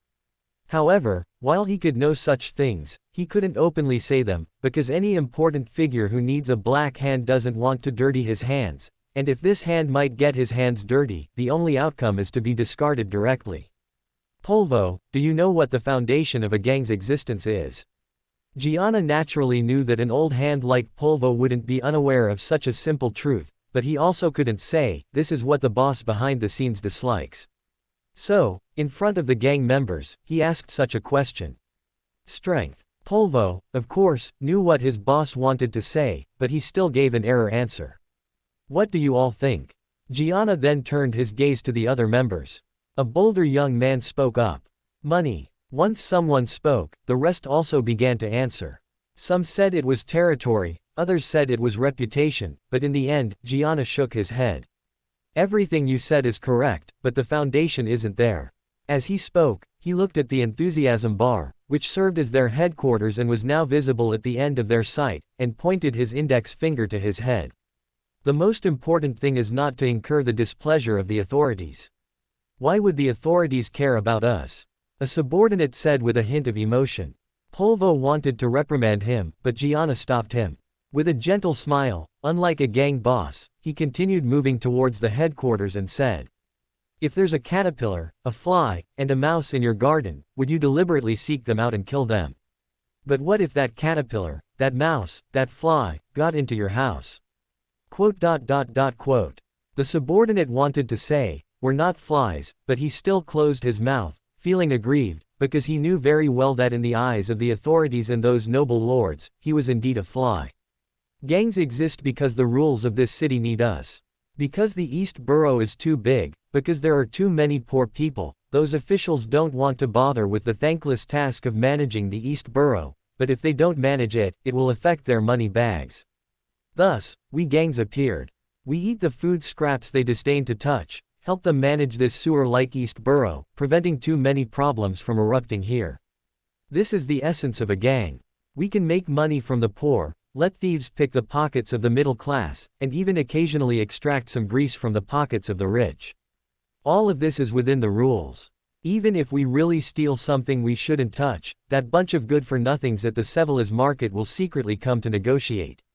As long as we return the item, no one will care what happens to us commoners. Even if the other party is relentless, it will ultimately just be a search for a scapegoat. But that thing is different. It makes workers difficult to work, it extracts too much wealth. If you dare to touch it, even if you gain temporary profit, before long, we will be uprooted, and that money won't even become your burial fund. But clearly the Zhimong party before. The Zhimong party was backed by foreigners. By the Intis ambassador. Do you understand? Their business benefited the higher-ups, with Intis people covering for them. But even so, the Zhimong party still collapsed. Do you think we brought them down? No. They lost their backing, they destroyed themselves. Gianna responded unceremoniously, pushing open the door to the office. But in the next moment, both he and his subordinates froze simultaneously, because in the room, in the seat only the boss could occupy, a strange man was sitting. He was a man as handsome as a work of art, dressed in a black double-breasted suit, his eyes relaxed and comfortable. With a faint smile on his lips, he gently stroked the black kitten he held in his arms, as if this room was originally his own. Click, click. The subordinates simultaneously prepared for battle, and Polvo even drew his pistol. But before they could even exchange a few pleasantries, their boss, the monster who had single-handedly stormed into another gang's headquarters and taken down over 20 thugs, now respectfully bowed his head and saluted. "Sir, why have you come?" Chapter 133, Substitute. Seeing his boss act so respectfully, Polvo immediately realized something and quickly winked at his subordinates. Even those who hadn't initially understood what was happening, after recalling their boss's earlier words, immediately reacted. They made a few excuses and followed Polvo out of the office, leaving the boss alone to face the man. "Don't be stiff, sit." Snow gently stroked Lily's smooth fur, looking at Gianna with a gentle expression. Hearing him, Gianna immediately sat on the guest sofa, waiting for Snow to continue. "Things have been developing quite well recently." Snow's tone was still like casual small talk, but Gianna, hearing him, said with some tension. "All thanks to the Lord's protection. Enthusiasm now has over 300 official members, controls the thieves and beggars in 17 districts, owns 12 bars and 2 hotels, and has 20 core members who believe in our Lord. How is their combat strength?" Snow scratched Lily's chin, responding softly.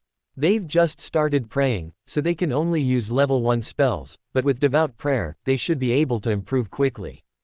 Gianna said this, carefully glancing at Snow.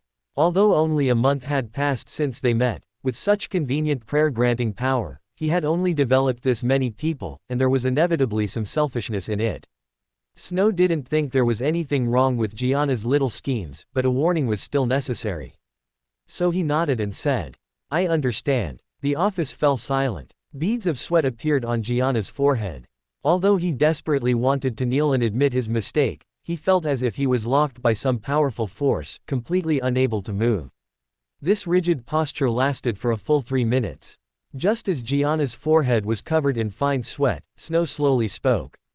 "I've developed a spell, but no one has tested it yet. Practicing it carries a certain danger.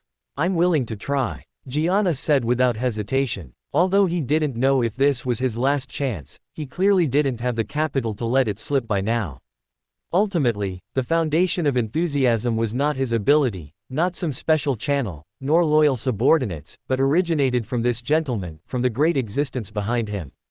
If Gianna died, there would still be Cheng Na, Chu Na, and Gianna. He wouldn't think that just because his codename was Foundation, he was truly the foundation of the church. "Of course you'll learn, but not now. This technique is not yet mature. I need a group of people who, even if they die, won't pose any problems. Of course, practicing this spell also requires praying to our Lord. You must weigh the pros and cons of this yourself." Snow said this, gently stroking Lily, who was moving restlessly on his lap. Gianna waited for his movements to pause before nodding and saying, "I understand, but sir, can I know the effect of this spell? Will there be too much danger? I mean, for people other than the caster."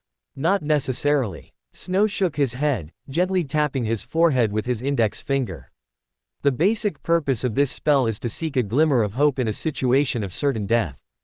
Simply put, it's to make one's soul closer to the state of an evil spirit. After a person dies, they can directly exist as a soul.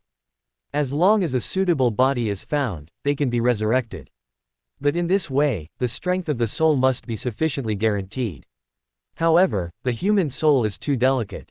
If the soul is strengthened by external forces, it is very likely to produce uncontrollable consequences. In this process, it may bring powerful and incredible techniques, or it may lead to instant death. That's why I need enough samples to test. I understand. Gianna nodded, already having a considerable plan in his mind. Snow saw that he had an idea and no longer offered more guidance, simply saying, "The cultivation method can be requested through prayer to our Lord. Also, this matter must be kept secret, do you understand?" "Yes, sir." Gianna bowed his head deeply. When he looked up again, the man at the table had vanished, and along with him, the elegant black cat had also disappeared without a trace. The things Snow wrote in his diary before were not purely to deceive Klein. He had indeed developed a resurrection ability. The only problem was that it did not come from some puppet of the Rose school of thought, but from the true creator's ravings. That's right, this was precisely the Hanged Man Pathway's method of actively becoming an evil spirit and seeking resurrection. However, Snow did not have the Hanged Man Pathway's Beander characteristic and could not completely copy the Hanged Man Pathway's experience. But with the concept he stole and the infinite spirituality of the 1-foot rod, Snow gained enough inspiration.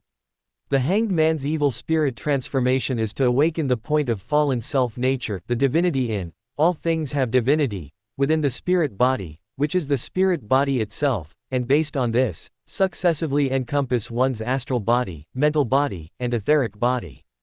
Without a physical body to rely on, they can still combine, which is the essence of an evil spirit. Snow did not have the Hanged Man's ability to directly awaken the fallen self-nature, but according to occult knowledge, the spirit body itself represents the divinity of all things have divinity. And from the mystery prior's inherited knowledge, as old Neil said in the original work, meditation and potions directly point to the spirit body. So Snow, through his enhanced brain as a polymath, designed a purely theoretical meditation method. It can slowly strengthen one's spirit body divinity by consuming spirituality and gradually merge it with the astral body celestial soul and mental body terrestrial soul, forming a so-called stand primordial spirit. The etheric body life soul still maintains its connection with the physical body, ensuring the body's activity. When the physical body declines, the stand can then encompass the mental body, which has lost its reliance, forming a freely moving spirit body. As for how long this spirit body can remain active, that depends on the strength of the spirit body, but in any case, it's better than dying on the spot. However, this was only a purely theoretical meditation method. Although Snow judged this approach to be feasible through divination and also confirmed that meditation and spirituality could indeed strengthen the spirit body, when it came to the stage of encompassing the astral body and mental body, Snow dared not take the risk. After all, this was operating on his own soul. However, Backlund never lacked people willing to risk their lives for money. Let alone experimenting with spells, even for being a scapegoat, there were plenty of people eager to do it. For the homeless in the East Borough who wandered like zombies every evening, a chance was more important than anything, and even if the risk was great, it was better than a slow death. Chapter 134, Club Recruitment. In the evening, inside a warehouse controlled by the Enthusiasm organization, more than 20 ragged tramps sat nervously. Just 3 hours earlier, they, who had been wandering the streets like zombies, were stopped by gang thugs and asked if they were willing to risk their lives for a full meal. Such things were common in the East Borough. Gangsters didn't just have core members, occasionally, they needed consumables, such as taking the fall for a big shot, helping the Savaras market clear up some old cases, or being dragged off as cannon fodder in gang wars, or even being pushed onto a deathmatch stage for a fight against a person or an animal. The tramps did not resist this, as they saw every day how some familiar or unfamiliar companions would quietly collapse while wandering and never get up again. Compared to starving to death, being able to eat a full meal before dying, or even receiving a settlement fee, might be a relatively good outcome for them. Except for a few who felt they could still hold on for a while and might find new work, everyone else wanted to sign up, but unfortunately, the other party only needed 20 people. After eating a feast that was not delicious but sufficiently generous, the tramps came to this warehouse with trepidation, waiting for the answer that would determine their fate. 20 people at once, it shouldn't be for taking the fall. If it were for underground boxing or cannon fodder in gang fights, they'd choose younger, stronger people. A middle-aged man, about 40 years old, silently observed the state of the other tramps. Even after a full meal, everyone still looked listless. It wasn't that they were truly so weak, but rather that everyone had grown accustomed to minimizing consumption by using the lowest possible energy. He completely failed to understand what use such a group of tramps could be. But just then, the warehouse door was suddenly pushed open, and a young man in a black suit walked in. As the newly promoted gang boss of this area, many recognized his identity. Compared to human society, the East Borough was more like a primeval forest. To survive here, one had to know how to avoid both insignificant small things and the territories of dangerous creatures. And gangs, quite obviously, were the most dangerous creatures in the East Borough. Many of you know me, maybe not, it doesn't matter. From now on, you need to do as I say.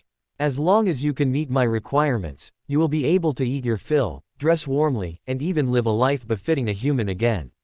Of course, this is also very dangerous. You might die suddenly for unknown reasons in the next moment, but since you are already here, you have no choice. Gianna said, seeing that these tramps were still listless, and suddenly asked, "Who is literate?" No one responded. Perhaps some were literate, but without understanding what they were supposed to do, no one wanted to stick their neck out. Gianna also knew a thing or two about the disposition of these tramps, and seeing no response, he just shook his head and said, "Then, you will repeat after me. I'll say a sentence, and you repeat it, understood?" Gianna's tone suddenly became stern, and a hint of killing intent even flickered in his eyes, causing all the tramps to unconsciously straighten their backs and nervously await his next words. Traveler from distant time and space.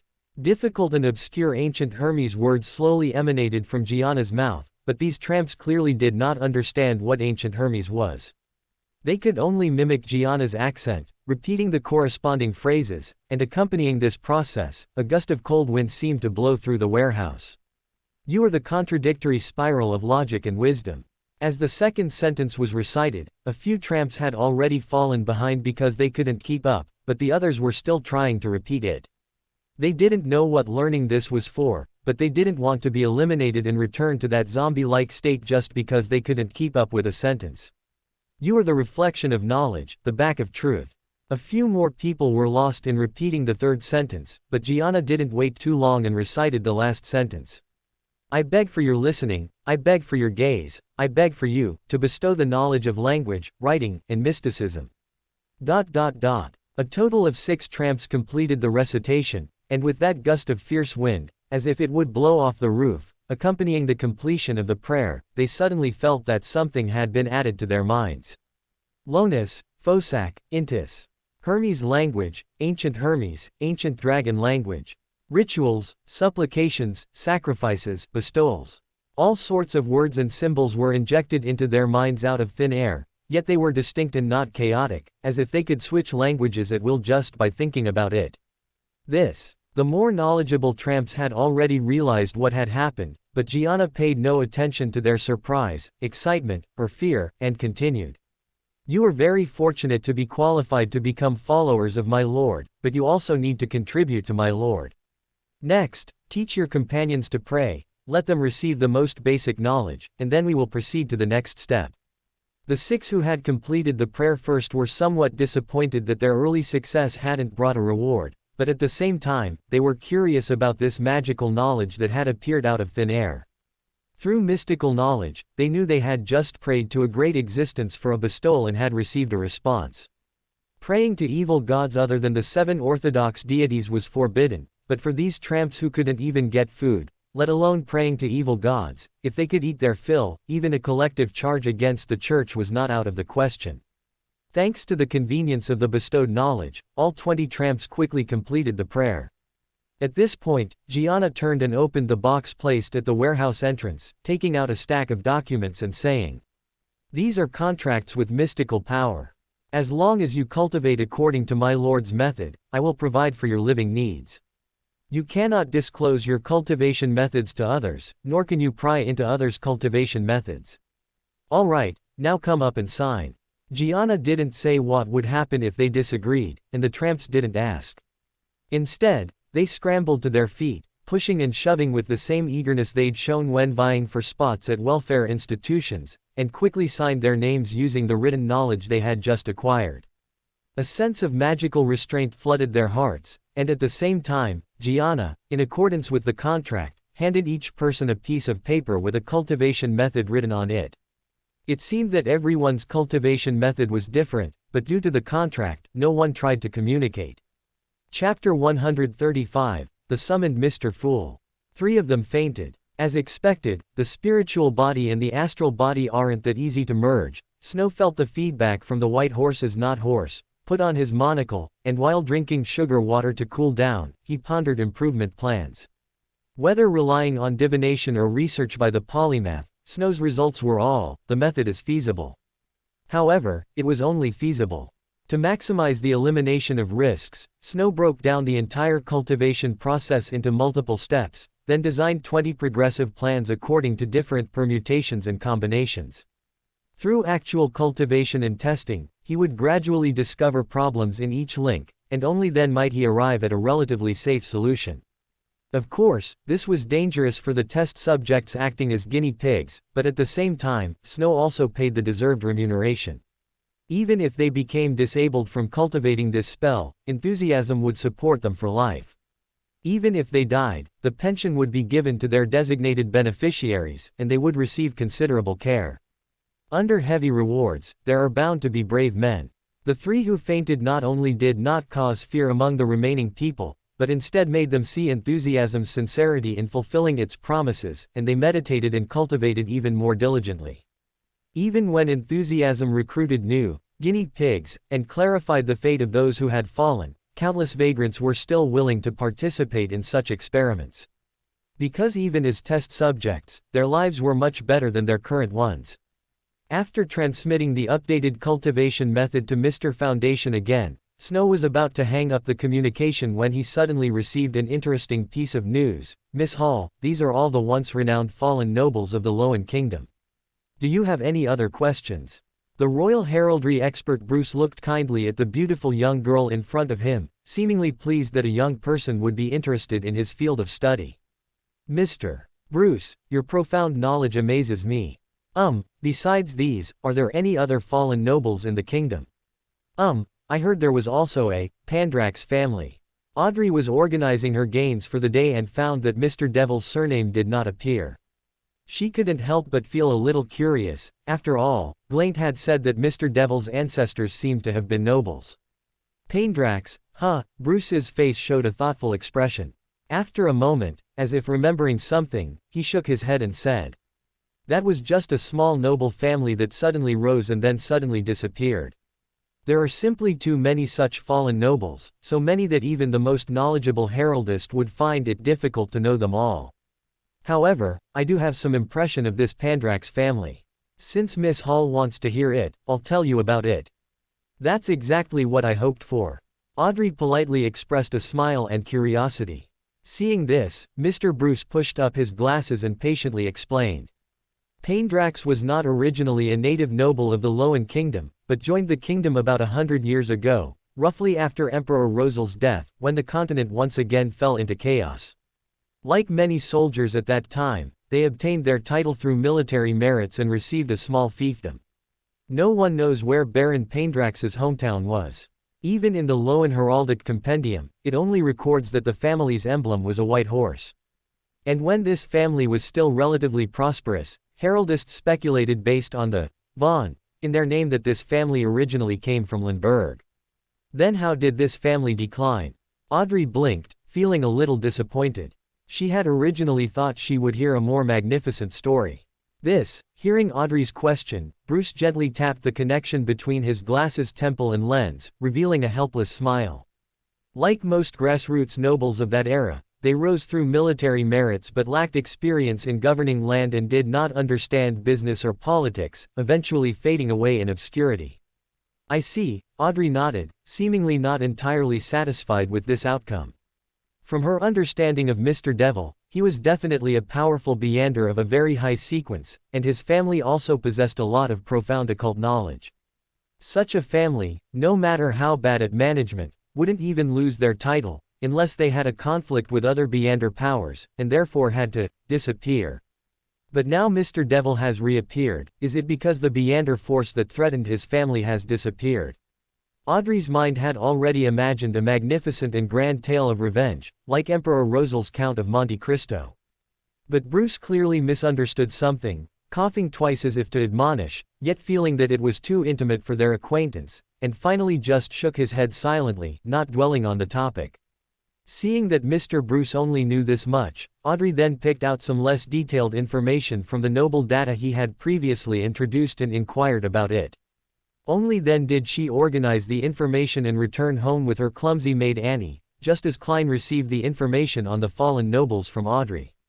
Snow had already played the piano for Heaven Manufacturing for the day, placing Heaven Manufacturing upside down beside the gramophone, playing Moscow Nights, to lull the true creator evil spirit into a drowsy state of tranquility, while turning to go downstairs and begin writing a letter. Dear Detective Sherlock Moriarty, P.S. I have certain information that is inconvenient to explain in a letter and hope to meet in person. Your friend, Snow von Paindrax. The brief text was completed, and Snow lightly whistled. Dodo immediately emerged from the void, looking at him with an eager gaze, occasionally letting out two Dodo calls, signaling him to quickly state what he had to say. The person who summoned you to deliver the Sun Flame charm, do you remember him? Give him the letter. Upon hearing this, Dodo instantly disappeared from the spot. Snow looked down, but found that the letter paper on the table had vanished without a trace. Klein arrived faster than expected. In fact, after he received Audrey's intelligence, he hadn't even figured out how to investigate Baronet Pound when Snow's letter called him over. Although Klein also knew that if it were a very urgent matter, the other party would probably send a message directly through Mr. Fool. Considering the other party's identity as a member of the Aurora Order, he had to consider whether it was inconvenient for them to pray. After much thought, he temporarily put aside the investigation of Baronet Pound and took a public carriage, traveling across half of Backland to reach this mansion in the West District. Chapter 136, Mr. Fool, who was given a mission by his believers. Ding-a-ling. As the doorbell chimed, Snow quickly opened the door. Seeing Sherlock Moriarty, with his scruffy beard, standing at the entrance, he greeted him with a gentle smile, inviting him in, and said, "Welcome, Detective Moriarty, or should I call you Mr. World?" Quote! Klein was startled by Snow's words but quickly reacted. After all, Mr. Devil knew he was from the Seer Pathway, and he had recently purchased the main ingredient for the Magician Potion at the Tarot Club, so it was normal for him to make such a connection. It's not like his identity as the Fool was discovered, it's no big deal. Is black tea all right? While Klein was reassuring himself, Snow had already approached the tea rack. Hearing this, Klein's face instantly darkened, and he immediately said, "Just plain water will do." After saying this, he slowly reined in his emotions and asked in a somewhat cold tone, "You didn't call me here just to inquire about my identity, did you?" "Of course not." Snow gently shook his head, poured Klein a glass of plain water, then pulled a talisman from his pocket. With a clang, the room was completely sealed. Klein instinctively became vigilant, but the next moment, he realized it was just a talisman similar to a spiritual wall. He immediately gained a more comprehensive understanding of Mr. Devil's wealth. Even a spiritual wall had to be made into a talisman, how rich. All right, let's get down to business. Snow paid no mind to the envious look that peeked through Klein's expression, controlled by his clown ability, and gently tapped the edge of the table, saying, "Some Aurora Order missionaries have recently appeared in East Borough. But aren't you?" Klein frowned, but Snow shook his head and said, "That's the peculiar part." At this point, he straightened his posture and introduced himself. "I am currently Mr. V, the interim person in charge of the Aurora Order's Backland Diocese. Theoretically, all Aurora Order members in Backland should be under my command, but in reality, that's not the case. Because the handover was quite rushed, I'm not even sure how many Beyonders the Aurora Order has left. They also don't seem to intend to follow the orders of an outsider like me." Klein twitched his lips, and the classic joke of 3 years, then 3 more years, then 3 more years, and I've become the boss, couldn't help but surface in his mind. He thought, it hasn't even been 3 months, and you've gone from a newcomer to a patriarch of a diocese. Asterisk. After a moment to absorb the news, Klein once again silently lamented the duplicity of the Tarot Club members, then seriously said, "What do you want me to do? Help me investigate the movements of those Aurora Order members in East Borough. If possible, help me report them. You know, my identity makes it inconvenient for me to do these things." At this point, Snow's mouth curved into a confident smile. "Of course, I won't let you exert yourself for nothing. After this is completed, I can help you craft a mystical item for free. Of course, you'll have to provide the Beander characteristic yourself. Besides that, I also promise to act once for you. Believe me, in Backland, as long as it's not a demigod or a shepherd who has pastured 7 Beyonders, there are few Beyonders who are my match." That confident. Klein was shaken by Snow's words. If he remembered correctly, Mr. Snow became a Beander around the same time as him, didn't he? He himself had digested quite quickly, but from the sound of it, the other party was already a Sequence 5 powerhouse. Or perhaps with the help of a powerful mystical item, he can be invincible below demigod level. Klein took a deep breath and did not refuse Snow's mission, because he was also very curious about what the Aurora Order in East Borough was up to. He put down the untouched plain water and nodded, saying, "I accept this commission." "Very good." Snow flashed a sunny smile. "By the way, you're about to advance to magician, aren't you? I have a commission here. Once you become a magician, you can try it. You should be able to gain a good mystical item and earn the favor of a powerful individual. Tell me." An interested expression appeared on Klein's face, though it was unclear how much of it was simulated by the clown potion. But Snow didn't mind and said directly, "South of the bridge, Harvest Church. The priest there is a Sequence 6 from the warrior pathway. He's currently troubled by some matters. If you can resolve his problems, you can obtain a potion formula from him and choose one of the mystical items he possesses." Why does this sound like a quest in an online game? Klein muttered inwardly. Before he could refuse, he heard Snow continue. "Also, I think in the process of completing his commission, you should also learn how a magician should act." How does a magician act? Klein had originally intended to refuse this commission, but upon hearing about acting, he immediately perked up. However, Snow merely smiled faintly upon hearing this. "The acting principles require you to summarize them yourself. After all, everyone's mental state is different. If I tell you the acting principles, it would be equivalent to stifling your potential. Believe me, as long as you truly want to complete the bishop's commission, you will touch upon the core points of a magician's acting." "Thank you. Once I advance to magician, I'll give it a try." Klein nodded, but in his mind, he silently thought, "Of course, that's after performing a divination."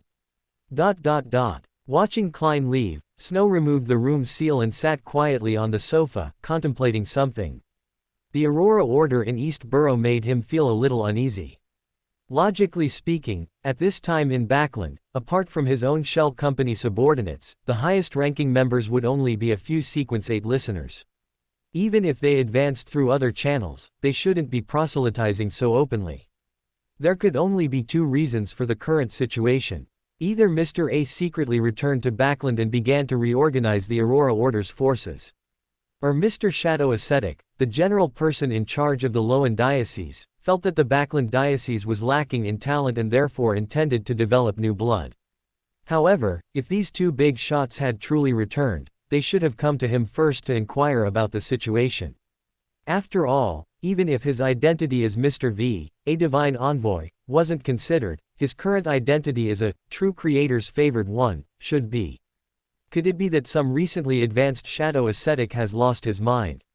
Snow mumbled a few words to himself, then shook his head. He thought, since I've already handed it over to the great Mr. Fool, I don't need to worry about this anymore. Next, what I should consider is how to act as a shadow ascetic, and what story to make up for the fool at the next tarot club.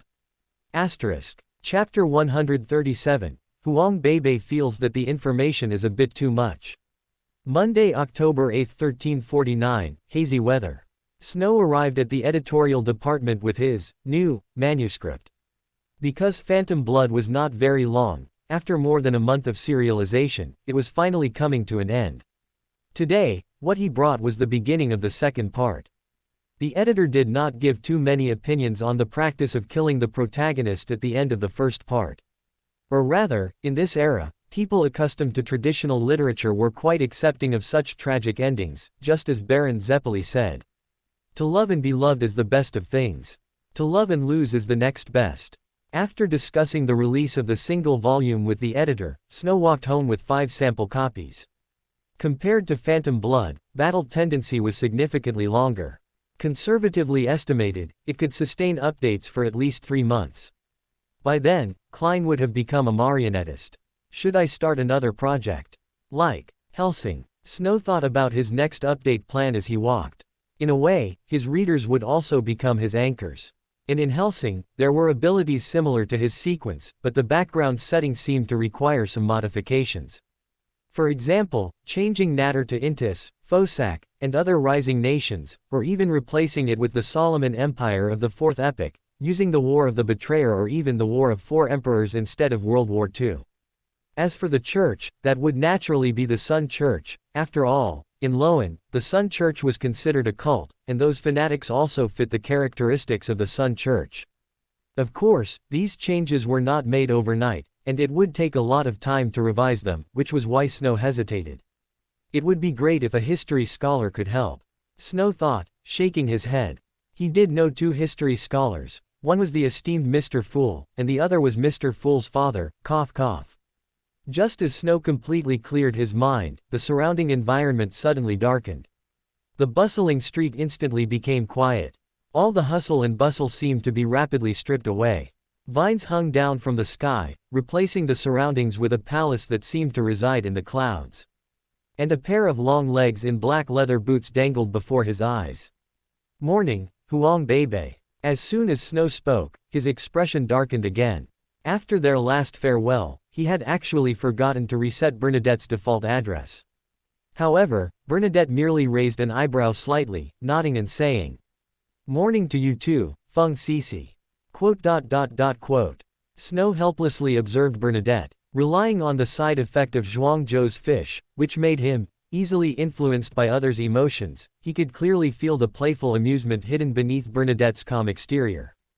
Understanding that correcting her would only make her more pleased, Snow did not respond. He simply found a seemingly sturdy vine to sit on, then narrowed his eyes and said, "So, Ms. Bernadette, may I ask what brings you here this time?" A smile flickered in Bernadette's eyes behind the fine mesh veil, but she maintained her solemn and sacred demeanor. "You said last time that I would need to become an angel to understand the nature of the pollution he received. Now, I am an angel. To reiterate, it's not that you can understand the pollution content after becoming an angel, but that you can know part of it with an angel's authority." Snow corrected her very seriously.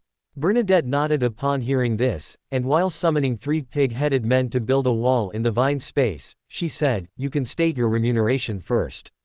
"There's no need for remuneration. Consider it after-sales service from last time." Snow didn't discuss remuneration but directly asked, "Do you know about the primordial moon?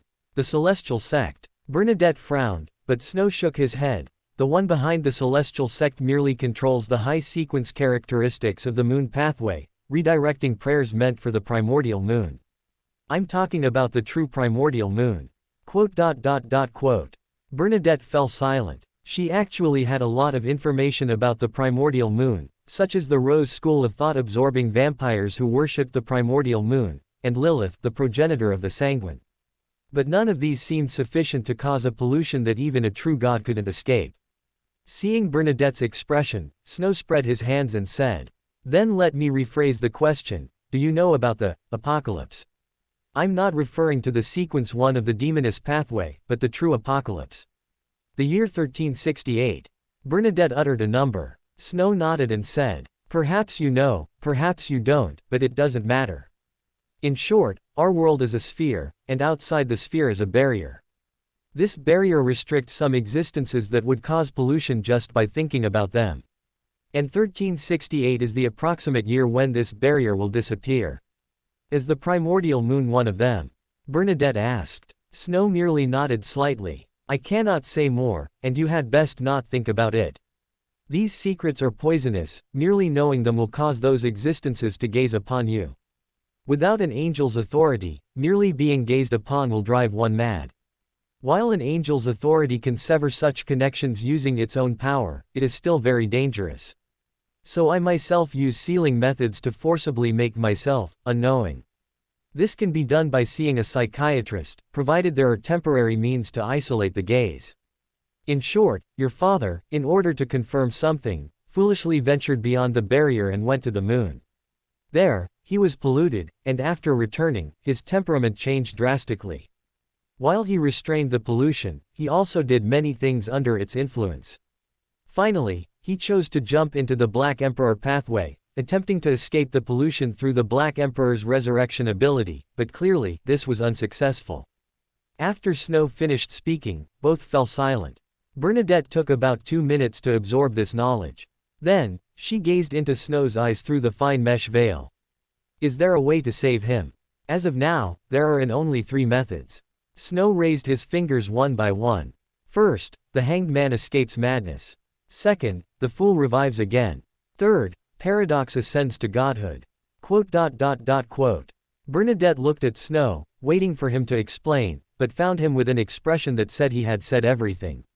She could only rely on her own knowledge of mysticism to interpret.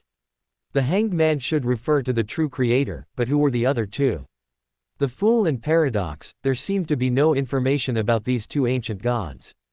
If the fool could still be found on the tarot cards, then Paradox was truly a completely unfamiliar name. At this thought, she suddenly remembered something and refocused her gaze on the man in front of her, asking, "Behind you, is it the fool, or Paradox?" Hearing Bernadette's question, Snow grinned, revealing a somewhat horrifying, clown-like the one from Gotham, smile. He placed one hand on his chest, bowed slightly, and introduced himself as if meeting for the first time. Let's reacquaint ourselves. I am Snow von Paindrax, the true creator's favored one, Paradox's spokesman, and a loyal believer of Mr. Fool. Chapter 138, Setting a Trap for Mr. Fool. Finally, a word of advice, be careful of the Mother card and the Moon card. Feeling Bernadette's chaotic emotions, Snow's own head began to ache. Although, overall, the negative effects brought by Zhuang Zhou's fish were actually a net positive, when facing someone much stronger than him, his spirit was easily polluted by their emotions. Mentioning the blasphemy slates, Bernadette finally recovered from Snow's identity as a three-faith believer, and mused. Are these 2 blasphemy slates contaminated by the moon? Exactly. Snow snapped his fingers and drew a symbol of the Earth Mother Church in the air. Actually, let alone your father, even the planter pathway, which is adjacent to the moon, found it difficult to avoid being affected. I imagine you know that the Earth Mother Church has a large number of favored ones from non-native pathways, right? Is that why? Then the Earth Mother Church sheltering the sanguine, Bernadette said up to this point, then suddenly saw Snow looking at her with an unusually serious expression, while pressing his index finger to his lips. That cold gaze gave Bernadette a chilling sensation. She realized that this might hide some terrible secret, and immediately buried it in her heart, no longer thinking about it. Seeing this, Snow also lowered his hand, feigning a relaxed tone. In short, having said all this, you should understand the gravity of the situation. In any case, before defeating the hidden sage, I will not tell you any more information about your father. You can let me leave now. I will pretend I never said anything today, and you had best seal it deep in your memory. I understand. What do you want to gain? Bernadette tidied her emotions. As a Beander of the mystery prior pathway, she clearly knew how to control her curiosity about hidden knowledge, or rather, a mystery prior who didn't understand this would have already lost control. Seeing Bernadette's emotions approaching calm, Snow let out a long sigh, then said casually, I hope all the Beander characteristics collected by Oravi Island can pass through my hands once. You can consider this a requirement for my acting. During this process, I will purify the contamination on the Beander characteristics. Afterwards, you can take those Beander characteristics back. I only need to handle them once. Bernadette thought for a moment, then nodded grandly. I will have someone arrange the handover with you later. The first batch of Beander characteristics will be delivered to you in 3 days at the latest. After he finished speaking, the space formed by vines suddenly dissipated, and Snow silently returned to the streets of Hillston Borough. Feeling the pollution brought by Huang Beibei's emotions becoming lighter and lighter, Snow also relaxed. Then he suddenly noticed that the stack of sample books in his hand seemed to have become thinner. His mouth twitched slightly, and Snow pulled out a silver pocket watch from his in my arms, glancing at the time. Although he felt they hadn't talked for too long, the hour hand had already reached 12. My routine cannot change. Snow hailed a taxi carriage and arrived at Mr. A's house, drawing an inverted cross on his chest while watching the pretty maid serve a rich meal. "Thank you, Fool, for granting me lunch. Good afternoon, Mr. Fool. Good afternoon, Mr. Devil. Good afternoon, Mr. Hanged Man. Good afternoon, Mr. Sun. Good afternoon, Miss Magician. Good afternoon, Mr. World." After the red light dissipated, it was met with Miss Justice's cheerful and relaxed voice. Hearing this voice, Snow's mood also brightened. Mr. Hanged Man, without a word, materialized his last page of Russell's diary. Because of the relatively small number of words, it was passed to Mr. Fool first. Klein was not picky in this regard and began reading Russell's diary first. Then, he saw the Beander characteristic aggregation mentioned in Paindrax's diary earlier, as well as Emperor Rosel's only original famous quote. "The taste of a demoness is truly wonderful." Fortunately, this diary still had some value. For example, at the end, it mentioned a clue to a blasphemy slate. After reading this diary, Klein picked up the one Snow handed him. Every time he saw the neat array of square characters, consistent with Chinese writing habits, Klein felt a genuine sense of familiarity. Then, as always, after reading the first paragraph, the familiarity disappeared. September 7th, after 2 months, the development of the stand has reached a stalemate. I think I need more inspiration. September 17th, there's a good saying, you might not trust the Aurora Order's brains, but you can trust the Aurora Order's looks. The Aurora Order ladies are truly effing beautiful. Klein was too lazy to complain about this senior's lack of taboos, but with Emperor Rosel's, the taste of a demoness is truly wonderful. As a precedent, perhaps the Aurora Order ladies weren't so bad. As for the Aurora Order's looks, if Mr. Snow was the standard, Klein felt there was probably some truth to that statement. But then again, by needing more inspiration, did you mean going after ladies from other pathways? Shaking his head slightly, he continued reading the diary. Then, Lord K couldn't quite hold it together anymore. October 18th, with the help of the Aurora Order ladies, I initially understood the problem of mixing Beander characteristics from different pathways and proceeded to the next stage of the stand plan. However, the new stand was too difficult to cultivate and too dangerous. After several accidents, I decided to change my research direction. I plan to create a set of mystical items to pass down to my descendants. You really did go looking for inspiration. Klein mumbled, but he felt this was too much of a coincidence. Why did he just see Emperor Rosel making a blasphemy slate, and then immediately see this Paindrax making a set of Beander items? Could this also be Beander aggregation? But what kind of aggregation was this? Transmigrator inspiration aggregation. Klein's mouth twitched slightly behind the fog, and he cast his gaze to the last paragraph. December 20th, after multiple improvements, I finally found a way to reduce the side effects of Beander items. As the first finished product, I call it Kingdom. This world doesn't have the Kabbalah tree of life, so no one should know the secret contained within this set of rings. Maybe some prodigal child will discover it while posing with the rings. You should have written clearly what the secret was in your diary. Klein could be said to deeply detest this senior's habit of being coy in his own diary, but he was also curious about what earth-shattering treasure this senior, who could gain inspiration from other sequence ladies, had actually created. He did not doubt Mr. Paindrax's craftsmanship. After all, the Beander item on Mr. Snow was of quite high standing. But, Kabbalah Tree of Life. Klein recalled his memories from his previous life as a keyboard warrior, vaguely remembering something. Then, his eyes lit up slightly. Could it be that by arranging these 10 rings in order according to the structure of the Kabbalah Tree of Life, one can obtain its secret? Chapter 139. Intelligence is used to show off. Thinking of the combination and arrangement of the Kabbalah Tree of Life, Klein thought of another question. The 22 paths between the 10 Sephirot of the Kabbalah tree of life seem to correspond to the 22 pathways of the gods. If these so-called 10 Sephirot rings were arranged according to a specific pattern, would they reveal the secrets of the 22 pathways of the gods? Good heavens, Rosal made 22 blasphemy slates, and you made 10 Sephirot, right? Klein's lips curved slightly upwards, and he wondered if he should also make some small items that hide the secrets of the pathways of the gods in the future. However, considering his assets, Klein wisely shook his head. At least for now, it's definitely not possible. Waving his hand to dismiss the diary, Klein felt a scratching curiosity, like watching a puzzle-solving game live stream, clearly knowing how to solve it, but watching the streamer act foolishly, causing his blood pressure to rise. However, when watching a puzzle-solving live stream, if he was anxious, he could buy the game himself and play it, but he couldn't get this set of rings. He couldn't just directly use the fool's identity and say, "Devil, I heard you have a set of rings at your house. How about lending them to me for 2 days?" Thinking of this, Klein couldn't help but want to laugh. He immediately suppressed this thought that would lower his standing. Anyway, Mr. Devil and World had already met in reality.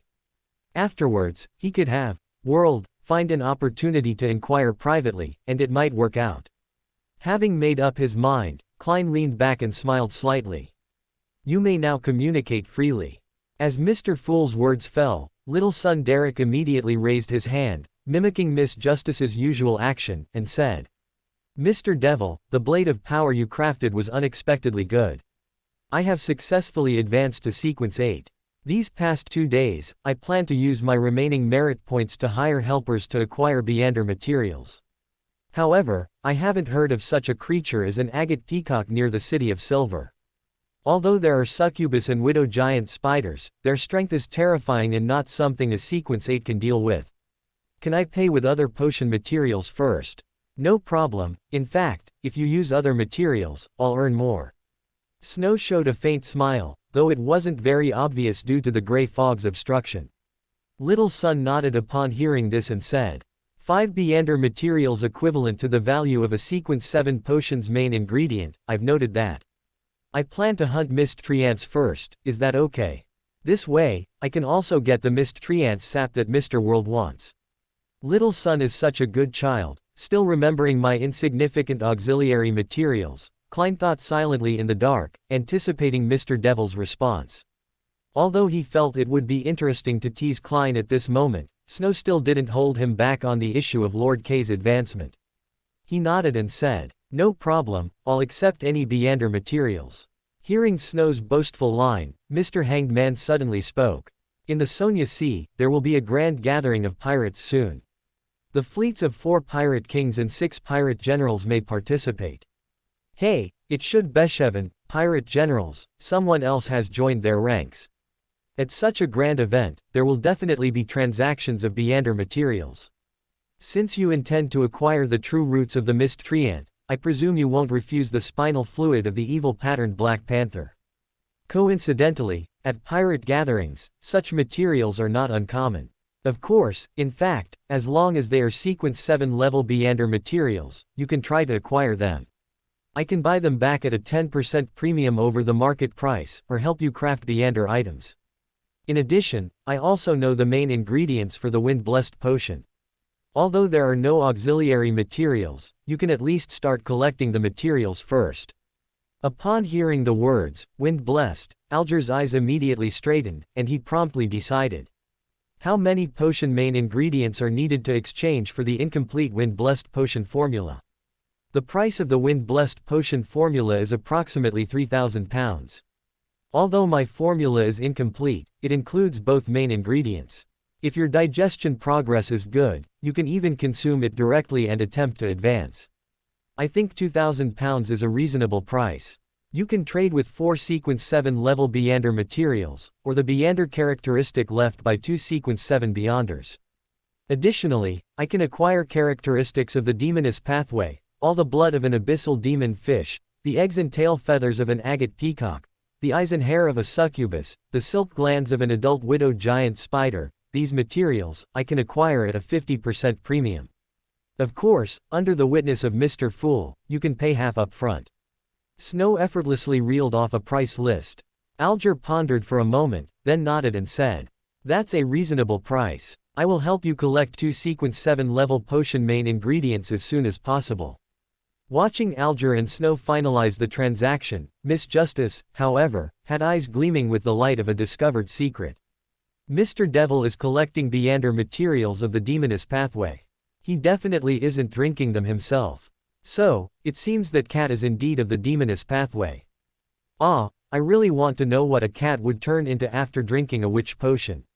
Will it become a charming female cat, or a beautiful young girl with a cat's soul? Perhaps I'll ask next time during our piano lesson.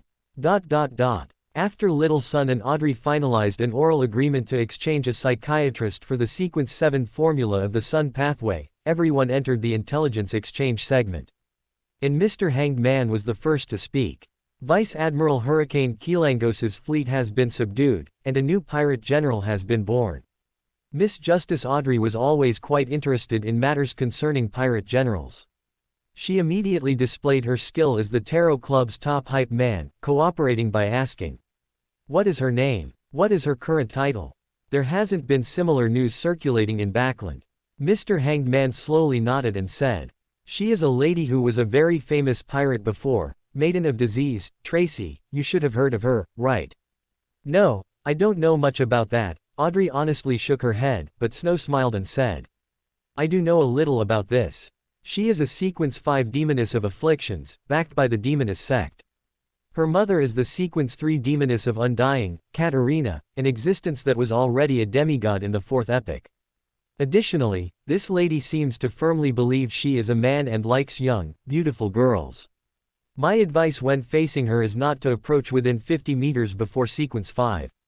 You don't just know a little about this." Chapter 140, Who Doesn't Want to Be a Salted Fish? When Snow was introducing Vice Admiral of Disease Tracy, Klein's first thought was, could Mr. Paindrax's ancestor have had something going on with that demoness of undying?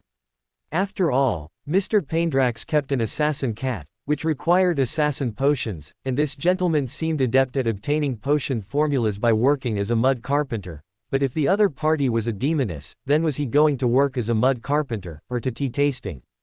Although the other Tarot Club members didn't know about Mr. Paindrax's ancestors' romantic escapades, they also cast strange glances, as the information Snow provided was too detailed. Besides privacy like the color of his underwear, even his family background was thoroughly investigated.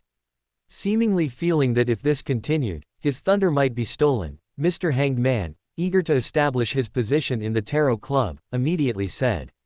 In short, she subdued Kilangos's fleet last month, proving her strength as a pirate general with actual actions. She renamed Kilangos's ship the Black Death and calls herself the Vice Admiral of Disease. Audrey was always quite curious about these anecdotes from the sea. She blinked and asked, "Mr. Hanged Man, could you elaborate on the King of the Sea Pirates and the other 6 pirate generals? I've only heard their names and nicknames, I don't know what Buridan abilities they possess." Alger looked around and saw that Sun, World, and Magician all showed expressions of listening intently. He was about to speak but noticed Devils, "You speak, I'll supplement, smile." His expression immediately stiffened, but he still nodded gently and began to introduce these powerhouses of the sea. After he finished speaking, he found that Mr. Devil had no intention of interrupting and finally breathed a sigh of relief. However, just as he was about to warn Miss Justice about the dangers at sea, Mr. Devil suddenly spoke. "One more thing, Queen Mystic's name is Bernadette Gustave, and she is an earthbound angel." Gustave. Audrey heard the surname and even ignored the words earthbound angel, asking directly, what is her relationship with Emperor Rosal? Just as you think, she is Emperor Rosal's most beloved eldest daughter, and also the leader and founder of Oravi Island, an organization opposed to the Moses ascetic order. Snow stopped speaking there. Seeing this, Justice began to talk about the recent serial murders in Backland, while Mr. Fool's thoughts kept flowing. The founder of Oravi Island, Queen Mystic, Emperor Rosal's daughter indeed became a big figure in the mysterious world. But how does Mr. Devil know so clearly? Is it information left by Mr. Paindrax, or is there some connection between the Pendergast family and this Queen Mystic? Speaking of which, that ancestor of the Pendergast family seemed to have met Bernadette. Could they have established some kind of friendship that has been passed down to their descendants? Klein wanted to ask again, but found that neither he nor World had an excuse to ask about this matter, and it didn't seem to be a big problem in itself, so he temporarily suppressed his curiosity. However, in his heart, there was still a strong desire for gossip. That unknown Mr. Paindrax, it couldn't be that he even, Emperor Rosel's daughter, probably not, right? The exchange of information slowly came to an end. After Furs casually chatted about some news of the workers' movement in Backland, Derek, who had long been in, don't understand, but greatly shocked, mode, finally spoke. The City of Silver recently organized an exploration into the darkness and discovered a half-destroyed temple. The idol enshrined inside was a naked man nailed upside down on a cross, with many bloodstains smeared on his body. Do you know which deity this is? This is the fallen creator, Mr. Fool answered directly, fearing that Mr. Devil, as a follower of the fallen creator, would speak first. Upon hearing this, Derek's brows immediately furrowed tightly. The creator was the faith of the City of Silver, and hearing the name preceded by fallen inevitably caused a visceral rejection. After listening to Mr. Fool's simple introduction, Derek became even more worried about the safety of the City of Silver. Although everyone still had some questions for Derek, they couldn't find a good entry point for a while, and the Tarot Club thus fell into a strange and brief silence. Klein, whose spirituality was on the verge of exhaustion, decisively tapped the edge of the table and said with a smile, "This gathering ends here. Your will is our wish." Class representative, Miss Justice immediately stood up, curtsied with a slight lift of her skirt. The others, as if hearing the class representative's command of, "Class dismissed, stand up," successively stood up and collectively shouted, "Goodbye, teacher." Back in reality, Snow, as usual, took out a small dried fish and handed it to Lily, who punctually came back every Monday afternoon to help him guard the door. Then he gently rubbed the cat's head and began his routine route map design.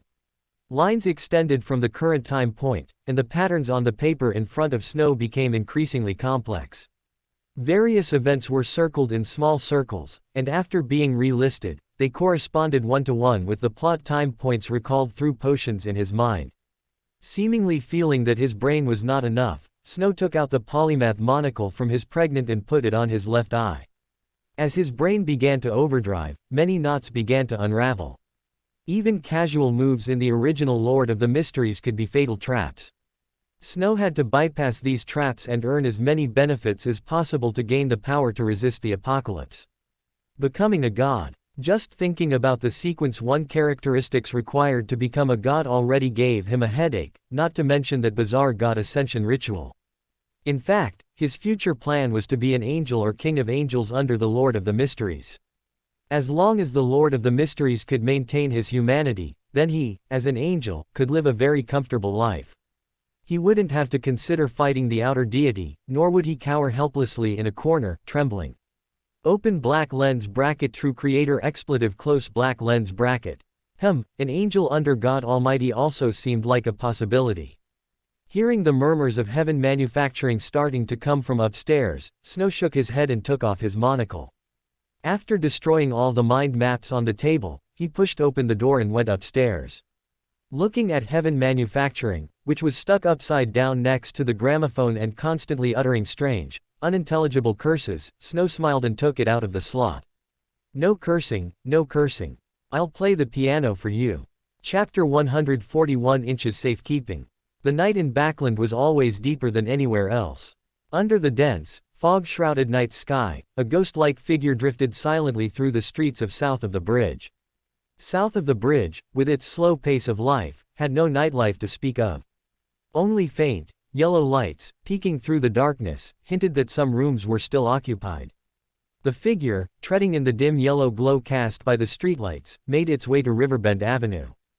Gazing at the house before it, from which no light emanated, its entire body seemed to melt, flowing through the cracks of the main door and into the detached residence. Inside this detached villa, which in the Hilton district might command a monthly rent of £10, the expensive-looking furniture was already covered in a layer of dust. Tables and chairs made of precious wood were haphazardly placed against the walls, as if merely to keep them out of the way. The dust on the floor was not particularly thick, suggesting that the owner of the house had not left too long ago. However, many seemingly valuable items had been left behind, hinting at the owner's hurried departure. The flowing figure reverted to human form. He walked and observed, eventually reaching the second floor. After pushing open door after door, he finally revealed a bedroom that appeared even darker due to the faint yellow streetlights outside the window. The numerous dolls, both large and small, were arranged at carefully planned angles, giving the impression that they were all staring at the person outside the door. Despite being prepared, he was still startled by the sight before him. Art. The figure walked past each doll in turn, admiring the life-sized, lifelike girl in a gorgeous lace gown, and the palm-sized, spirited female knight in full silver armor. A wicked smile spread across his face. Then, he pulled out a monocle and placed it over his left eye. A faint steam rose from the man's head, and the shadow enveloping his body gradually receded. A seemingly endless glass of water was held in his hand, which he continuously poured into his mouth at 5-second intervals. Simultaneously, the dolls, once meticulously cared for but now covered in a thin layer of dust, vanished one by one, disappearing into a luminous door that had appeared out of thin air. When the last doll completely vanished from the room, the inky blackness on the figure's body also receded. He sat on the bed, which had clearly been untouched for at least half a month, and from somewhere, pulled out a small brazier. He then brazenly started a fire. The flickering flames illuminated Snow's handsome face. He retrieved lumps of clay from the luminous door, kneaded them, shaped them, and then, in the furnace crafted from pyromaniac characteristics, slowly transformed them into his desired forms. Approximately half an hour later, a doll of a girl dressed in a black and white Gothic gown was placed in the most prominent position in the room. She had metallic lustered silver hair that was full of vitality, and blood-red eyes that sparkled like precious gems. Though her body was fired from clay, it possessed a delicate touch-like skin, and her slightly pale complexion gave her a fragile and slender appearance. Adorned with ribbons, roses, an inverted cross, and black feathers, the doll appeared rebellious yet regal, like a queen of the night, scrutinizing the subjects before her. Snow returned to the doorway, glanced into the room a few times, then went back to the table to readjust the doll's posture and expression. Only then did he nod in satisfaction, taking out pre-prepared glass panels to construct a small display case, which he then fortified with a spiritual wall, enclosing the doll within. Having completed all of this, Snow took out a sheet of letter paper and placed it on the table. As his fingertips trembled, lines of text appeared on the paper. Dear Mr. Emmeline White, greetings. I heard that you are fond of doll artistry and I am greatly drawn to it. I had hoped to discuss it with you, but unfortunately, I seem to have arrived too late, as your esteemed residence is already empty. Fearing that you might have met with misfortune, I conducted a brief investigation, only to discover a large number of dolls remaining here. As I could not bear to see the dolls suffer from dust, I took the liberty of cleaning them. In the process, I noticed that each doll had been meticulously maintained, from which I deduced that they are cherished possessions of yours. Furthermore, given the numerous signs of a hasty departure from the room, I presume you did not intentionally abandon them. To prevent your treasured collection from gathering dust, I shall temporarily keep them safe. Upon your return, I will, of course, return them intact. As collateral, I have left behind one of my humble creations to serve as security. Sincerely, your friend, Snow. As the signature was completed, Snow extended his right hand and gently pressed the ring on his index finger onto the signature. When he lifted his hand again, the paper seemed to weigh 1,000 pounds, held firmly to the desk by the exquisite crown-shaped imprint. Having done all this, Snow placed everything he had brought into the luminous door. After a final glance at the doll on the table, he stepped into the luminous door. The next moment, he was back in his familiar residence. Open black lens bracket true creator's expletive close black lens bracket. Upon sensing Snow's return, Heaven Manufacturing immediately became noisy. Fortunately, Snow's mansion was always enveloped in open black lens bracket NGU close black lens bracket, preventing its sound from startling the neighbors. Snow first gave 3 small dried fish to Lily, who helped maintain the door of summoning, then carefully arranged the dolls scattered around the room. Only then did he walk towards the direction from which the true creator murmur was coming. Feeling the agitation of the true creator's evil spirit, he picked up Heaven Manufacturing, which was inverted next to the gramophone, and gently stroked the pink single eye on its chest. With a somewhat helpless tone, he said, "Don't make a fuss. I've been busy all this time for you. Why are you angry?" Open black lens bracket true creator's expletive close black lens bracket. The true creator's evil spirit's tone was still somewhat intense, but Snow rolled his eyes and said in a matter-of-fact tone, "That's for enough appeal. Don't you think male dolls are strange? Have you ever seen a doll shop that sells male dolls?" Open black lens bracket true creator murmur close black lens bracket. The true creator's evil spirit's voice slowly quieted down, returning from its original state of various expletives to a cacophony of unclear murmurs. Seeing this, Snow also smiled, and as he walked towards the basement, he narrowed his eyes and said, "Good that you know. First, switch to Spirit Guide. This one needs to be returned in a couple of days. While we have the chance, grab more spiritual energy. We still have 9 rings, 6 dolls, 3 arrowheads, and 22 earrings to make." Open black lens bracket true creator's expletive close black lens bracket. Chapter 142. Missions can also be simple. In the early morning, the short girl put on her riding boots, which had internal risers and high heels, and donned a pair of masculine trousers that allowed for easy movement. She took the triangular dagger from under her pillow, carefully hid it in her embrace, and only then walked out of her bedroom door. Last night was another blood moon, and Furs insisted on not sleeping with her. However, out of concern, Zio still secretly hid outside the door to observe, confirming that this time Furs merely seemed to have slept peacefully for a few minutes, appearing very serene. Only then did she feel relieved. Although she didn't know if believing in the fool had other side effects, at least now, Furs would no longer endure the pain of being on the verge of losing control. Humming a tune she had heard from the workers in the East Borough, Zio quickly finished washing up. Then, she was surprised to find that Furs had woken up exceptionally early today. "Furs, why are you up?" The frank Zio didn't think much of it and asked directly. Furs, who was sitting on the sofa, paused slightly at her words, then replied with a somewhat languid tone. "It's not bad to wake up early occasionally.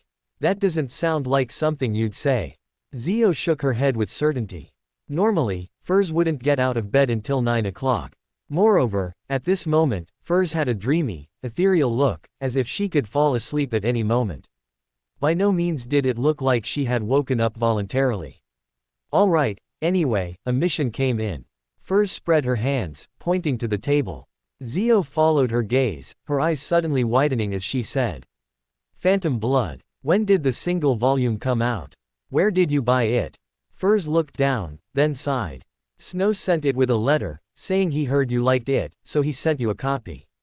This is a first edition sample, and it even has his autograph. By the way, it's not like you haven't met Snow before. Why do you still like that guy? The work and the person must be viewed separately. Mr. Paindrax has a bad sense of humor, but his books are indeed very good." Zio picked up the copy of Phantom Blood from the table, carefully patted it twice, as if worried about non-existent dust, and then carefully placed it on the bookshelf. She seemed to be pondering whether to make a protective book cover for it later. After doing all this, Zio returned to her usual slightly serious and dignified young girl state and asked, "Oh right, Furs, you just mentioned a mission. What mission?" "It has nothing to do with you. Mr. Snow wants me to use my channels to promote his book, counted as 20 missions. £20, which is considered quite high in the market." Furs reached out and tapped the letter on the table, saying with a hint of helplessness, "I really don't know why a rich person like him would be so obsessed with writing books.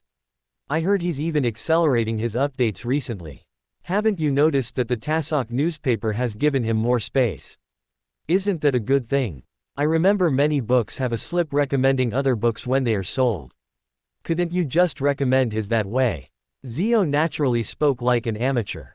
Furs immediately rolled her eyes at her words, still lazily saying, "That's called a belly band recommendation. It's indeed easy to do that, but the problem is, my Wuthering Heights has just had a reprint, and the cover design and everything are already done. If I want to add a belly band, I'll have to wait until the next time, In short, you just need to know that if I want to promote his book now, I'll have to write a new book myself. Then why don't you just write it? Zhou said as a matter of course, feeling a little happy in her heart. She had long been annoyed by Furz's lazy, do-nothing attitude. It would be good to keep her a bit busy. Easy for you to say. Writing books requires inspiration. Do you understand inspiration? Furz scratched her somewhat messy hair, which she hadn't had time to tidy after waking up, adopting a posture of, I'm already this salty, and you still want me to turn over. Zio's eyes immediately widened. Didn't you often say you had inspiration? Think about your debts. Come on, you can do it. Look at Mr. Paindrax, he's a veterinarian, maintains a social life, is a Beander and an intelligence merchant, and even finds time to write books. Just kill me already. The salty fish let out a very salty cry, then her eyes darted around, changing the subject. Speaking of which, have you read his new book? I heard the new protagonist seems even more likable than the previous one. No way. Joestar is a true gentleman, Joseph is just a slacker who relies on his family's money. He's simply like a parvenu. Mr. Joestar truly has an unfortunate family, to have such a grandson. Oh, so the new book might be a story about a prodigal son returning home. Seeing that she had successfully diverted the attention, Furz, with a smile in her eyes, immediately followed Zio's topic, finally managing to temporarily suppress the terrifying matter of, best friend urging for manuscripts. Done, the artisan's ability is truly useful. If I had this skill back then, wouldn't those shut-ins worship me? Just as the salty fish was changing the subject, Snow was dressing a doll girl in new clothes. It was the same size as the doll placed in south of the bridge last night, standing upright, it was half a person tall. However, unlike the ornate doll with a dark Gothic style, this doll's decoration appeared more heroic. Her golden hair was carefully coiled at the back of her head, and a pair of emerald green eyes reflected determination and seriousness. Snow dressed her in a battle skirt and armor, and a valiant, sword-wielding female doll appeared vividly before him. If not for her petite stature, only half the height of a normal person, Zio is 3/5, one might even mistake her for a living person. Open black lens bracket true creator murmur close black lens bracket approvingly. Right, you like this look too, don't you? This won't do. Your ability is fallen self nature which corresponds to sin. This is gluttony, and silver lust, a homonym, definitely can't be made to feel this way. Open black lens bracket true creators profanity close black lens bracket shouting. It's no use cursing. Think about your future, think about returning to the world, think about becoming a true god. Mythical creatures don't have genders, only inclinations towards femininity or masculinity. Why do you care so much? Open black lens bracket true creator murmur close black lens bracket softly right. At worst, for the next wrath, I'll make you a bit more heroic. Open black lens bracket true creator murmur close black lens bracket suspiciously. Really, why would I lie to you? Shall we start now? Open black lens bracket true creators profanity close black lens bracket. Open black lens bracket true creators profanity close black lens bracket. Open black lens bracket true creators profanity close black lens bracket. Stop cursing, alright, no more today. I'll play the zither for you. Chapter 143 My conscience pains. In a snow-white tent, sing your story, in the storm, there are those busy fighting. During a rare moment of leisure, Miss Hugh leaned on the sofa, humming a tune she'd heard from the East Borough workers, while flipping through Phantom Blood, which had just arrived and still carried a faint scent of ink. Looking at the dynamic illustrations and slightly demonic poses within, she suddenly felt an urge to imitate them. It had to be said, with illustrations, this book was more than twice as enjoyable as the text-only version. Just as she was slowly immersing herself in the various JoJo poses and powerful lines, she suddenly heard a clatter.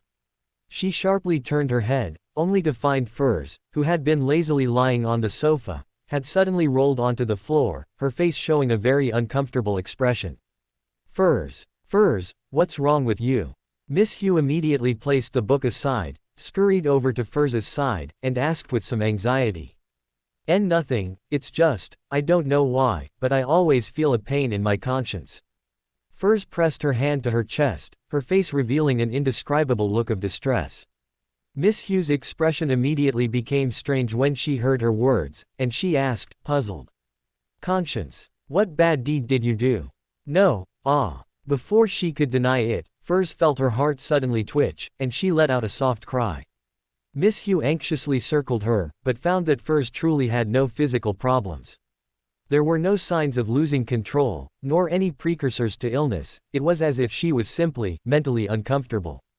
Change your clothes, we're leaving immediately. Seeing Furs's discomfort, Miss Hugh immediately spoke. Furs didn't react for a moment, pressing her hand to her chest and asking. Where to? To see Paindrax. He might know what's going on with you. No need, right? I'll owe him again. Furs shook her head, adopting the posture of an old woman trying to save money by avoiding the hospital. Miss Hugh was almost driven to tears by Furs, and she gritted her teeth.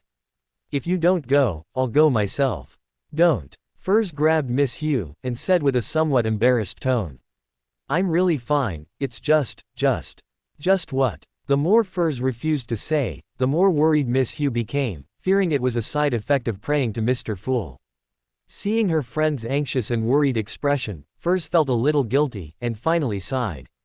It's just that a voice in my heart tells me I should go right, but I don't want to, and that voice keeps scratching at my heart and poking my conscience.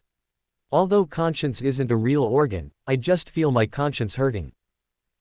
Miss Hugh was shocked by Furs. Isn't it just going to write a book? Do you really have to fight your conscience to this extent? Wait, generally speaking, would fighting your conscience produce such an obvious reaction?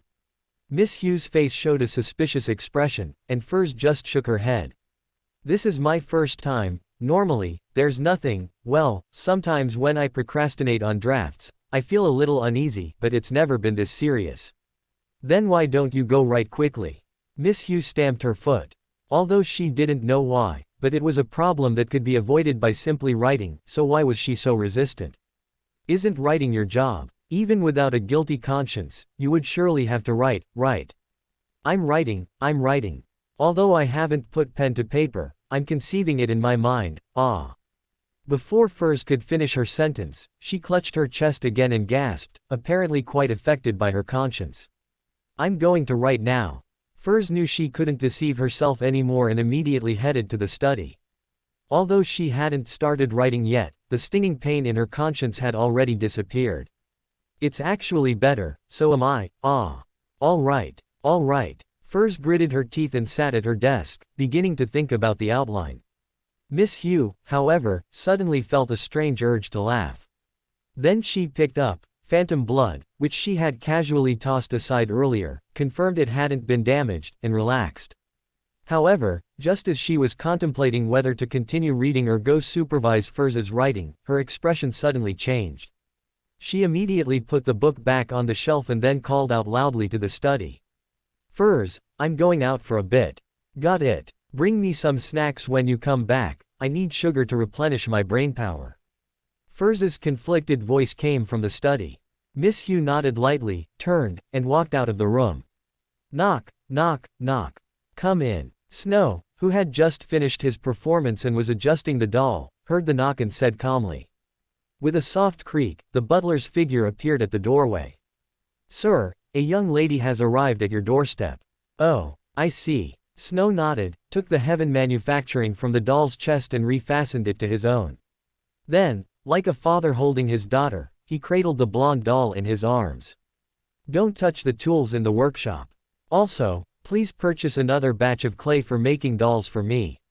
The funds will be drawn from the public account. Come to me for more when you run out. Understood, sir. The butler bowed slightly, then cleared the path to the door. A moment later, Miss Hugh, who was anxiously waiting at Snow's doorstep, felt a gaze from behind her. She sharply turned around and immediately saw Snow, who had just walked out of the mansion opposite, and the figure he was holding in his arms. Isn't that me?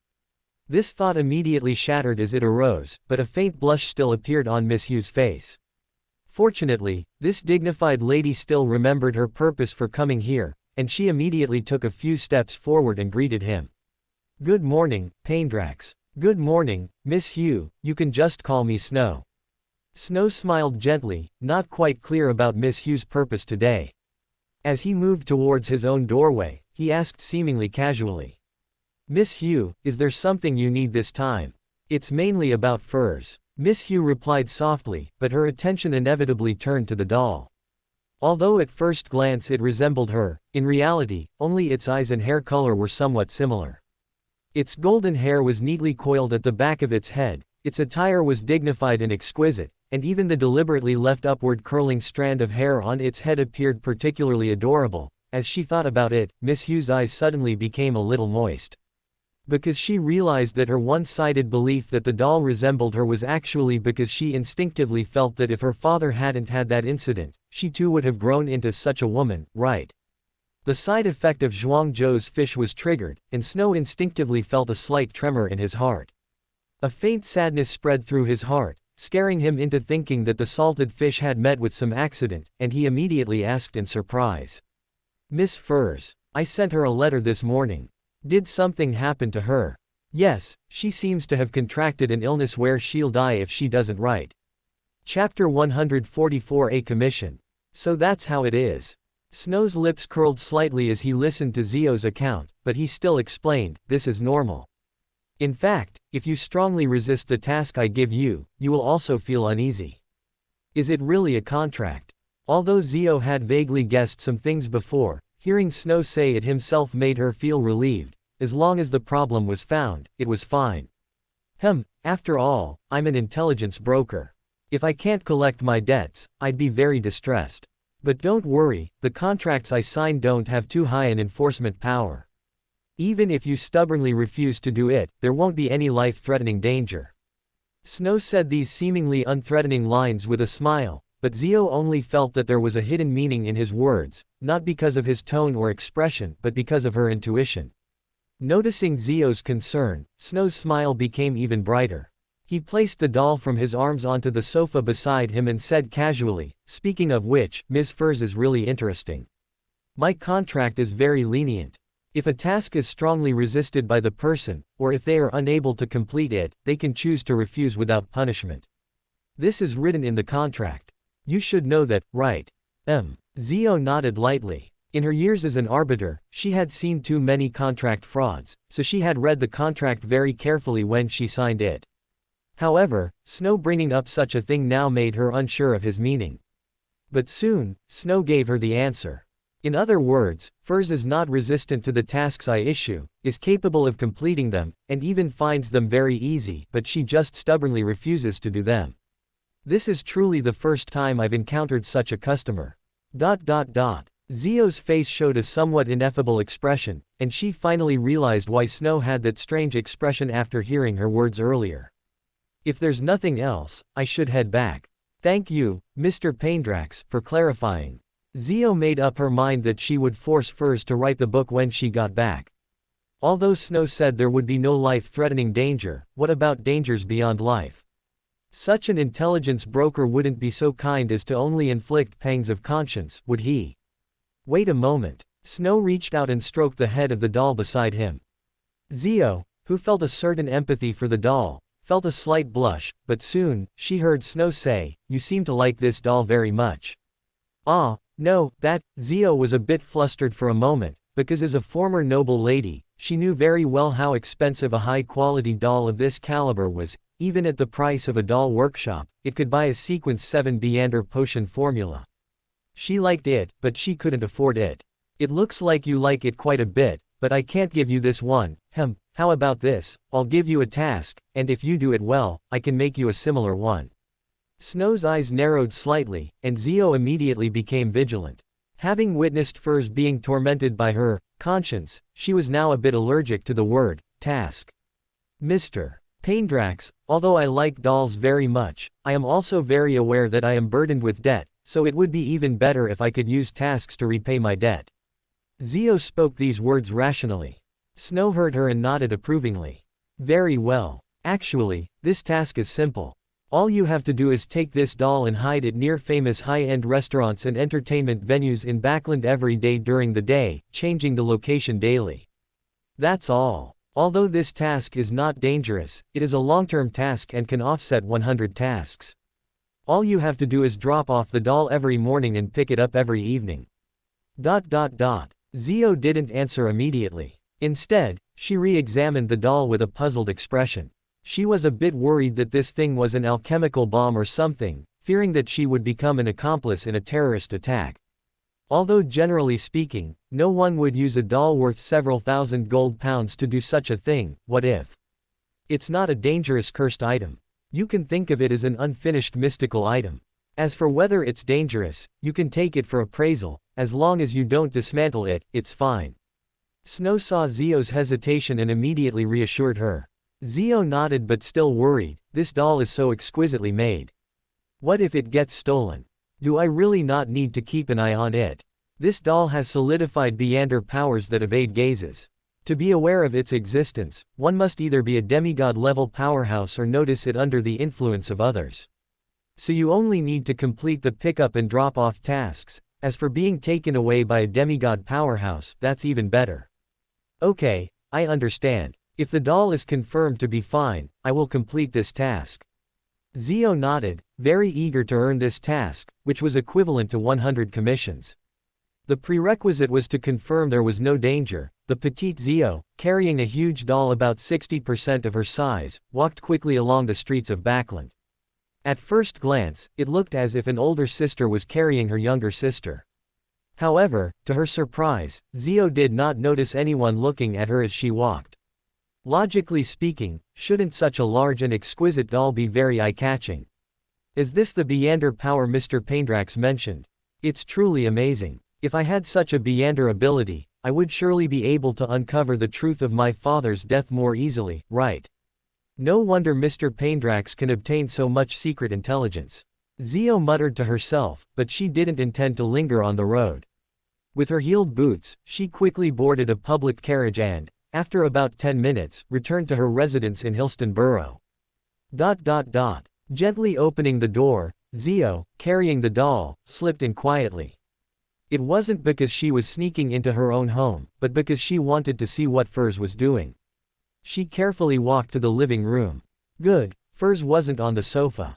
Taking small steps to the study, she finally saw Furs sitting in front of the typewriter, tapping away at the keys with surprisingly swift and standard posture.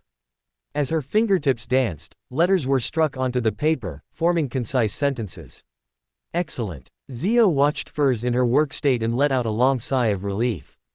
Although Furs was usually lazy, once she entered writing mode, she would become very serious. At least, it could last until finished. Just as Zio was feeling relieved, she suddenly heard Furs let out a triumphant cheer. Immediately, she saw her friend quickly gather the typed manuscripts into a stack, without even proofreading, and place them directly on the desk. Then she ran out like a flash, her destination obvious. It must be the sofa. A job that could be done in an hour. Why did you drag it out until your conscience pricked you before you started writing? Chapter 145. I have a follower. Wei, you're back. How long have I been working? Furs didn't seem to notice the doll in Hui's arms. She greeted him lazily, not even bothering to turn her head to look at the clock on the wall. A little over an hour. Wei coldly watched Furs, who looked as if she wanted to sink into the sofa. He found a spot that wasn't easily soiled and carefully placed the doll down, adjusting its joints so it could stand steadily. If I really get to it, I'm quite fast. Furs muttered to herself, and Hui's face instantly darkened. So, your book is finished. Upon hearing this, Furs's face showed an expression of, you want me to die, don't you? She said speechlessly, how could it be that fast? Even for a short story, it needs to be around 100 pages. If I maintain this efficiency, I can probably finish it in about 10 days. Why is that a question? Wei stared intently at Furs, but Furs looked completely exhausted. That just burned me out. At least 2 days, no, at least 3 days of rest before I can write again. Oh. Wei nodded and said no more, but this time, Furs was stunned. If it were before, Wei would definitely have grumbled a bit. Why was he so straightforward today? Speaking of which, where did you just go? I went to Mr. Paindrax's place to ask about your condition, and I also took on a task worth 100 commissions. Wei said as he took off his heeled riding boots, which had both internal risers and external heels. Although wearing them made him feel a bit more confident when going out, they weren't very kind to his small feet. 100 commissions. Are you crazy? The last time, protecting the workers' strike was only 10 commissions. Furs was so startled that she sprang from the sofa, looking at Wei in disbelief, then regretted it a little. It's all my fault. It has nothing to do with you.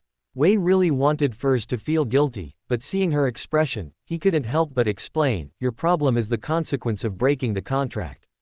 As for mine, it's actually a long-term task. Here, it's that one. Furs had already guessed that her pang of conscience was due to breaking the contract, so she didn't pay too much attention to it. She just followed Hui's hand and looked over. Then, she suddenly noticed that there was something in the house that hadn't been there before, and her eyes widened. A doll. When did you put it there? I just brought it back. Wei finally felt a little relieved seeing Furs's reaction, and then explained, my new task is to take this doll to Backland's famous entertainment venues every day, and then bring it back at night. But I need to find someone to help me appraise it first, to avoid the possibility of it being an explosive. I see. That sounds pretty easy. Furs climbed off the sofa and approached the exquisite doll, examining it with clicking sounds of admiration. His expression turned slightly teasing as he looked at Wei. Speaking of which, this doll gives me the feeling of you when you grow up. Do you think Mr. Snow made it in your likeness? But you're already 24, will you still grow taller? I can definitely still grow taller. Wei muttered indignantly, then said, you'd best not get too close. I always feel like there might be something wrong with this doll. It's normal for there to be a problem. If there wasn't a problem, who would spend the equivalent of 100 gold pounds in commissions to have you take a doll for a walk every day? Furs said as if it were obvious, reaching out to poke the doll's cheek. Although it was fired clay, it had an incredibly warm and smooth feel. A gentle caress of the fingers was as astonishing as stroking a young girl's skin. That's amazing. I saw one about the same size as this at the Rossiner doll shop, and the craftsmanship was much rougher. Do you know how much that doll was priced at? Furs said with an amazed tone. Wei shook his head, and Furs continued to speak to herself. 800 pounds. That doll was a full 800 pounds. Oh, that's a relatively normal price. Wei nodded and said, the standard price for a 1-2 life-size doll like this is around 500 pounds. It's common for high-quality ones to sell for 800 pounds. If it's made by a master, the price can easily exceed 1,000 gold pounds. I used to. At this point, Wei suddenly shook his head and stopped speaking. Furs probably understood that Wei was thinking about his past again, so he shook his head and changed the subject. Speaking of appraisal, do you have a reliable channel for it? No. Wei shook his head dejectedly, only then realizing that there were no beyonders skilled in appraisal in his circle. Mr. A used to be able to help, but now, the person in charge there was Mr. V, who was the owner of this doll. Then there's no other way. I'll try to go through my circle. Furs sighed, thinking of asking Mr. Fool for help. That gentleman seemed quite kind, he could even help with sacrificing and bestowing beyonder materials and formulas. Helping to appraise an item shouldn't be a problem, right? Probably. Your circle. When did you have a circle I didn't know about? Wei looked at Furs somewhat suspiciously, but Furs didn't explain the existence of the tarot club. He just said, anyway, I'll get you the result as soon as possible. Then you need to be careful and not do anything dangerous. Wei hesitated but still didn't refuse Furs's kind offer. As a best friend who often mocked his own brain, Furs was much stronger than him in terms of intelligence and caution. He just doesn't try hard enough. Wei shook his head and turned to walk towards the kitchen. Judging by Furs's burned-out attitude, he probably wouldn't be cooking today, the fool that doesn't belong to this era. Who is it? Is Mr. Devil having afternoon tea today? No, this is a female voice. In the afternoon, Klein, who was protecting a jeweler's child in the West District, heard a prayer. He muttered a few words to himself, greeted the other private detectives, went to the washroom, and entered above the gray fog. Then, he saw the crimson star from which the prayer emanated. Miss Magician. Although Klein was puzzled, he didn't ponder too much. Instead, he immediately spread his spirituality, and then heard the prayer from Miss Magician. Mr. Fool, a friend of mine has received a commission that requires her to deliver a doll to Backland's famous entertainment venues every day. She suspects that this doll may be dangerous, so I beg you to help me appraise this doll. Is it the I Have a Friend series? Or is it really a commission taken by a friend? Klein raised his eyebrows, arousing some curiosity in his heart. After a moment of thought, he sat at the head of the bronze long table and began to write lines of divination phrases. After several minutes of complex divination, he finally made up his mind. He first recorded an audio segment, and after editing the sound, he sent it to Miss Magician. Furs, who had just finished praying and lay back on the sofa, suddenly found her vision covered by mist. Then, a majestic voice sounded in her ear. "I will send an attendant to handle it." Chapter 146, Magician and Magician.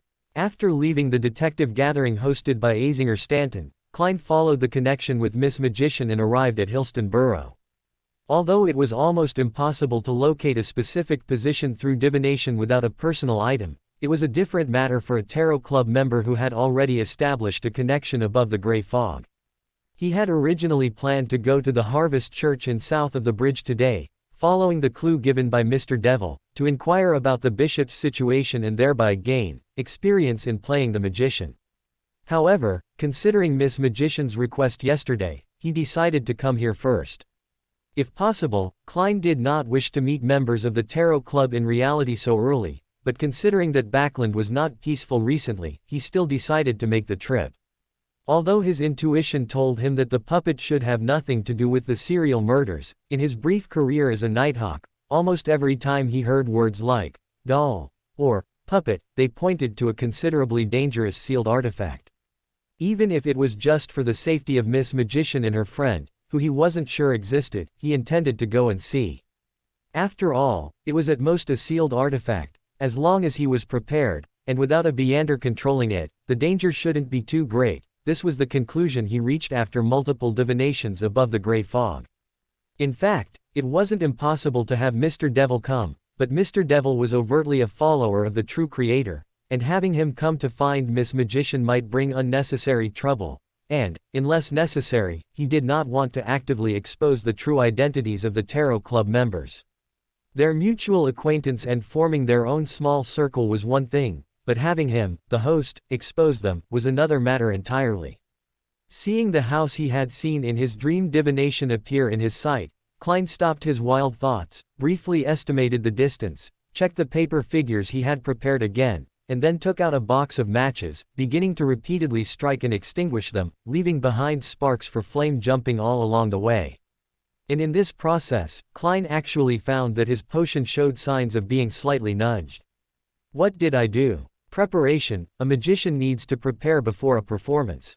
A few insights rose in Klein's heart, and his mood couldn't help but lighten a bit. The unexpected pleasant surprise started the day off well. Klein tidied his collar and buttons, ensuring he wouldn't disgrace the identity of the fool's attendant, before ringing the doorbell of the residence in front of him. Tap, tap, tap. Slightly hurried footsteps came from behind the door, and Klein could almost imagine Miss Magician's anxiety at this moment, which made the corners of his mouth curl upward slightly. Perhaps my delay has caused this lady considerable stress. Click. The sound of the door lock turning, accompanied by the door opening, revealed a young lady with a beautiful face, well-proportioned figure, and dressed in casual home attire. However, at this moment, she had faint dark circles under her eyes and an expression of fatigue, which made Klein feel a pang of guilt. "Are you Miss Magician?" Klein, as a magician, spoke first. Furs heard the address and immediately nodded. "That's me. How should I address you?" Sherlock Moriarty." Klein bowed slightly, performing a greeting.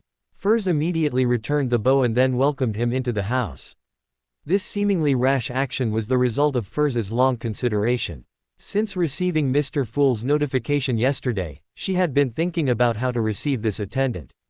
Undoubtedly, the other party must be a powerful Beander. Her suspicion, besides causing the other party's displeasure, was almost meaningless. As for why she believed the other party's identity so readily. After all, even the code name Magician was used. Even if the other party was an imposter, she probably had no chance of resisting.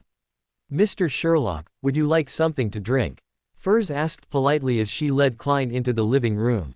Klein's gaze swept around the living room, then he smiled and shook his head. "Let's get straight to the point. Where is that puppet?" "It's this one." Furs raised her hand and pointed to a platform on the left side of the living room. Klein looked over, and his gaze slightly stiffened. As a former keyboard warrior on the internet, even if he wasn't a fervent anime fan, he recognized those few popular IPs. And the puppet in front of him almost perfectly overlapped with a character he remembered often appearing on Danmaku video sites. However, what shocked him most was not this, but the fact that he hadn't noticed this puppet when he scanned the living room earlier. There's definitely something wrong. Klein used his clown ability to control his expression, but his brain was working frantically. This character appearing before him had only two possibilities. First, a meme creation by Emperor Rosal. After all, the puppets in this world underwent significant changes under the influence of Emperor Rosal, and it wouldn't be strange for that fellow countryman to leave behind one or two puppets during this process. Second, an item left by Ancestor Paindrax. That gentleman also seemed keen on memes and had the habit and ability to create Neander items. As for coincidence, Klein didn't even consider it. After all, no matter how coincidental, it was impossible for even the patterns on the armor to be exactly the same. Can you tell me the origin of this puppet? Klein walked up to the puppet, not touching it rashly, but instead asked Furs. Furs heard this and nodded gently. This was entrusted to my friend by an information broker. According to him, all she has to do is take this puppet to famous backland restaurants or entertainment venues every day and retrieve it in the evening. Information broker, the image of Mr. Devil immediately appeared in Klein's mind, but he didn't make a decision immediately. Instead, he pulled out a 1-penny coin, but before he could toss it, his fingertip suddenly slipped, causing the coin to fall to the ground. Listening to the coin roll, Klein forcibly stabilized his expression with his clown ability. Undoubtedly, the divination failed. Anti-divination ability. Hearing the attendant say this, Furs felt slightly nervous, then heard him say, "Can I take it with me? This involves a task for my friend. She signed a contract. The reason I can tell you is because the other party allowed the appraisal of this puppet itself, but if you take it away, my friend might suffer a backlash from the contract." Recalling the pang of conscience from yesterday, Furs decisively shook her head. She had only been slightly delayed and already felt an impact. If the puppet were taken, who knew if she and Zio would suffer an even more terrifying punishment?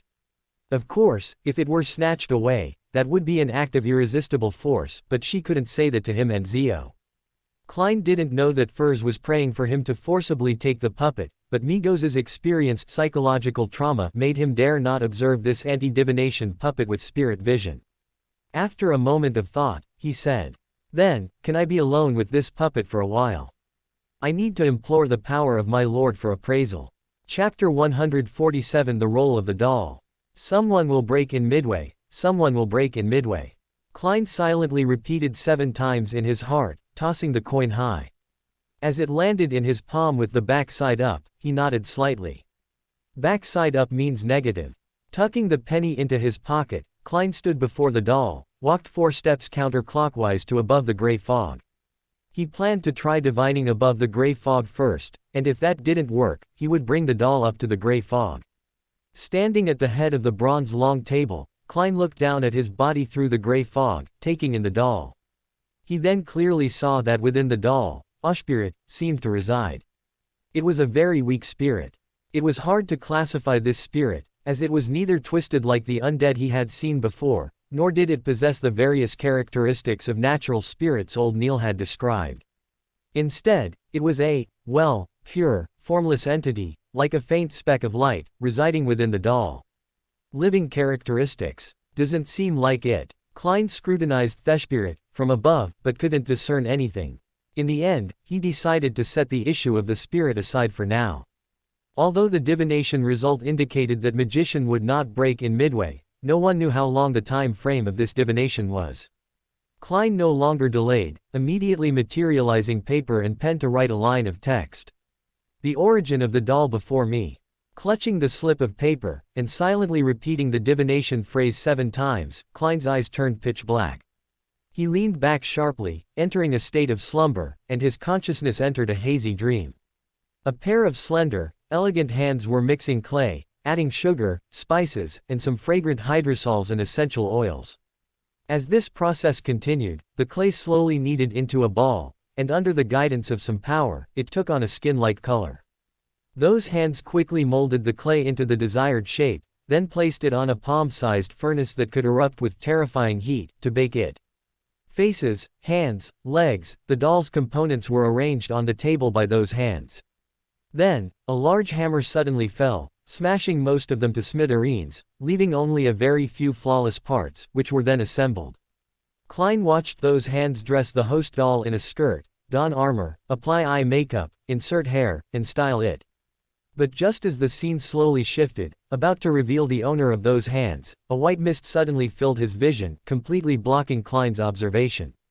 White fog. Klein abruptly woke from the dream, muttering with a strange expression, and immediately understood.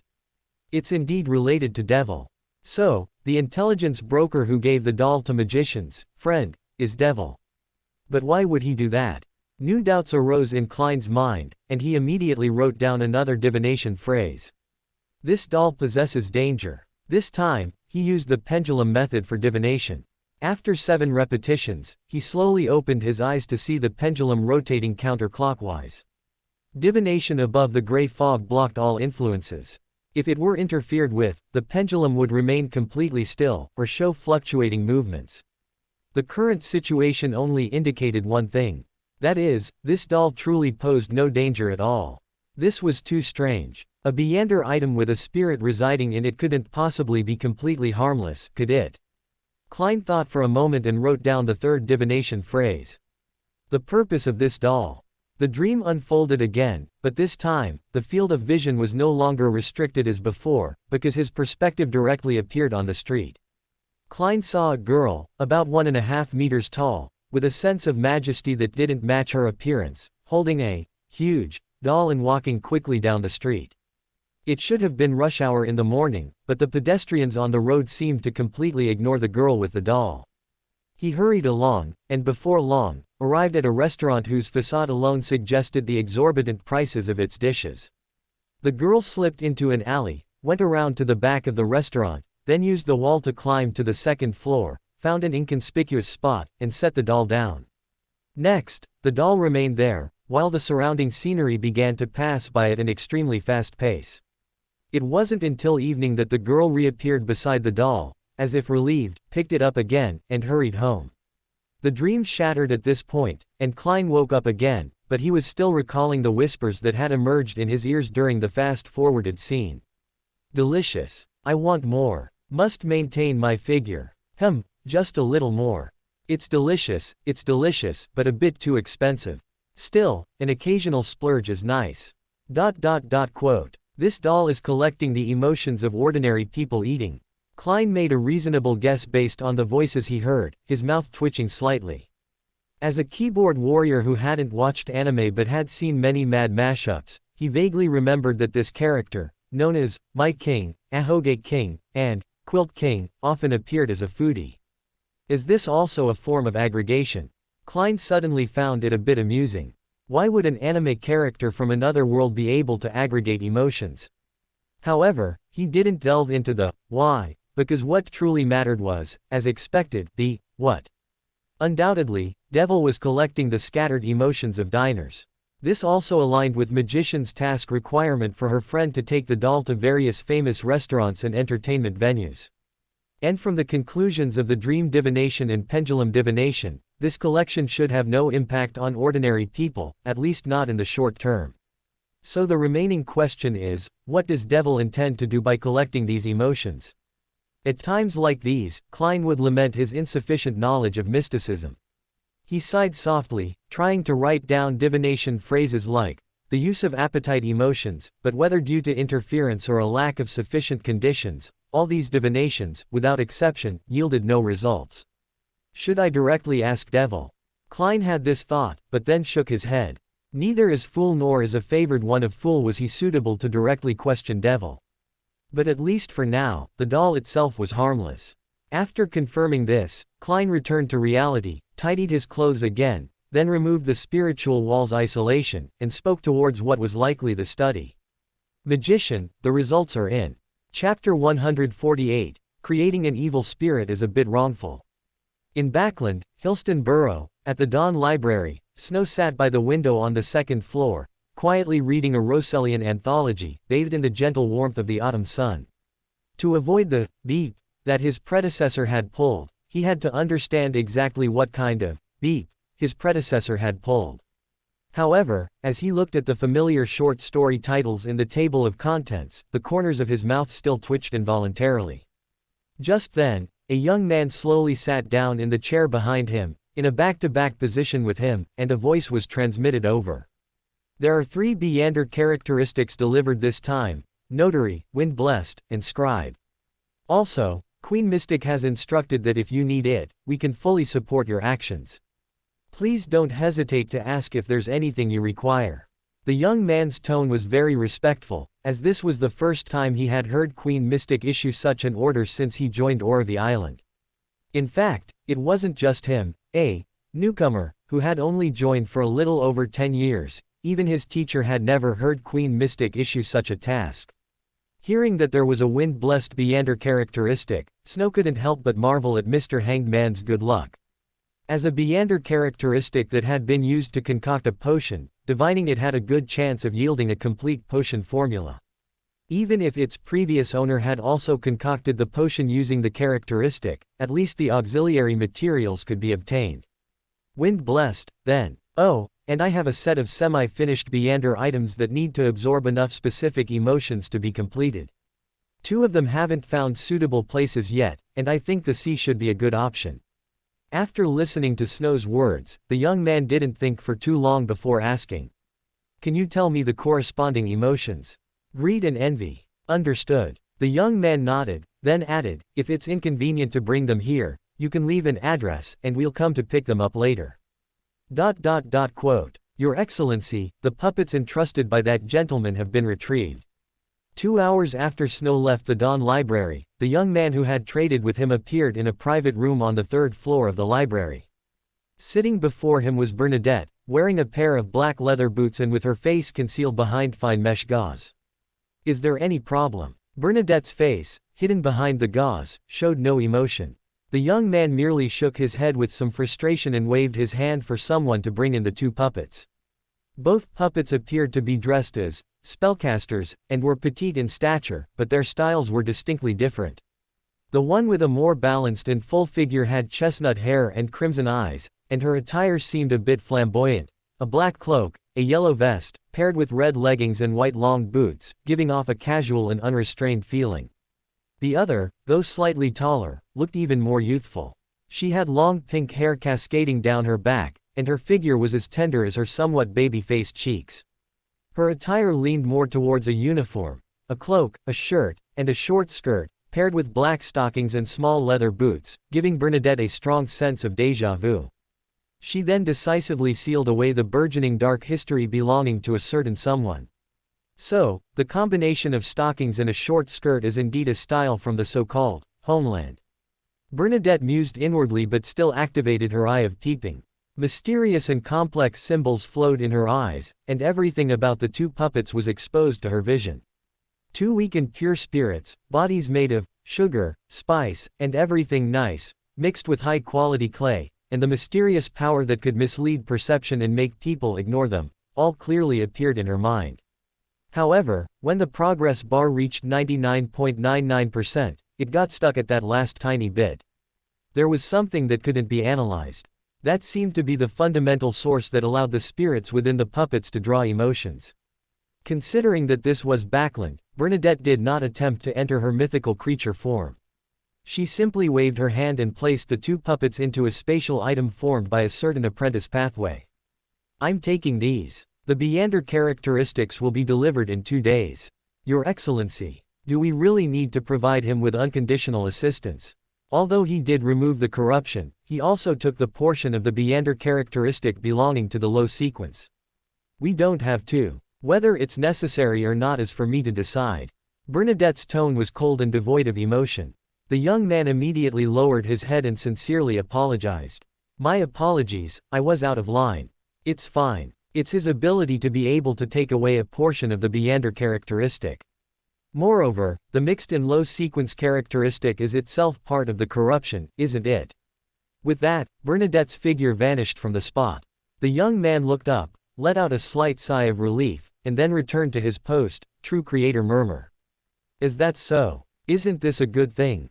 Listening to the true creator's evil spirit's feedback, Snow's lips curled into a slight smile.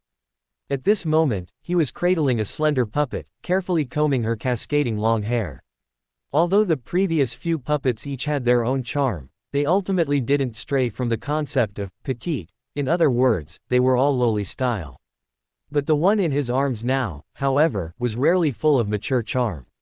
True creator's expletive. Oh, sorry, it was just too well made, I couldn't help myself. Snow, hearing Heaven Manufacturing's protest, immediately shivered, reined in his straying thoughts, and focused, no longer overthinking. But it couldn't be helped, the hair made by Trissa using Buridan abilities was simply too smooth to the touch. Just the sensation of the comb gliding through the hair was enough to make him. However, this isn't a silver lust, is it? Honestly, did you not clean out that spirit completely? Snow looked at the little figure on the cross with suspicious eyes.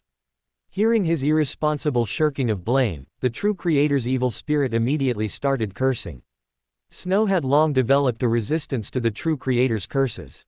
While humming the melody of Hawthorn Tree, to calm the true creator's evil spirit, he dressed the puppet host in his arms in an outfit that seemed like a combination of an evening gown and pajamas. Tomorrow was the tarot club again. Thinking of this, Snow felt genuinely excited. When Klein divined him last night, Heaven knew how much effort he'd put in to hold back the phrase, "You're the one peeking at me, aren't you, Klein?" The opportunity to use that famous line as a meme was truly rare. Soon, just wait until tomorrow. Chapter 149, Weekly Tarot Club. October 15, 1349, Monday, weather, haze. Just in time. Snow put high-heeled leather shoes on the tall, white-haired doll, then opened his pocket watch and checked the time. As for the last, silver lust, Snow was not in a hurry, as he had not yet received the information he wanted. After a brief rest, a tidal wave of red light abruptly appeared before his eyes. When the red light faded from Snow's vision, he had once again arrived above the gray fog, in that grand hall resembling a giant's dwelling. The members of the Tarot Club took their seats one by one. Miss Justice, as usual, began to greet everyone with her sweet and cheerful voice. "Good afternoon, Mr. Fool, good afternoon, Mr. Devil, good afternoon." The others were also accustomed to Miss Justice's opening remarks. After responding and greeting in turn, they began the diary submission segment. However, the hanged man had just cleared his backlog, so today, only Snow submitted a diary. "I wonder whose house Senior Paindrax went to do masonry work today," Klein mused inwardly, reaching out to take the parchment filled with text. The stand is becoming more and more perfect, and it's increasingly similar to the effects in that manga. I even started to wonder if that person is truly the ultimate being, and if the manga he drew truly happened in this world. Or perhaps, this world itself is a new world born after time accelerated to its limit. This. Klein looked at this passage with a strange expression. Because he had only encountered some JoJo memes during his years as a keyboard warrior online, he couldn't fully grasp the meaning of this sentence. However, he knew that the ultimate being referred to the author of JoJo. At this moment, he truly realized that the stand secret art developed by this senior was not the substitution technique stand. But how could things from a manga be real? Klein shook his head, thinking that this senior was overthinking things. He stopped dwelling on the issue and continued to read. Sure enough, by the time the stand was fully developed, it had become too complex for cultivation. I made 3 arrows, which, when stabbed into a person, could forcibly make the stabbed person undergo a stand condensation process. The experiment was successful, but my doubts grew heavier. I ultimately didn't put the arrows into use. Instead, I used necromancy combined with Buridan characteristic to create 22 earrings. By wearing them, the holder can gain a specific stand. Although their strength and growth potential are not as good as a stand awakened through cultivation, they still possess sequence 7 level power. As long as one doesn't court death, forming a small faction is sufficient. Upon seeing this, Klein instinctively wanted to turn the page. However, the next moment, he remembered that this was only 1 page of the diary, and he felt a bit helpless. This diary page was clearly not finished, but dwelling on that point was meaningless. He memorized the information about the 22 stand earrings and the 3 arrows, then waved his hand to dismiss the diary and said to the members of the Tarot Club, "You may now communicate freely." Hearing Mr. Fool speak, Furs immediately recalled the matter that the previous Blessed had entrusted her with. She was about to raise her hand to speak, but Mr. World raised his hand before her and entered a private communication session with Mr. Sun. After finally enduring the end of the private communication, just as Furs was about to speak, Mr. Devil, presumably Snow, once again spoke before her. "Mr. Hanged Man, I have found the complete formula for Wind Blessed. I can directly help you complete it, and in return, I hope you will accept a task." The Wind Blessed formula is complete. Alger's eyes flashed with surprise. He had originally thought that he might eventually have to risk directly consuming the characteristic to advance, or perhaps purchase an additional complete formula. However, at the same time, a suspicion arose in his mind. He suspected that the devil might have deliberately thrown out an incomplete formula first, so that he would be forced to trade with him due to sunk costs. His thoughts churning, Alger looked up at Mr. Devil and frowned, saying, "I need to know the content of the commission first. I have a semi-finished mystical item that needs to absorb the emotion of anger to grow. I heard that you operate at sea year-round, so I wanted to entrust it to you. This item has the characteristic of self-concealment. As long as one is not of sequence 4 or above, it cannot be noticed unless someone points it out. All you need to do is take it to places where people are often angry." Hearing Snow's words, Furs immediately extinguished her thought of asking, and at the same time, she was certain in her heart that Mr. Devil was indeed Snow. She just didn't know if he had recognized her. Meanwhile, Klein had a different thought. The appearance of these two emotions, gluttony and anger, easily reminded him of the 7 deadly sins. At the same time, he also began to wonder what kind of power these semi-finished dolls would possess once completed. Emotions, perhaps related to the spectator pathway. Klein thought this, feeling a bit helpless for a moment. He had originally intended for Furs to tentatively throw out the intelligence. A doll absorbing emotions has appeared in Backland, to probe Mr. Devil. He didn't expect to be preempted instead. This way, neither Mr. World nor the magician were suitable to inquire about the emotion doll anymore. Just as Klein thought there was no way to get this answer, the Tarot Club's first hype man, the beautiful, kind, and wealthy Miss Justice, suddenly let out a curious sound. "Mr. Devil, what's the use of collecting angry emotions? I can pay for it." Although Audrey knew Snow privately, as a spectator, she knew very well what to say and when. It was precisely because of their good private relationship that she couldn't ask in reality, as this might involve mysterious knowledge. If she asked privately, it would be a friend's inquiry, and Mr. Devil might find it difficult to ask for money.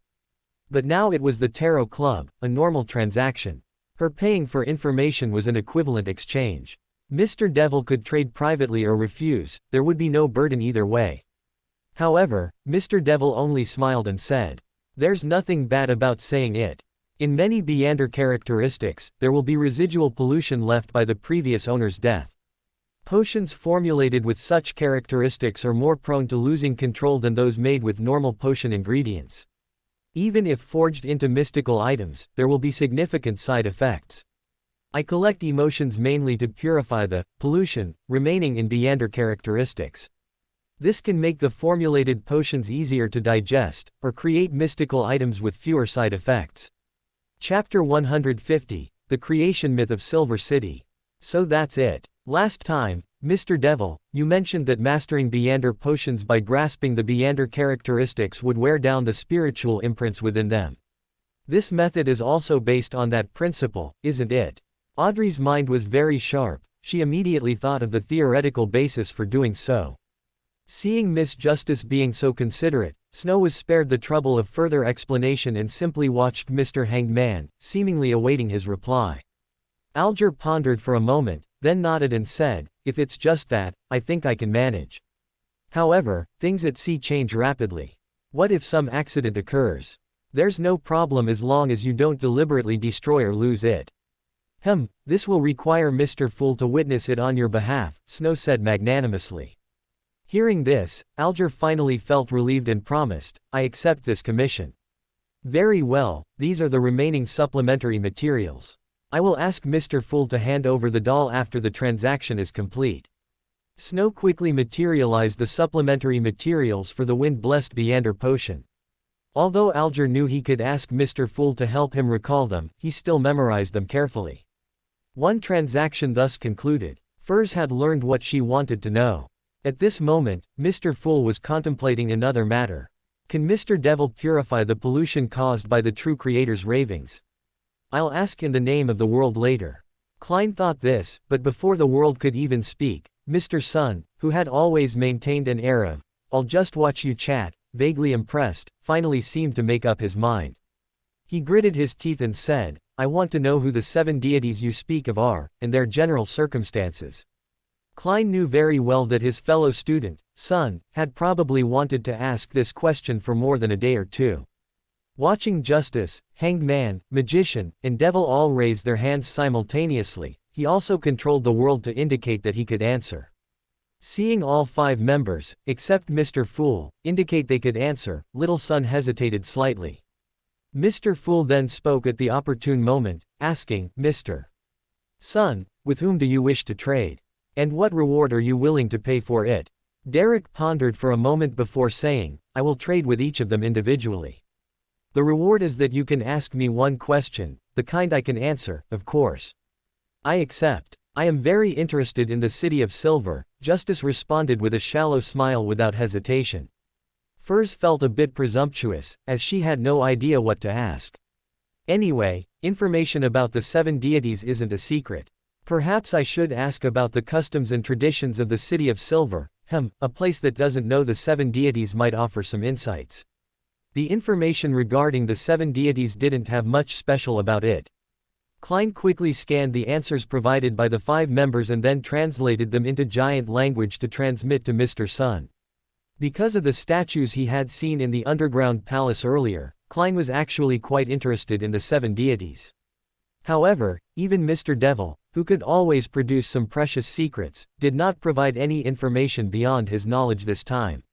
But this itself was not the focus of this transaction. The true focus lay in the questions that the members could ask. Although everyone was communicating individually, Mr. Fool could listen 5 times. Miss Justice repeated Mr. the World's question about the devil, which somewhat disappointed Klein.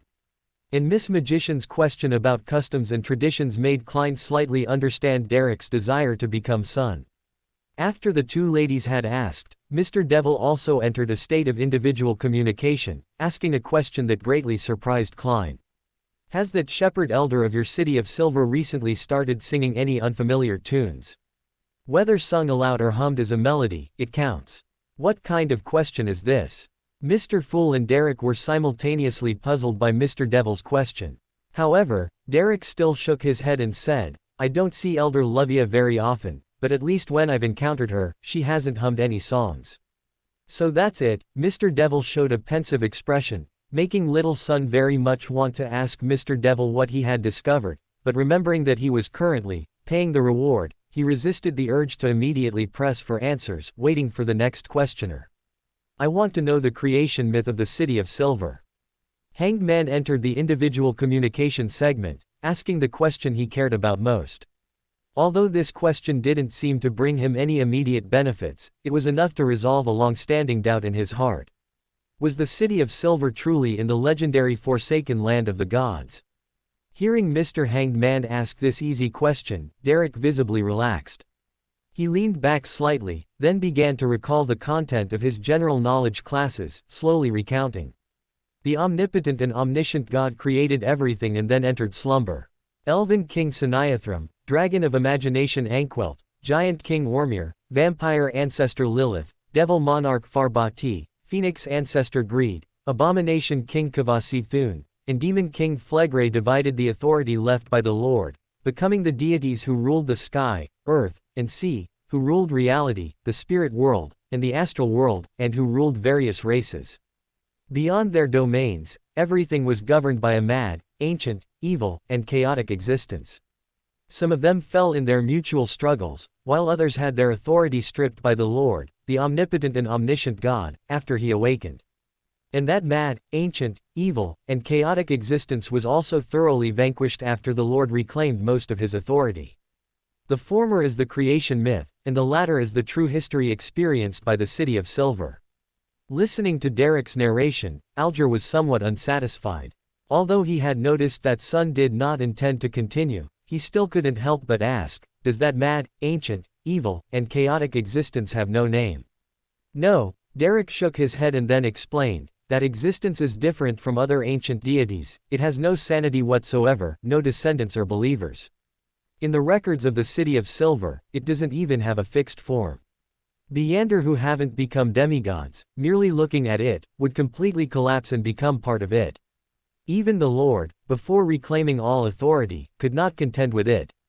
There is a saying in the City of Silver that the reason the Age of Darkness came was because this existence was reviving, and the monsters appearing in the darkness were merely its tentacles.